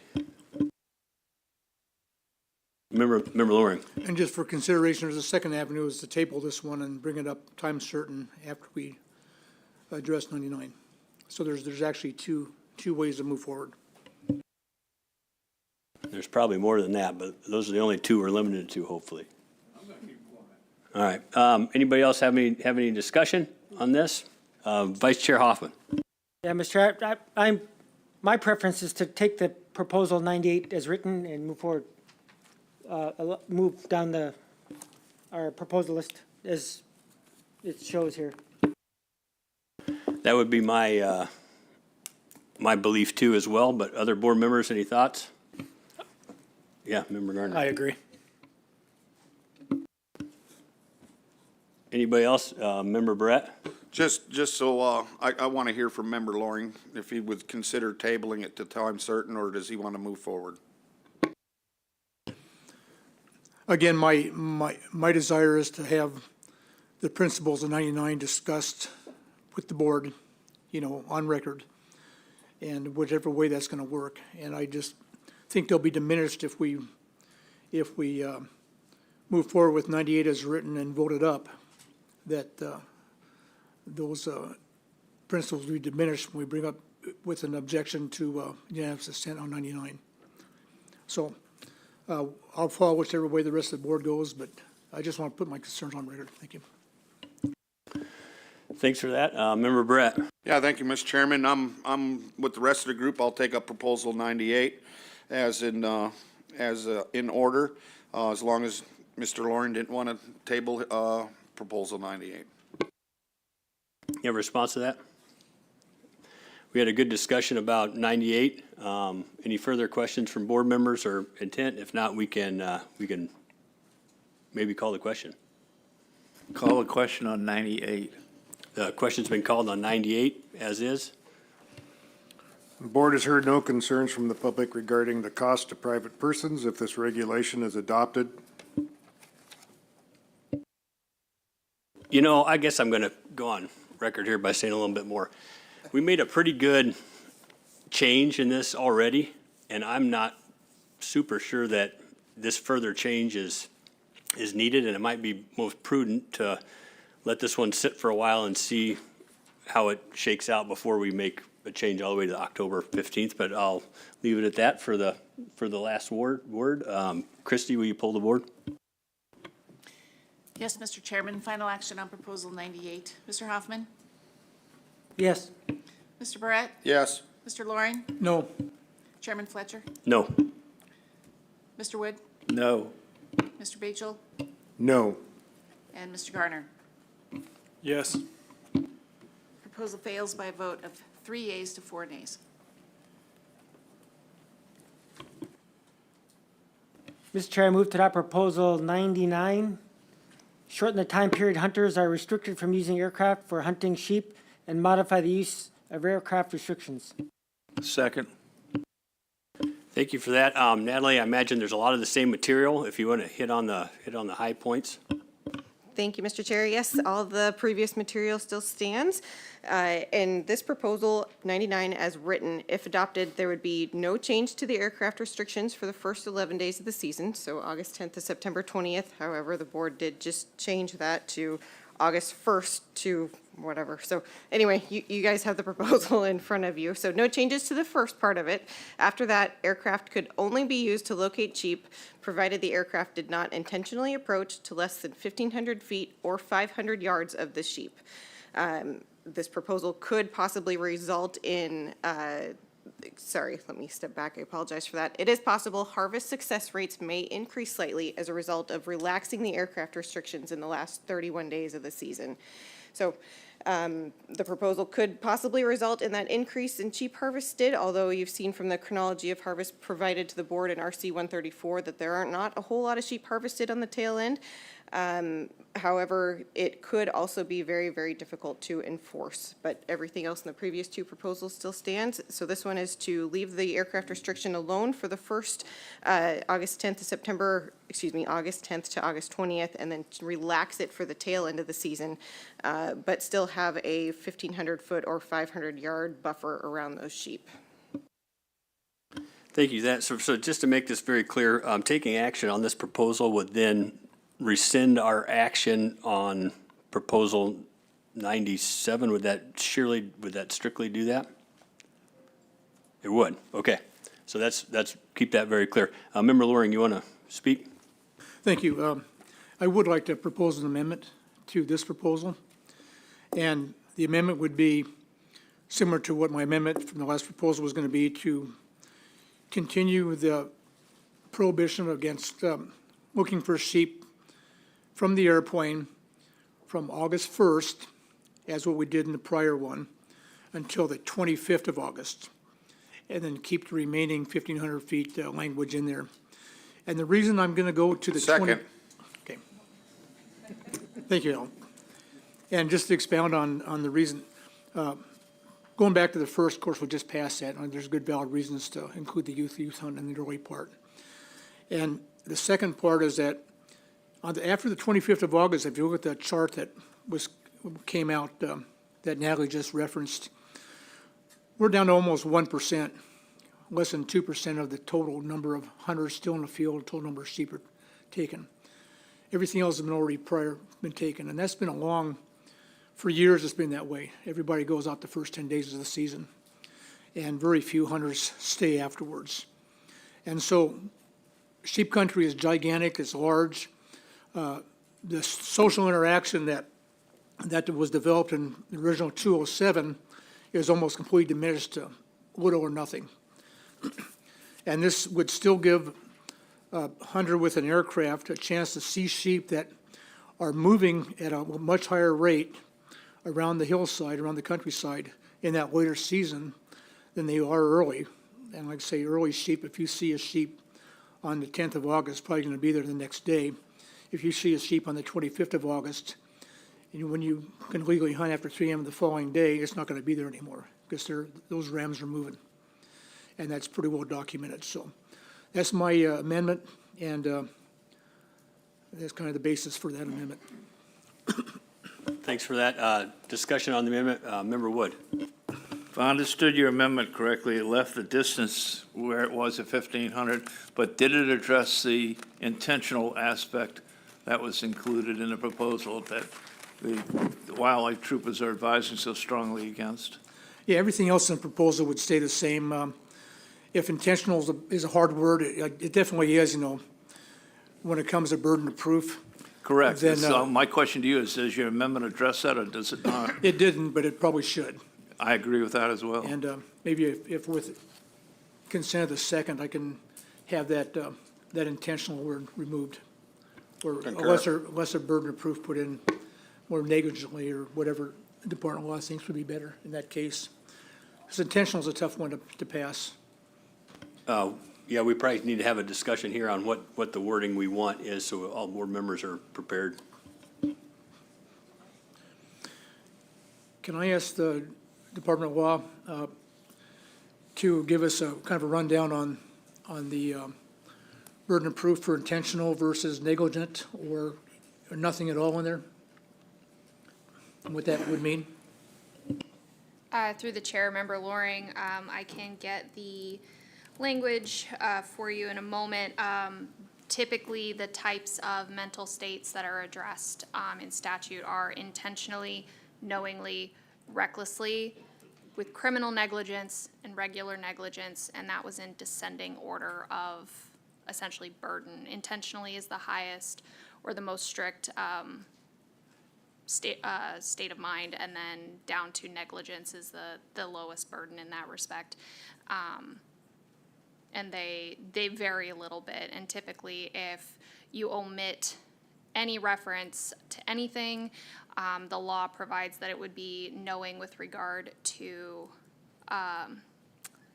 fact and recklessly with regard to circumstance, if I remember correctly. Thank you for that, and with that discussion, I think the word knowingly would be appropriate in this case. Okay, the wording we're going to use is knowingly in this amendment. Is that, can I ask for concurrence from everybody for that? On knowingly? Everybody good using knowingly? All right, yep, we have concurrence here with everyone that we're going to use knowingly for that language.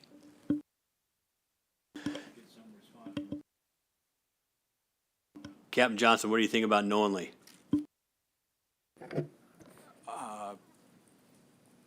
Thank you, Mr. Chair.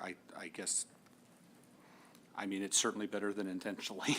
And I think from our perspective, and I've spoken to the proponent of this, I mean, it's understood that, you know, I think everybody agrees that nobody, and certainly not us, if this was to go forward from the board, would be looking to go after somebody who, totally unbeknownst to them, flew by a sheep behind a canyon wall that they never saw, which, you know, would be the opposite end of the spectrum. So, you know, it's up to the board to kind of go with one of these culpable mental states that's in the middle. I mean, certainly knowingly is a burden of proof that's more reasonable to be reached from an enforcement standpoint than intentionally was. So since it's part of the amendment, and I think it's paramount in this, Captain Johnson, how are you going to determine 1,500 feet?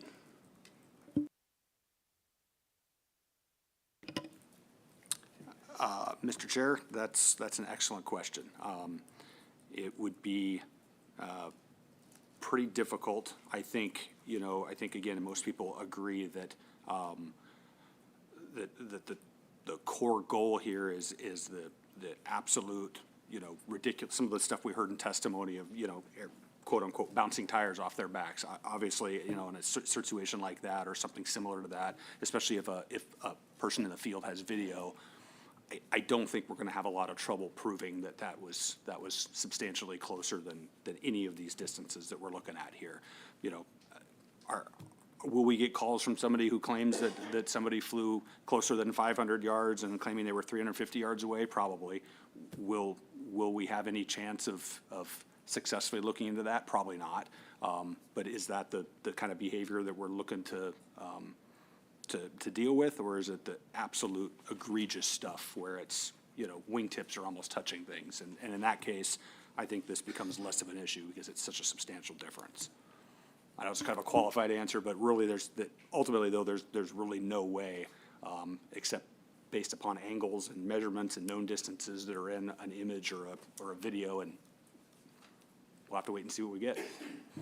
Thanks for that. So we got an amendment in front of us here with substantive language, and is everybody clear about that? And if so, if there's any other further questions on the amendment, and if there aren't, we might be ready for the question on the amendment. Can we read the amendment one more time? Is it? Yeah, could we state the amendment one more time, please? Mr. Chairman, the notes I took were that the dates to prohibit the use of aircraft to spot sheep or for sheep hunting would be August 1 through 25th, and then the word intentionally is replaced with knowingly, but the remainder of the proposal remains the same. Is that clear? All right, I think we might be ready for the question on the amendment. Call the question. Question's been called on the amendment. Mr. Batchel? Yes. Mr. Garner? Yes. Mr. Fletcher? Yes. Mr. Loring? Yes. Mr. Barrett? Mr. Hoffman? No. And Mr. Wood? No. Amendment carries 4-3. All right, we have an amended proposal in front of us here. Any discussion, further discussion on this? I have a quick question for for Captain Johnson over there. I know we talked about the difficulty in being able to determine if a aircraft is 1,500 feet from an animal, and I know you mentioned before, you're saying it'll be pretty easy to decide if a Super Cub's bouncing its tires off it, but do you already have an avenue to pursue those folks with animal harassment laws already? Thank you for the question, Mr. Chair.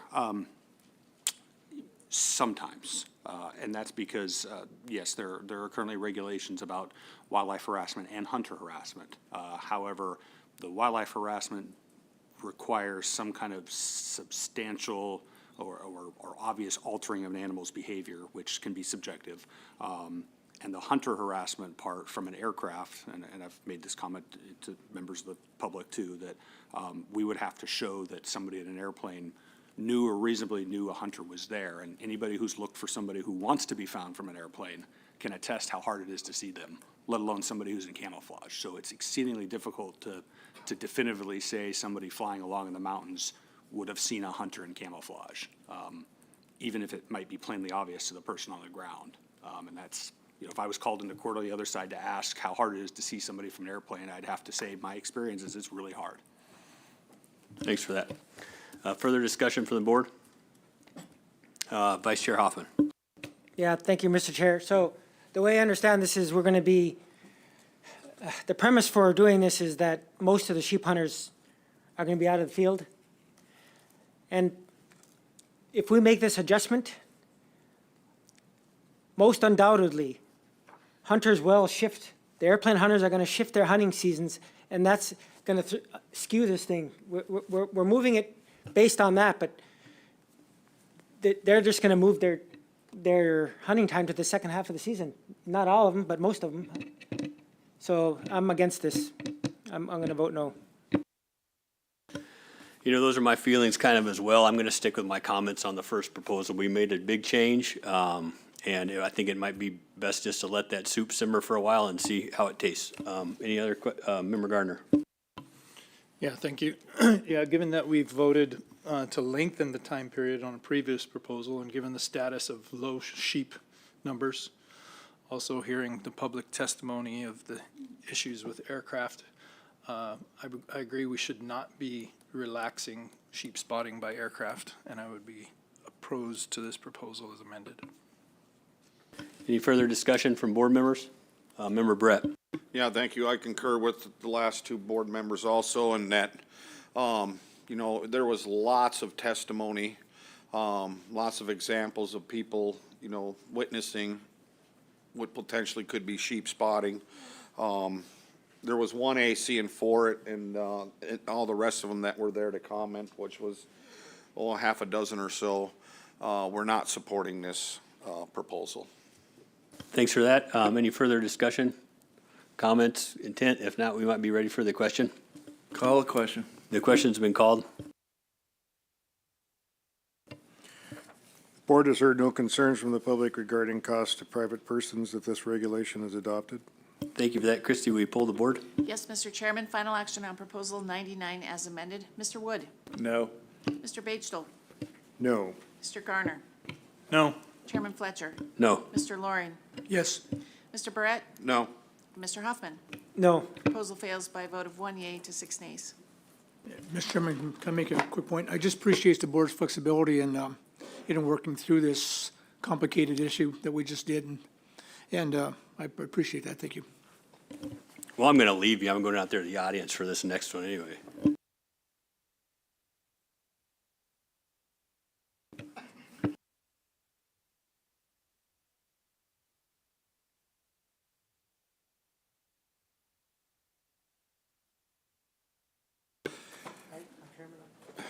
Thank you, Mr. Chairman. I move to adopt Proposal 100, limit the non-resident sheep hunting opportunities statewide so that the non-residents do not harvest more than 35% of the total sheep harvest from any game management unit or subunit. Second.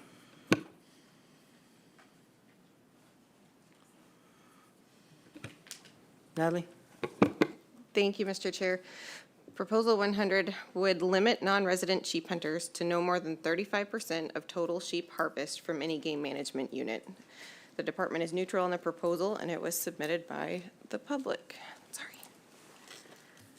So the board currently relies on its findings to set allocations. And in regards to this proposal, it would need a mechanism, the department would need a mechanism to limit the harvest. A drawing hunt would need to be required in each harvest ticket area, and we would need to decide how many years of harvest to analyze to determine the number of permits to issue for each area. So the concept of this proposal is quite simple. However, implementing it is not. Nowhere else in regulation is there another harvest guideline quite like this one. Typically, the board uses season dates or the number of permits to allocate between residents and non-residents. Usually the allocation is in the opportunity, not the harvest. As a result, we'll need a way to limit that harvest to comply with this regulation. A drawing permit is the easiest way and provides for the most transparency for the hunters. They see how many permits are available before they apply. In-season management and hunt closures, such as quotas, are usually done only as a need to prevent overharvest of the population or segment of the population, which is not what this proposal is asking for. We struggle a bit with figuring out how to administer the change and ultimately realized we would need to use an average of a set number of years to determine how many permits to offer in each area. Also, another thing we struggle with specific to this proposal is that we don't manage sheep based on a harvestable surplus. Instead, in most areas, the harvestable surplus is those full curl rams, but we don't know how many of those are in each population each year, and we likely never will. So with that, Mr. Chair, the proposal is asking to limit non-resident sheep hunters to no more than 35% of the total sheep harvest from any game management unit. The department is neutral on the proposal, and it was submitted by the public. Any questions for Natalie? Or the department?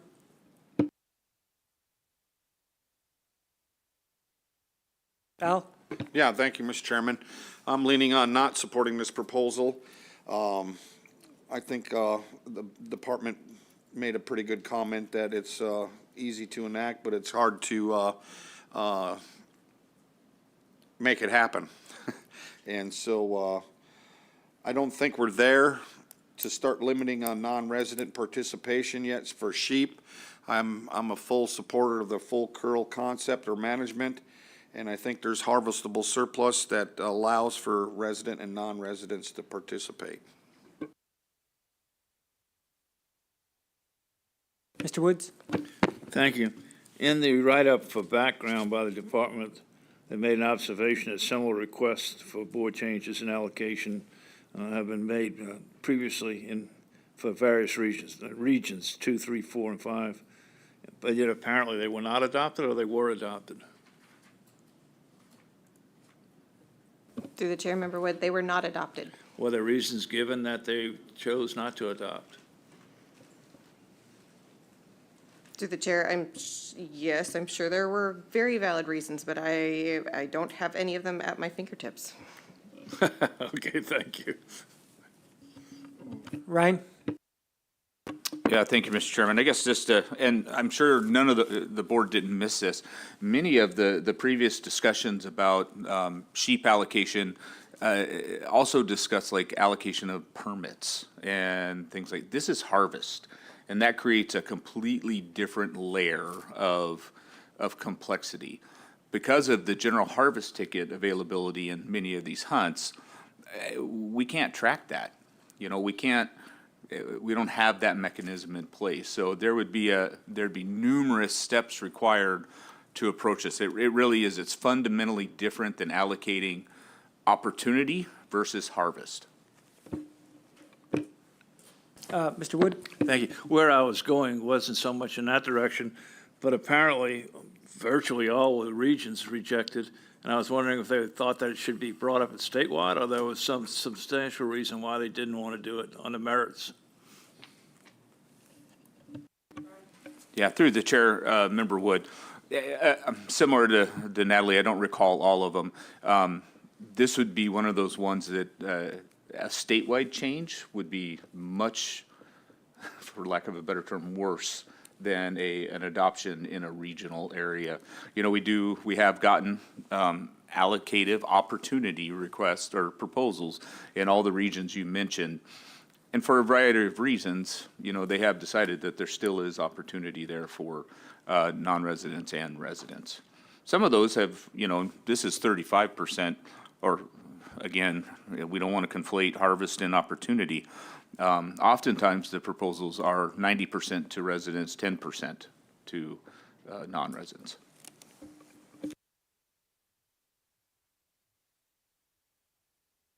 Jim?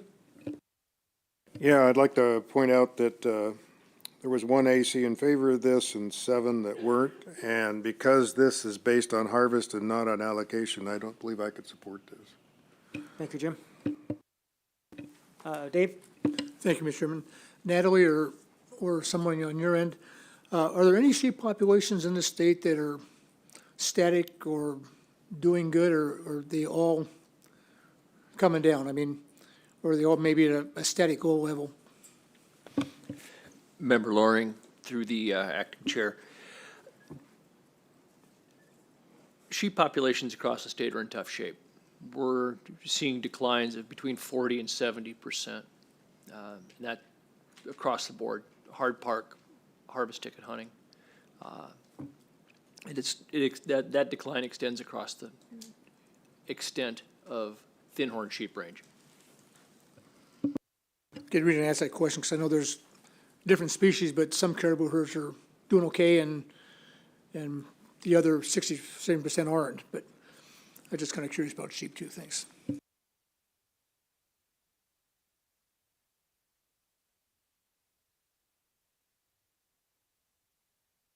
Any other comments from anyone?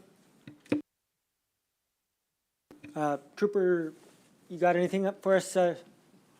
Johnson? No, Mr. Chair, thanks.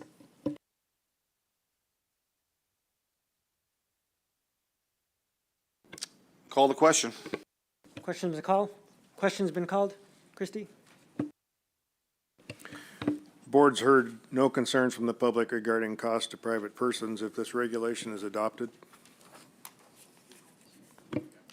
Call the question. Sorry, call the roll. Yeah. Final action on proposal 100. Mr. Barrett? No. Mr. Hoffman? No. Mr. Wood? Yes. Mr. Batesville? No. Mr. Garner? No. Proposal fails by a vote of 1 yea. Oh, I missed Mr. Loring, excuse me. Yes. Yes, okay. Proposal fails by a vote of 2 yeas to 4 nays, and Chairman Fletcher was abstained. Mr. Chairman, I'd like, I thought he was gone for good.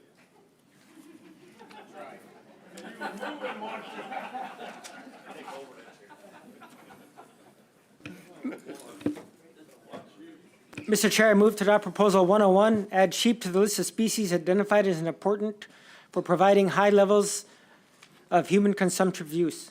Second. It's been moved and seconded. Department?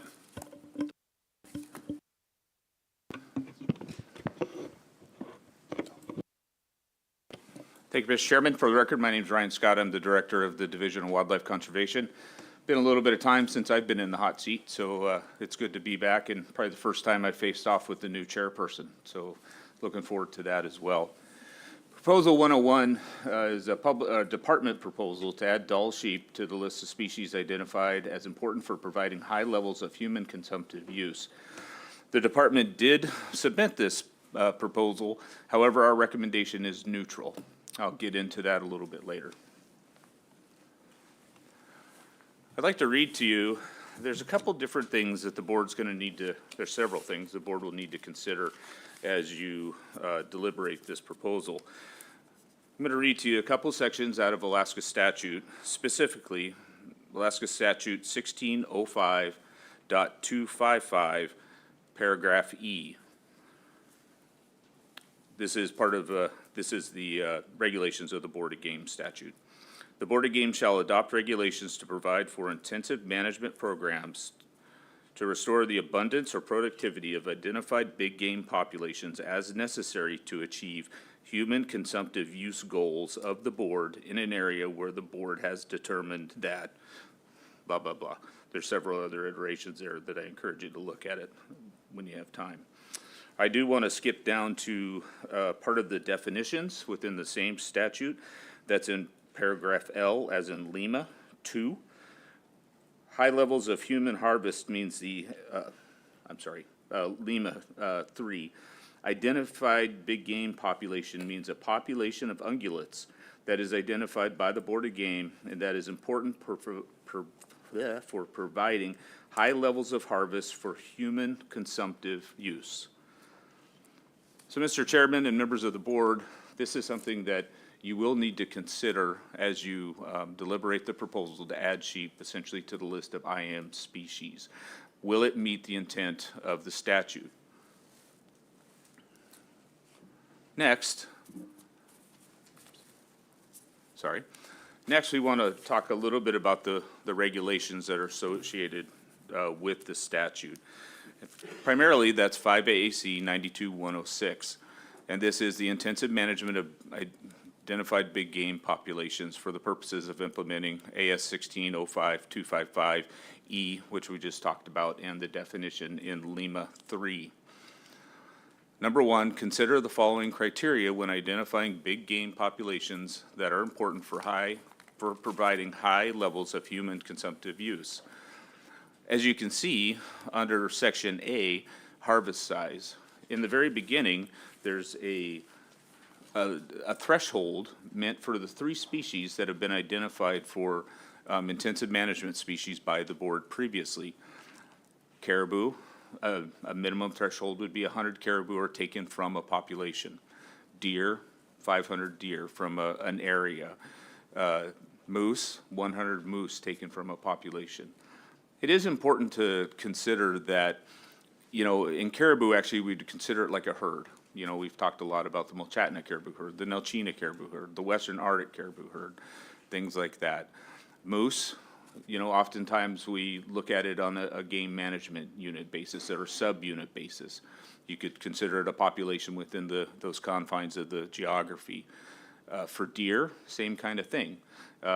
We've, over the years, considered intensive management for deer in Southeast Alaska, and we looked at it at the sub-unit level.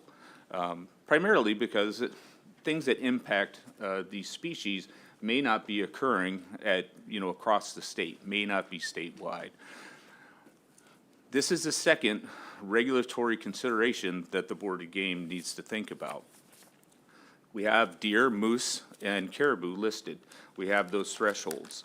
Should the board wish to adopt sheep as an intensive management species, the board's going to need to think about what that threshold will be.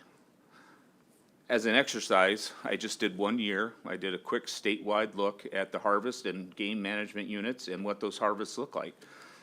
I selected a year that was pre-COVID, because we all know we saw a decline in the number of hunters in the state. And I selected a year prior to the decline of the sheep populations, as Dr. Loheis has talked about earlier, 2018. So across the state, 792 sheep were killed.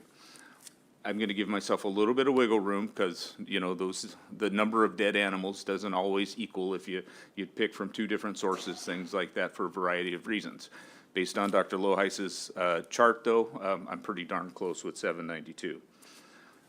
In that 792, there were 28 different GMUs that sheep were harvested from. Harvests range from 1 sheep to 138 across those 28 GMUs. I share that with you because when we look at this 92-106 with those harvest thresholds to be considered for an IM population or an IM species, the board needs to determine what those thresholds will be. Is it 1 sheep? Is it 50 sheep? Is it 20 sheep? Things like that to add to this list. You can see the rest of the regulation there. Section C, utilization for meat, a population that is used primarily for food, and D, the level of hunter demand as reflected by total hunter effort, number of applications for permits, or other indicators. As the board deliberates this proposal and considers these things, and then, moves to consider a threshold, and I do want to say, I'm not suggesting that you need to decide a threshold today. When I get to the final department comments, I think I'll make that clear and provide some opportunity or some suggestions to the board how we move forward with this.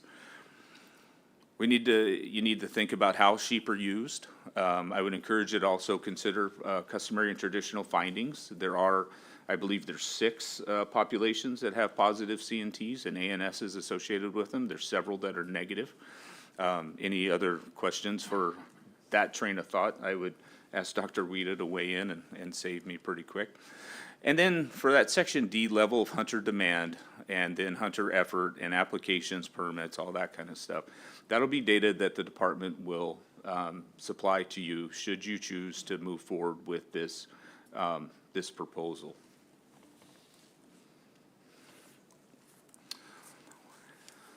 The effects are pretty clear, I think, at this point. If adopted, Dall sheep will be added to the species for intensive management. We've already talked about the 3 species that are on there. It is important to recognize that intensive management may include habitat manipulation or predator management. I'm very thankful to Ms. Linnell and Mr. Fithian, and I apologize, I don't recall who mentioned the mineral supplements, but those are all different ideas that were supplied for different things that could be done, or potential, at least novel things to consider, as far as like habitat, non-predator management, type stuff like that. Obviously, Dall sheep is not an IM species currently. To kind of tie this up, we've already talked about the thresholds, but there's several other things that the board is going to have to consider as we go forward. First, the board's going to have to determine if Dall sheep meet the intent of both the statute and the regulation. This board has the authority in, the statute is silent on species, so that gives you the ability, and you have the authority for 92-106 to add Dall sheep to the regulation. We've already talked at length about the threshold, talked a little bit about only 1 year, of course, where we looked at the harvest, but anywhere from 1 to 138 sheep. The board's also going to have to review sheep population statewide and assign an intensive management finding, a positive or negative, to those meeting the criteria above. Those lists are found in 5 AAC 92-108. We have them for, you can imagine, we have findings and then harvest and population objectives for positive findings for deer, moose, and caribou. It's important to remember these thresholds mean a lot, right? We've talked about these at length at the last board meeting in Region 4, where we started to pick away a little bit at those population and harvest objectives to try to move them more to a place where over time we think are more appropriate. Things to keep in mind should we move forward with adopting sheep as an intensive management species. You're going to have to do the same thing with the population and the harvest objectives with sheep if you make a finding, or we encourage you to. I don't know, Ms. Weber can answer the question. I don't know if you're actually, I believe you are required, but there may be some that don't have those objectives quite assigned yet. So in terms of sheep, just in the last few proposals, we've heard a lot about why we believe sheep populations have declined and abundance densities are low. Severe weather is what we believe is really caused the decline. I think it's important to recognize too that even as currently as this winter, we are aware of heavy-duty snows, rain on snow, freezing events, the same kind of severe winter weather that impacted, not just sheep, but other species, but certainly sheep this year, have occurred again this year. Habitat may be a limitation to Dall sheep, but we're not sure what is possible, what's practical as far as manipulation. Again, I'm very thankful to folks who testified during public testimony. They came up with some ideas, and we've certainly talked about a few things. Sheep range is different than moose range, where we rely heavily on fires. We can do some mechanical manipulation with the roller chopper. Pretty cool machine, by the way. We're still trying to figure out what we can possibly do for caribou, right? Predation, which is a big one when we talk about intensive management. A lot of people jump right into predator control. you know, this board and the department, most of the people behind me, folks listening online, man, we talk a lot about predator control, and we will continue. It is a tool. Sheep are a little bit more complex. It's actually very complex. We're talking about multiple species of potential predators that we'd have to consider. Most of our intensive management work is focused on wolves and bears. I mean, all of it at this point.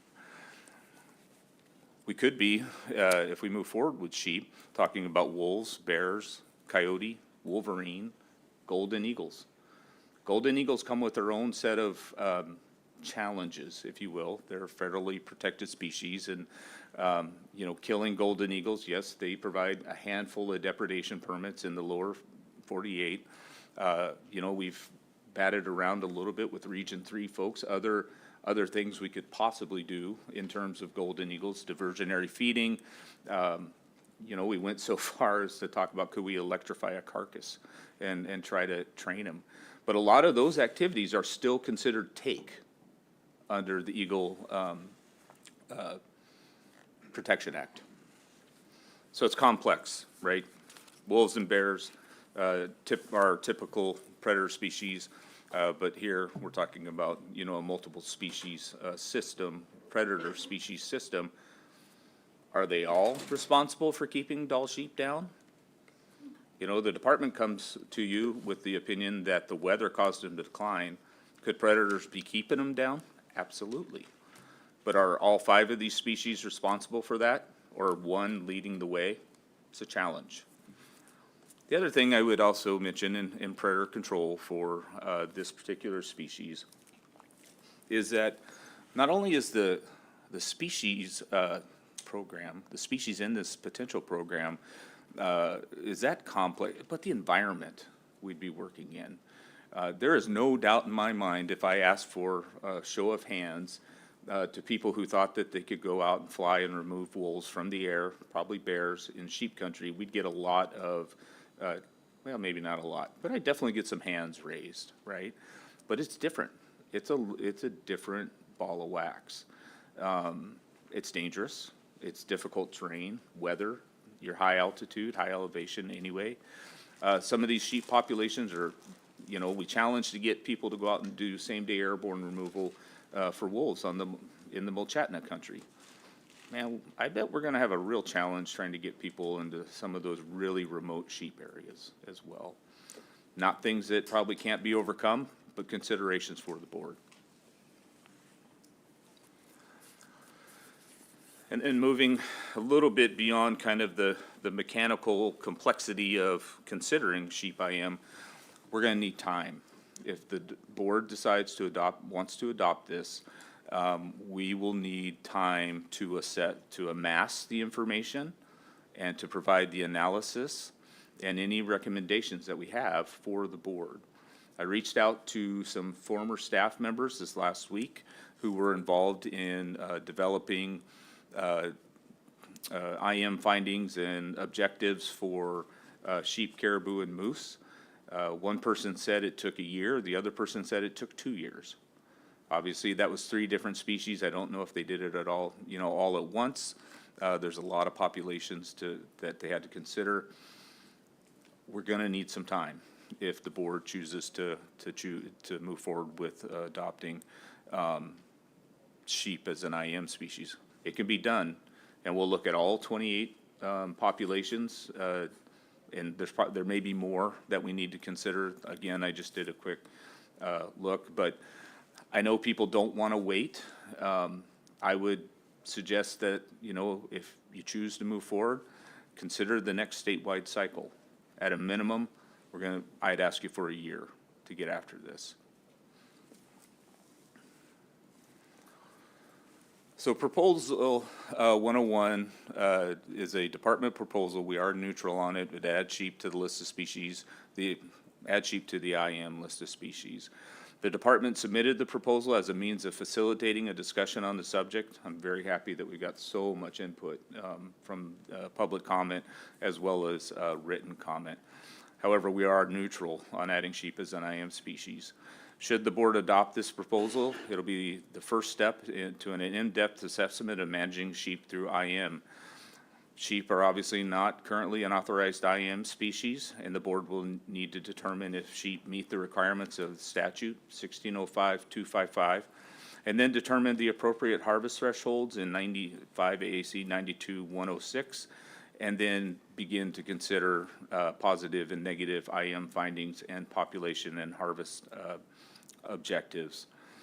IM authorities include habitat improvement and predator control, and at this time it is unknown if sheep habitat improvement is possible or practical, nor is it clear that habitat is a limiting factor for low sheep abundance. Predator removal considerations for sheep are extremely complex, as we've discussed. Most of our programs have 2 species here. Potentially we're considering 5 species. Not only that, but we'll be working in a pretty interesting environment as well. Observations in historic fluctuations in sheep populations indicate low sheep abundance is due to extreme winter weather. I mentioned we've seen some of these weather events occur already this year. It is ongoing. The impacts of habitat status and predation on sheep are unknown. We do have active sheep research going on. I take pride in being able to say we have more sheep research, and we've dedicated more time and funding to that species than in a long time, with Mr. Wendling and Mr. Loheis behind me, Kyle Smith out of the Anchorage office as well. The impacts of habitat status and predation are currently unknown. We're hoping to learn more. I also think it's very important to point out that regardless if sheep are adopted into the list of IM authorized species, the commissioner has the authority to remove predators outside of established IM programs if we can identify a specific issue, a specific predator, things like that, or a specific population that we could focus on. We don't necessarily need an IM program. However, that's just one more thing to consider. The other thing I'll add in closing is that we have a lot of IM programs going. Many of them don't cost us a lot. You know, we've got a little bit of administrative time and things like that. The Unit 20E, same-day airborne program, Unit 16, same-day airborne, Unit 13, same-day airborne. However, we've got a huge program in the Mulchatna Caribou Range. We also potentially will have a fairly large program coming down the pike for Nelchina caribou. So as you consider this, and it doesn't mean that it doesn't mean that the department will be expected to develop an IM program tonight and be ready to go tomorrow. It's just that, you know, we have to consider how sheep intensive management falls in to the priorities of the board, the public, and the department. So it's just something to keep your mind on that as you think through this. So, Mr. Chairman, Proposal 101, add sheep to the list of IM species, Department of Proposal, and we're neutral. Thank you. Director Scott, thanks for that presentation. Any questions, Commissioner? Yeah, I just want to highlight one thing that Director Scott said, is that even if you don't choose to add this to the list of IM species at this time, I still have the authority under my authorities to, if I find that predators are a significant impact to conservation of sheep, I can take an action on a specific sheep population under my authorities. So, thank you. Thank you for that. Member Brett. Yeah, thank you, Mr. Chairman. So I'm just considering these first criteria because there's no way we'd ever get to point 2 because there's not enough data for us to even consider the criteria establishing populations and harvest objectives. But the first part in 1, when they're asking us to consider the criteria following, in an A, it says harvest size. The average annual historic harvest size meets or exceeds the values as follows, and they have caribou at 100, deer at 500, moose at 100. Which we could probably get to today. What I'm concerned is, 1, how the prior boards determined 100, 500, and 100. And secondly, why do we have and codified underneath the IM in 9208 that we have a positive IM finding for GMU 1C for deer, and our harvest objective is 450, which is below the 500 in the prior citation. And you also find it at the Macomb under caribou, had a positive finding of IM and has a harvest objective of 30 to 50, which caribou is at 100. And I thought I seen one more. Oh, yes, there was a positive finding for moose, GMU 18, and it has a harvest objective of 60 to 200, which the low end falls below the 100 on moose. So I don't know how boards did that, or how they got stuff like that in the book when it didn't follow the prior citation or the regulation. Yeah, through the chair, Member Brett, I don't know either. Yeah, I mean, we'd have to go back and look through that. We've talked a lot about harvest and population objectives. A lot of times that was done using whatever empirical data that we had, but it was also done with the professional judgment, and sometimes with a little bit added. And when these were put together, largely from like 1999 through 2001, I believe, we were kind of at a high point for a lot of different species. Now, the specific ones you asked, I can't respond to those with an adequate answer sitting here, but I can certainly dig into that. Do we have any archive information on how boards determined, 100 for caribou, 500 for deer, and 100 for moose as minimum annual harvest? Those seem incredibly low for something you would consider intensively managed for high human use. Yeah, through the chair, Member Barrett. Again, I think that would be in the same category as trying to understand where to rebuild the previous board's records on what they did there. For moose, I recall, because I had a few small moose herds that in Southeast that were being considered anyway, or suggesting for an positive IM finding. And 100 was used to keep some of these really small harvest opportunities out of that specifically. I suspect that would be the same for caribou. And I think about some of the small caribou herds in the interior you're probably familiar with.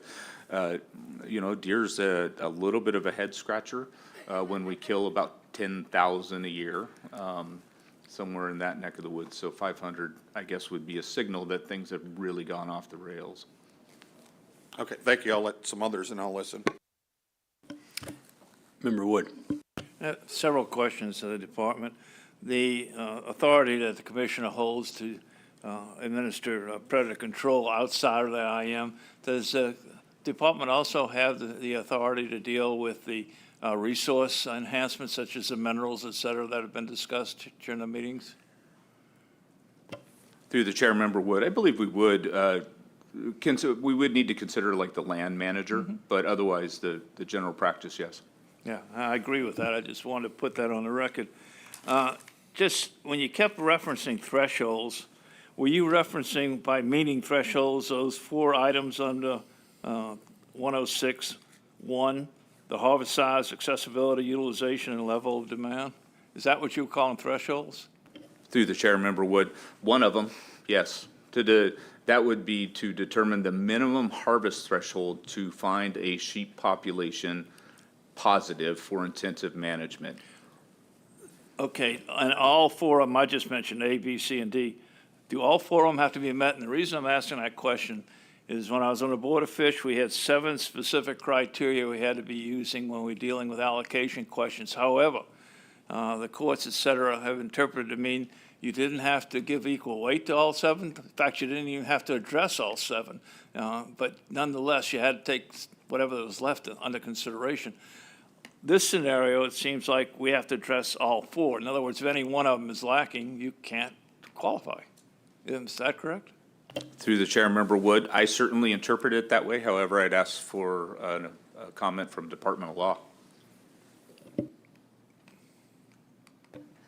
Through the chair, yes, you would have to address all 4 criteria. That's the way I read it as well. So let's focus our attention for a moment on subsection C. Is it the department's position that sheep is a population that is used primarily for food? Yeah, through the chair, Member Wood, man, I don't want to answer that question. I know you don't, but it's got to be put on the record. No, I want the department to answer it. You know, I think it's both. I believe that every sheep hunter in the state of Alaska utilizes the meat. Primarily? Please let me finish. Pardon me?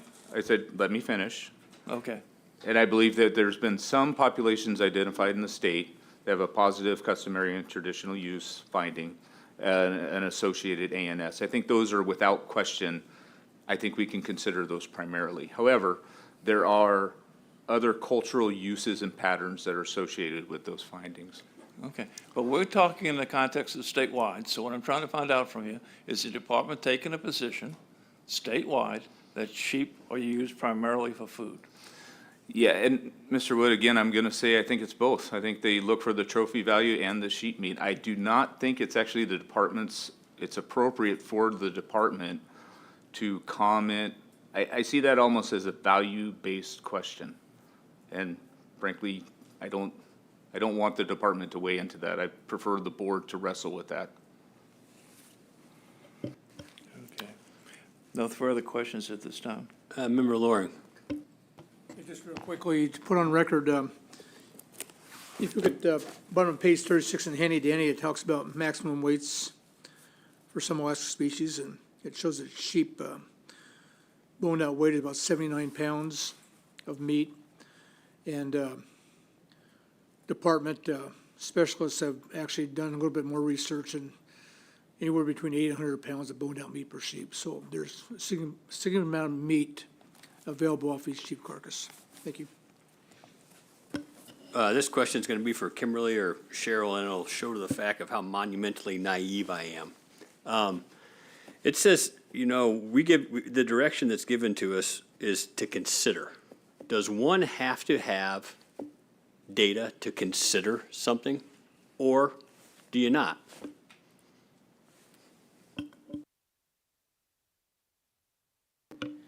Mr. Chair, that's essentially up to you to decide what information is before you that helps aid in your consideration of that.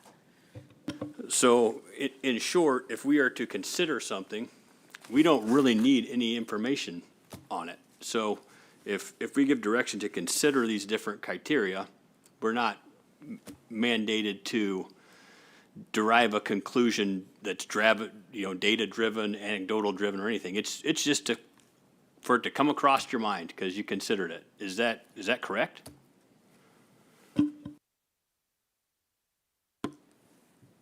Mr. Chair, members of the board, there's a couple of things I would want the board to kind of keep in mind as you're thinking about this. The department does have a science policy. When they're taking actions, they have a policy that they follow where they rely on science. They also rely on information that's provided to them that is persuasive. People have seen things on the ground. And the board also does that and gives deference to the department as the professionals in the information that they provide. There's a specific statute where the legislature has determined, and the court has upheld this, that the information provided by the department, collected, disseminated, provided by the department, is statutorily within the commissioner's discretion. So if that helps you, you can consider what factors you think are relevant. So the board's direction is, okay, that clarifies it a little bit for me, Member Brett. Yeah, thank you, Mr. Chairman. In my mind, when it comes to the utilization of meat, it's very clear to me that the meat is primarily used for food by our want and waste laws and our salvage laws. You have to salvage that meat for human consumption from start. And that's the most important thing to take. The head and the caper, the trophies, they're secondary to that. That meat, nobody can take their, shoot a sheep and go throw it away intentionally or knowingly. It has to be salvaged for human consumption. So all sheep harvests are for utilization of meat. Oh, Commissioner. So I'm just looking back at the statutes of the Board of Game, and it says, right here, the Board of Game shall establish population and harvest goals and seasons for intensive management of identified big game prey populations to achieve a high level of human harvest. And under definitions, a high level of human harvest means the allocation of a sufficient portion of the harvestable surplus of a game population to achieve a high probability of success for human harvest of the game population based on biological capabilities of the population and considering hunter demand. So I guess the question you have to face is hunting sheep give you a high probability of achieving your harvest needs? Other questions from board members, comments from board members? Intent from board members? Oh, Member Brett. Thank you, Mr. Chairman. I'm still kind of looking for some direction on, our first step. An annual, the harvest size, or the harvest size, the annual historical human harvest, for, if we had sheep in there, where would we put sheep? How do we determine if sheep should be at 100? Almost seems like a kind of a safe number. Will that affect some other smaller sheep populations where that harvest is not near 100? And I know we probably have several sheep populations in game management units that are lower than 100. So I'm somewhat uncomfortable by just throwing a number out without comparing it to, all our sheep units that have sheep in them and their historical harvest. Director Scott. Thank you, Mr. Chairman. Maybe I could add to that conversation. Member Brett, I agree. I'd be uncomfortable thinking about a number at this point, too. I think that, at least the way I envisioned it, and, there's pretty strong potential that I oversimplified it, that the board would wrestle with whether sheep meets the intent of the IM statute and the IM regulation. My intent, should the board adopt that or believe they do, and perhaps there's a vehicle we can get there, I think there is, that maybe you don't have to take action, but you believe that, yeah, some of these places are probably going to be there. Then we would come back to you with those data. I mean, those data were not provided to you intentionally, kind of, because it's a lot of work, right? I mean, it's going to take some time for us to do it, but at the same time, I didn't really, and again, I may have oversimplified it, and for that I apologize. I never envisioned the board actually taking up sheep as potentially an IM species and rewriting part of 92-106 with all the objectives and findings and 92-108 at this meeting. I think we could almost have a meeting to do that.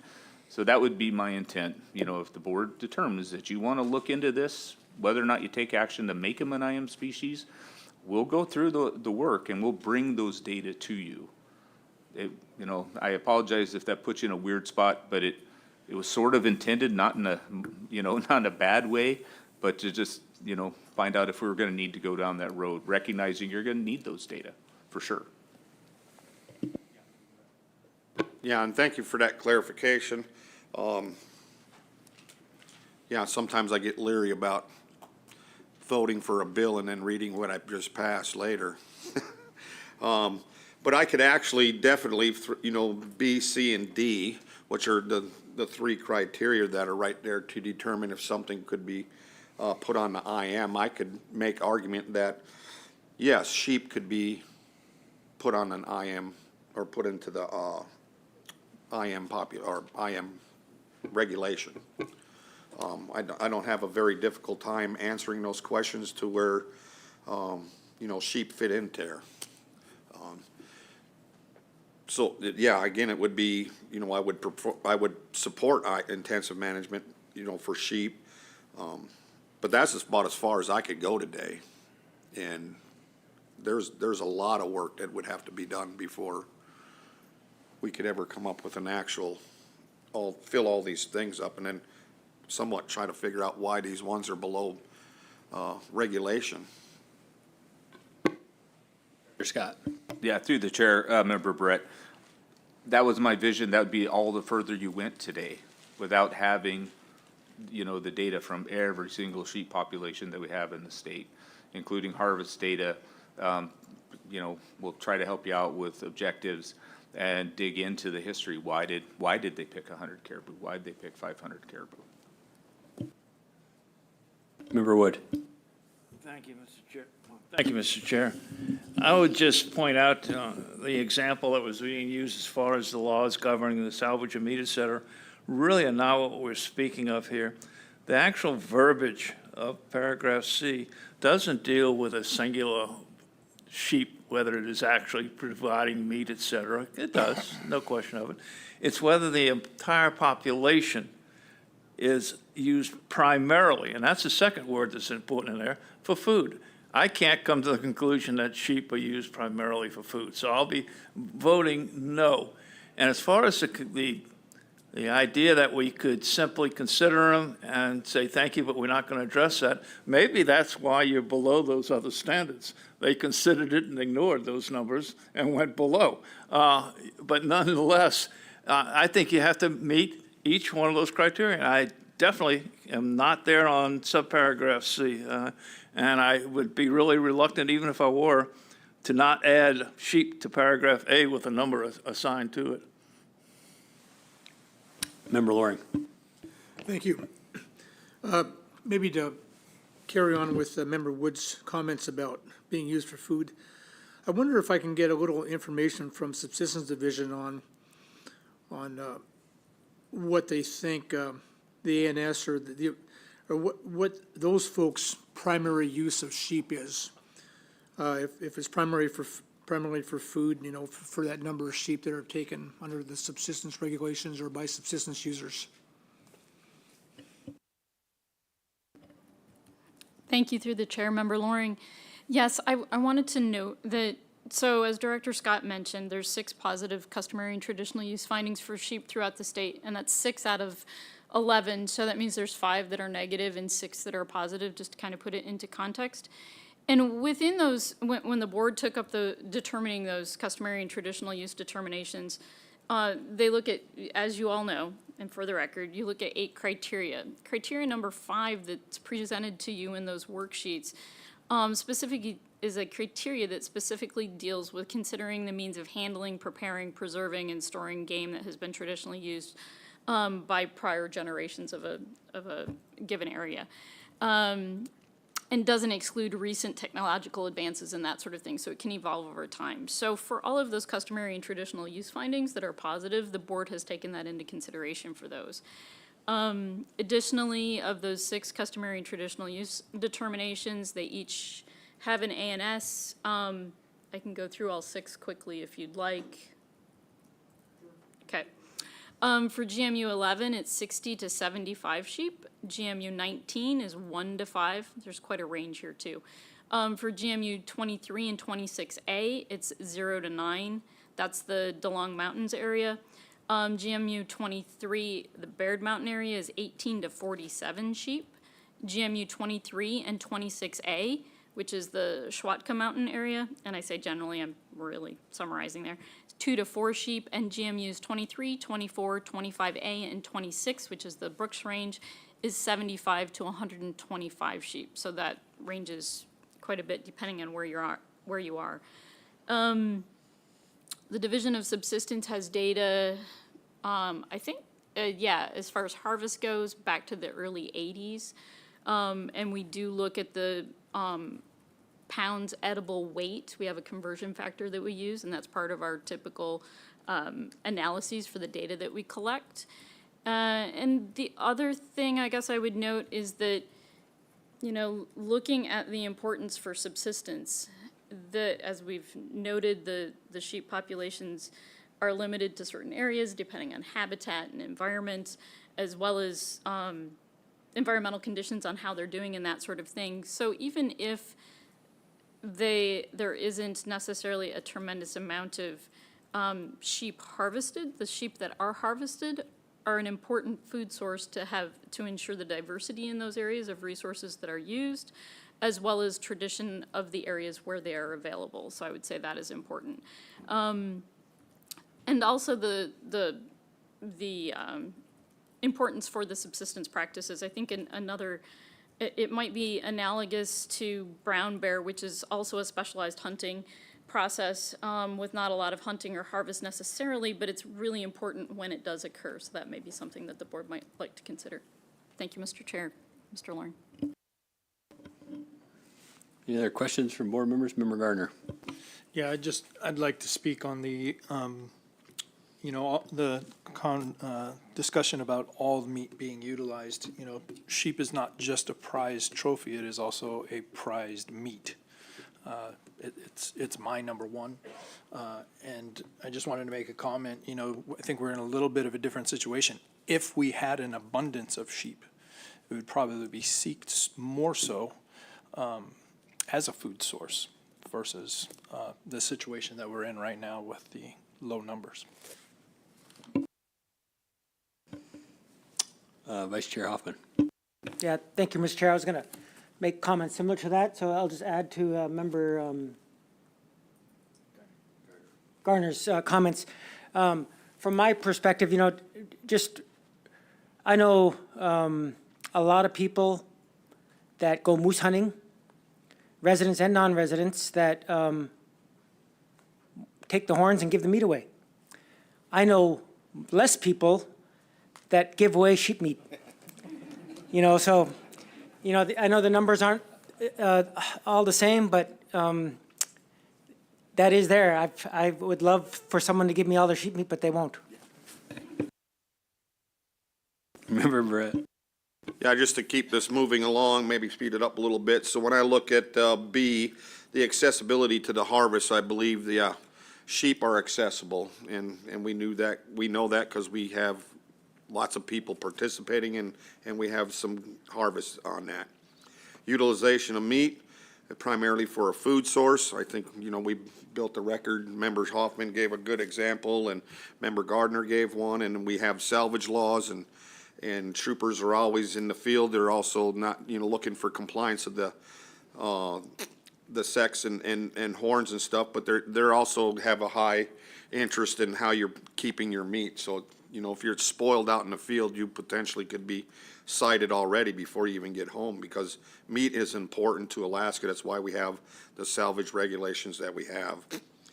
Level of hunter demand as reflected by total hunter effort, number of applicants for permits, and other indicators. I think we're all pretty clear on that we have some permit situations that, receive thousands of applicants to it. And we have, thousands of hunters that want to pursue sheep every year. So I believe those three criteria would push me in a direction of a positive or having it on the IM list. Any other comments? Member Batesville. Yeah, and out of so many that we've taken a look at here in the proposals and stuff like this, this was one of the highest supported by the ACs, that there's 11 ACs that have filed in support of this, only one against it. Member Gardner? Yeah, maybe for the department, just one clarification. Is it necessary for sheep to be on the IM list for you to provide mineral supplement or habitat enhancement? Through the chair, I don't believe so. No, I mean, we could accomplish those under our general management approach. I don't think we even have to, really discuss IM, but again, with the commissioner's authority, we could accomplish all of those. So I know you guys are pretty skilled and adept at creating a IM for like caribou. You've done them in the past, right? But sheep, what are we talking about time-wise for you guys to, come up with the plan of the IM proposal? Yeah, thank you, Mr. Chairman. It's pretty unique, right? No one's had to do one of these in, what year is it? 24, 23 years. We're charting new territory, right? As far as adding a species to the intensive management list or considering that. And maybe I'm misunderstanding. I mean, if you want a general thought process and when we would have our first sheep IM plan established, or It was just a general question. So in talking with Ms. Weber, you know, the board started to work on adopting these populations, making positive, negative findings and adopting objectives in 1998, 1999. They did them in each regional meeting they went to. So that took 4 years as they went down just to get the information into the regulation. And from there, then we'd have to look and see where individual populations, you know, fall out, and are they below the objectives, things like the harvest and the population objectives, and, you know, would they need an intensive management program? That's consistent with how we do caribou, moose, and deer. However, again, it's really important to recognize if we find a specific situation somewhere, the commissioner has the authority to just, you know, to focus on that and to get it done. You know, again, in the beginning, I asked for some time if the board wants to adopt sheep as an IM species. I've asked for some time for us to put the data together to address many of Member Barrett's questions, you know, whether that, I mean, if you want to give me till the next cycle, great. But I also understand there's some impetus to get some of this done. And I would ask, you know, for a year for us to work on this. And from there, the board has to make some decisions and fill out the regulation for sheep. And then we can start looking at, you know, potential IM programs for that. And we would approach those programs just like we do with the other ones. We develop a feasibility assessment, come to the board, an operational plan with various thresholds and, you know, the nuts and bolts and things like that. So, Member Brett. Yeah, just so I'm clear, and maybe it might help out other members. My support for putting sheep on the IM list of species is as far as it goes. You know, I'm not supporting any one population or not, because we have to, as a board, figure out if we want a positive or negative finding, or we find a positive or negative finding on whenever we figure out, you know, what sheep populations we're talking about. So this, basically what the department seems to me is asking is, do you want them added to the list? Because that's as far as we can go today. Thanks for that clarification. Member Loring. Thank you, and I feel the same way. I don't think that we can go past putting them on the list, and if we do, you know, I'm not gonna ask the department, you know, what kind of treatments they might consider doing, you know, under IM or anything like that, any kind of numbers that'll eventually come to us. And you just kind of outlined what the next steps will be, and that's pretty clear to me. So this is gonna be a year, 2 years, 3 years down the line before anything actually gets put into boilerplate or whatever you want to call it. And so I'm comfortable with adding them at this point, with the indication that down the line, several years, we'll be getting the required information we need to maybe move forward with some type of plan. Any further discussion from board members about this proposal? Oh, Director Scott. thank you, Mr. Chairman. I just wanted to reiterate, we're going to need some direction, you know, when you want us to come back with an assessment of the sheep populations, with the harvest data, with some input on, you know, suggestions on figuring out these thresholds. You guys are going to have to wrestle with the objectives, but we'll provide the data for you. But I need the board to give me some time sideboards. And as you spoke earlier, it's a minimum of a year. Now, what's not Wednesday? No. No. Further discussion of board members about that. Do we think a year's appropriate, or do you want to give the department more time than that to accrue this information, being as it's kind of uncharted territory here with sheep? Member Batesdale. Yeah, when next cycle would this come before the board? Well, it's a state, so it would be, yeah. Member Brett. If we pass it and put sheep on the IM list, theoretically, I mean, it could give the department a year to start in one region and, you know, take care of it region, because that's what it sounded like it happened before. So, you know, in a year from now, you know, it could be could be the interior, well, that's 2 years. Anyways, one of the cycles, they could start in one of the regions that's up in a year and have information for sheep for that region, and we can go from there. But also within that year, they would have to have us some numbers for annual harvest to get through, you know, we're gonna set it at 100, 500, whatever we're gonna do. So they'll have to have that information with a region. I think we could do that in a year.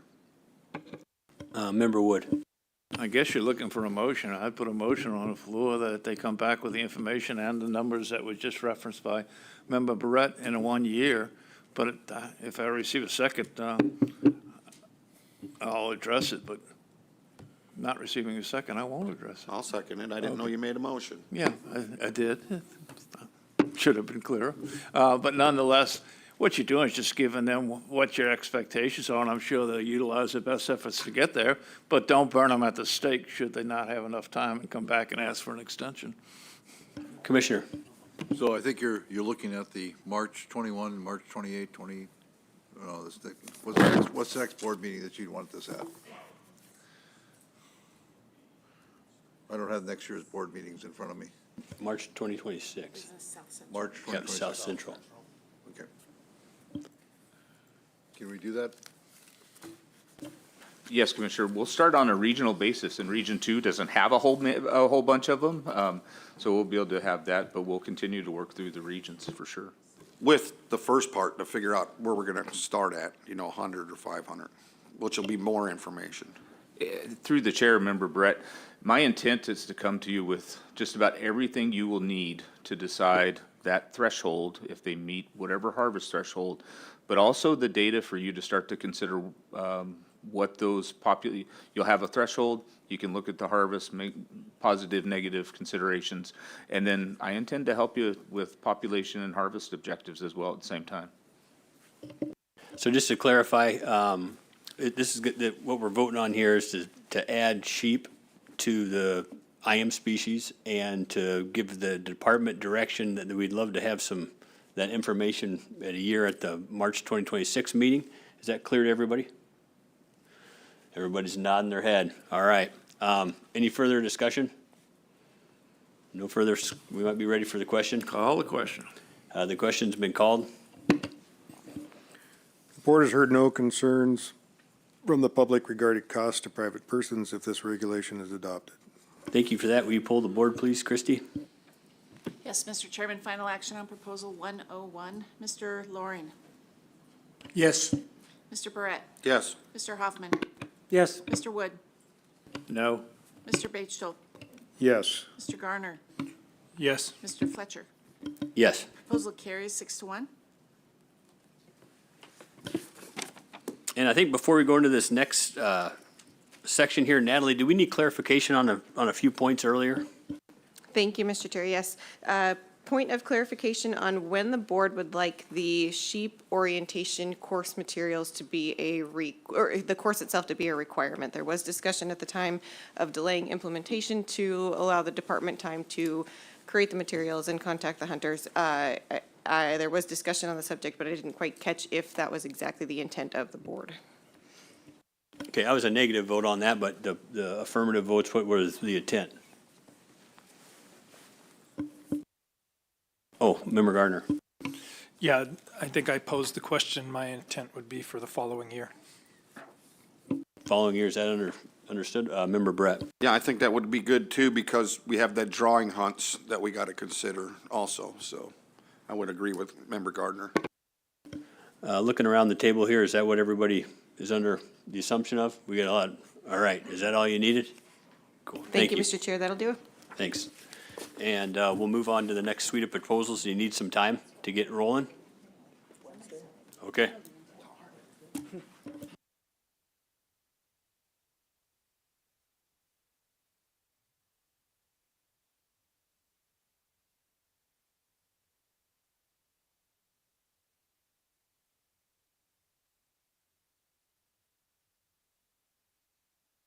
We'll need a 10-minute bathroom break if it's okay. Sorry to have you called up here.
Mr. Chair, I move to adopt Proposal 190, modify the resident and non-resident hunt structure for sheep in Unit 19C Charlie, and establish a guide concession pilot program. Second. All right, it's been moved and seconded. Department? All right, good afternoon, board members. My name is Josh Pierce, and I'm the area biologist in McGrath, responsible for sheep management in Unit 19C. And I'm going to start with Proposal 190. This proposal would close both resident and non-resident fall hunting in Unit 19C during RY 25, which is next fall. Following this one-year closure, a temporary 2-year draw permit would be implemented for both resident and non-residents during RY 26 and RY 27. Allocation under this draw permit would be 80% of the permits to residents and 20% to non-residents. There would also be a 5% cap for second degree of kindred, which would come out of the non-resident allocation. And the 2DK sponsor would be required to notch their harvest ticket as well, 2DK being second degree of kindred. You'll hear me refer to that. Proposal 190 would also request that Unit 19C be used as a pilot program for the guide concession program, which would be to be implemented by 2028. If in place in Unit 19C by RY 28, then regulations would return to a harvest ticket for both residents as well as non-residents. The department is neutral on this proposal, which was submitted by the Unit 19C Sheep Working Group. Proposal 204 was submitted by the Board of Game to close all sheep hunting in Unit 19C for 5 years. At the March 2023 meeting, the board amended this proposal to close all non-resident hunting as well as a youth hunt in 19C. There is currently a resident-only sheep season in Unit 19C from August 10 to September 20 with a full curl bag limit. There is also a winter registration hunt open from October 1 to April 30, available to residents only with a bag limit of 1 ram smaller than 3/4 curl sheep. That's the RS 380 hunt. There is a positive C&T determination for sheep in Unit 19 with an amount necessary for subsistence of 1 to 5 sheep. While the fall hunt can provide for subsistence opportunity, the winter hunt was specifically structured to provide for subsistence opportunity according to the pattern of customary and traditional use. If this proposal were adopted, the fall general season for both residents and non-residents would be closed in RY 25, and you can follow these changes in this table on the screen. Following the one-year general season closure, there would be a limited draw hunt opportunity during the fall for RY 26 and RY 27, as I said, with 80% of the permits to residents and 20% to non-residents. Unit 19C would also be selected as a pilot program for the guide concession program, and if this was in place in 19C for RY 28, all general season sheep hunts would reopen with a harvest ticket using full curl management as it was prior to the passage of Proposal 204. If no guide concession program is in place, the Unit 19C Sheep Working Group would reconvene to make further recommendations to the board. This proposal makes no changes to the current regulations for the winter subsistence hunt, RS 380. This figure shows the total number of general season sheep hunters in 19C each year for a 10-year period from 2015 to 2024. Non-residents are shown in blue and residents in orange. Total effort peaked in 2018 when there were 108 non-resident hunters and 109 resident hunters. Excluding 23 and 24, when there was no non-resident sheep hunting, non-residents made up an average of 51% of all hunters, while residents represented 49% of all hunters. The associated table on this slide and the next two show the same data, but with the numbers and percentages in parentheses.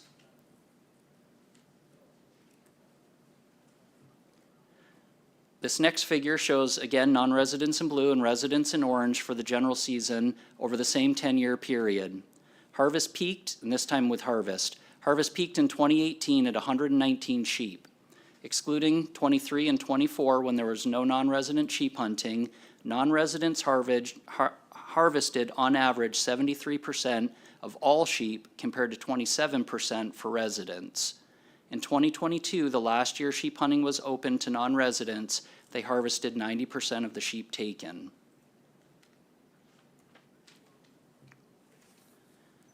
Again, we've got non-residents in blue and residents in orange over the same 10-year period. The bars represent success rates this time for both residents and non-resident hunters. Success rates were fairly stable prior to RY20, with non-residents averaging a 75% success rate and residents averaging a 37% success rate. Post-decline, before the non-resident closure, success rates dropped for both residents and non-residents by 30 to 40%.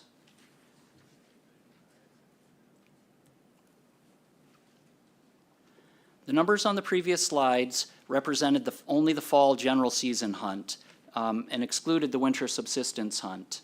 The winter subsistence hunt, RS 380, was authorized by the board in 2014. Overall harvest in this hunt is very low, and this table shows the breakdown of harvest with ewes and rams and shows the total harvest has only averaged 2 sheep per year, taken by an average of 4 hunters per year.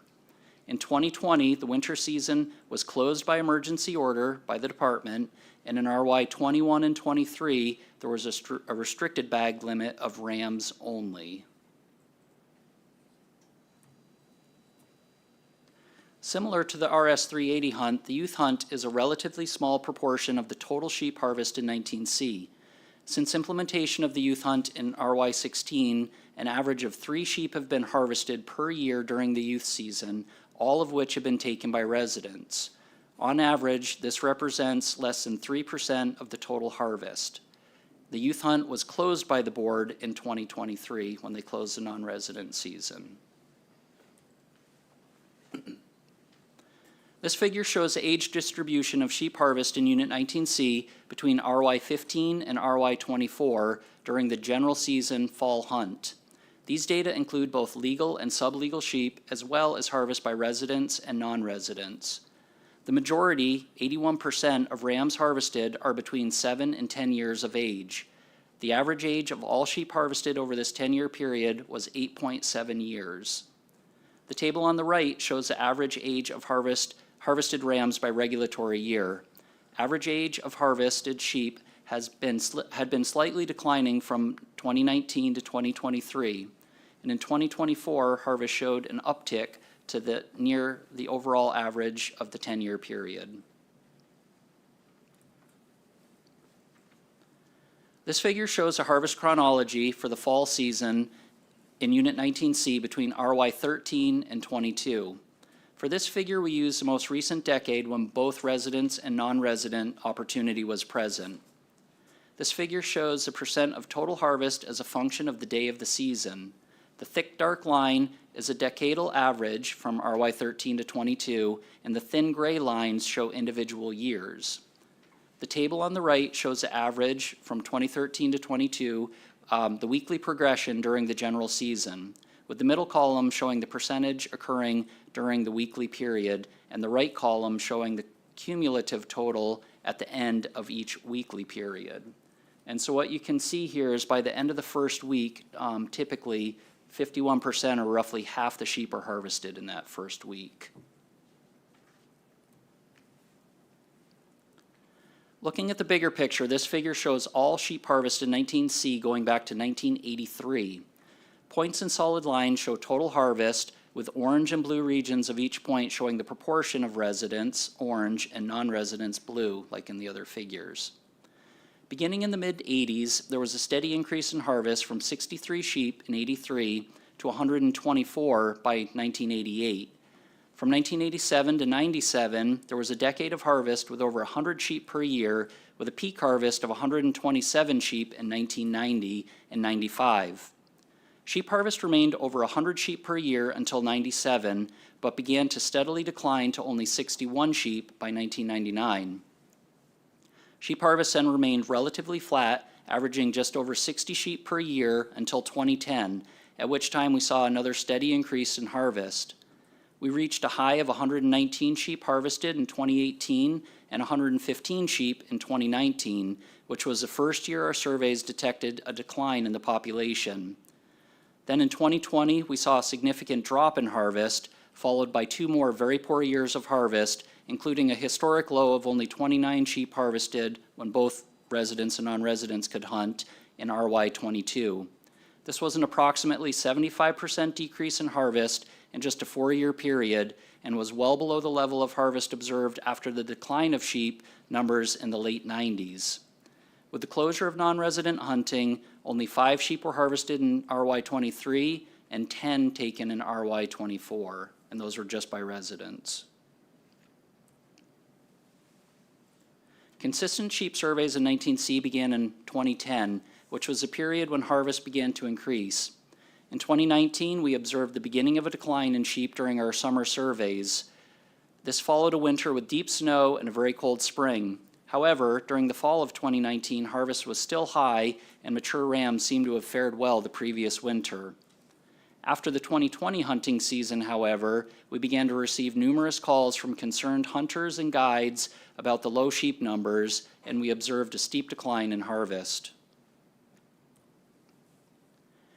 During our 2024 surveys, we saw nearly identical numbers of sheep within the adult age classes as compared to 2023.